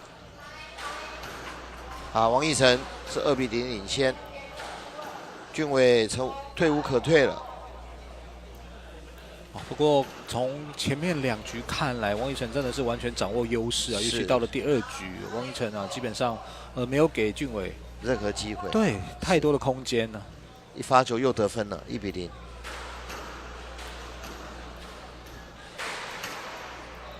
这个斜线打得非常深，让俊伟都回到中间来，然后回来一个 boss 放小球，斜线，再给一个直线，完全全场控制住俊伟了。对，俊伟完全是在应付一成的球，只能疲于奔命啊。对，你的勉强打到而已，你的盾再厚都会被矛攻破。哇，真的只能追啊！是一直在防，一直在防，没有机会攻击，一想攻就当。这场球就难打了。又打到中间来，一成放了一个小球，你又回了那么高，他是扒你一个斜线就死了。这放的太不理想了。对，好像是做球给对方进攻。又发球得分。打球要再积极一点，很多球就直接截了，对，就像这个样子，千万不要让它落下来，落下来你就很难处理。你看一成完全是左右开弓，一个左勾前右勾前，再来一个直拳，就倒了。这种组合技啊，不断的给俊伟压力。哇，又是来不及挥啊！这整个穿过去了，很快就来了7-0了。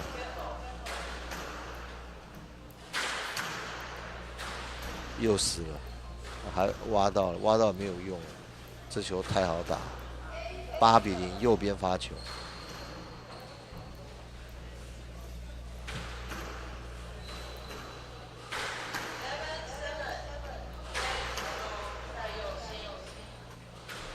真的是左一个右一个，右一个就左一个，就完全没有招架之力。也拿9分啊，一局比一局更有载智力啊！是。哦，有了，俊伟拿下了第1分。对，他反手突然放了一个小球，出乎了奕成意料之外。这个危险。直接得分了，因为刚才接发球，奕成站的位置就不对了，球一发到你右手边来，你就很难打。哦，不错，欧勇加注，给到对角线，3-9。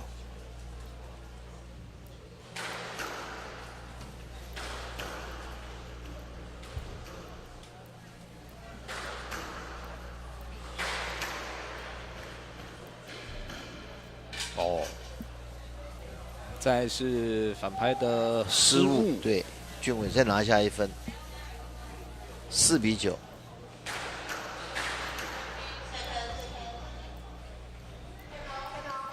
没进，力道差了一点。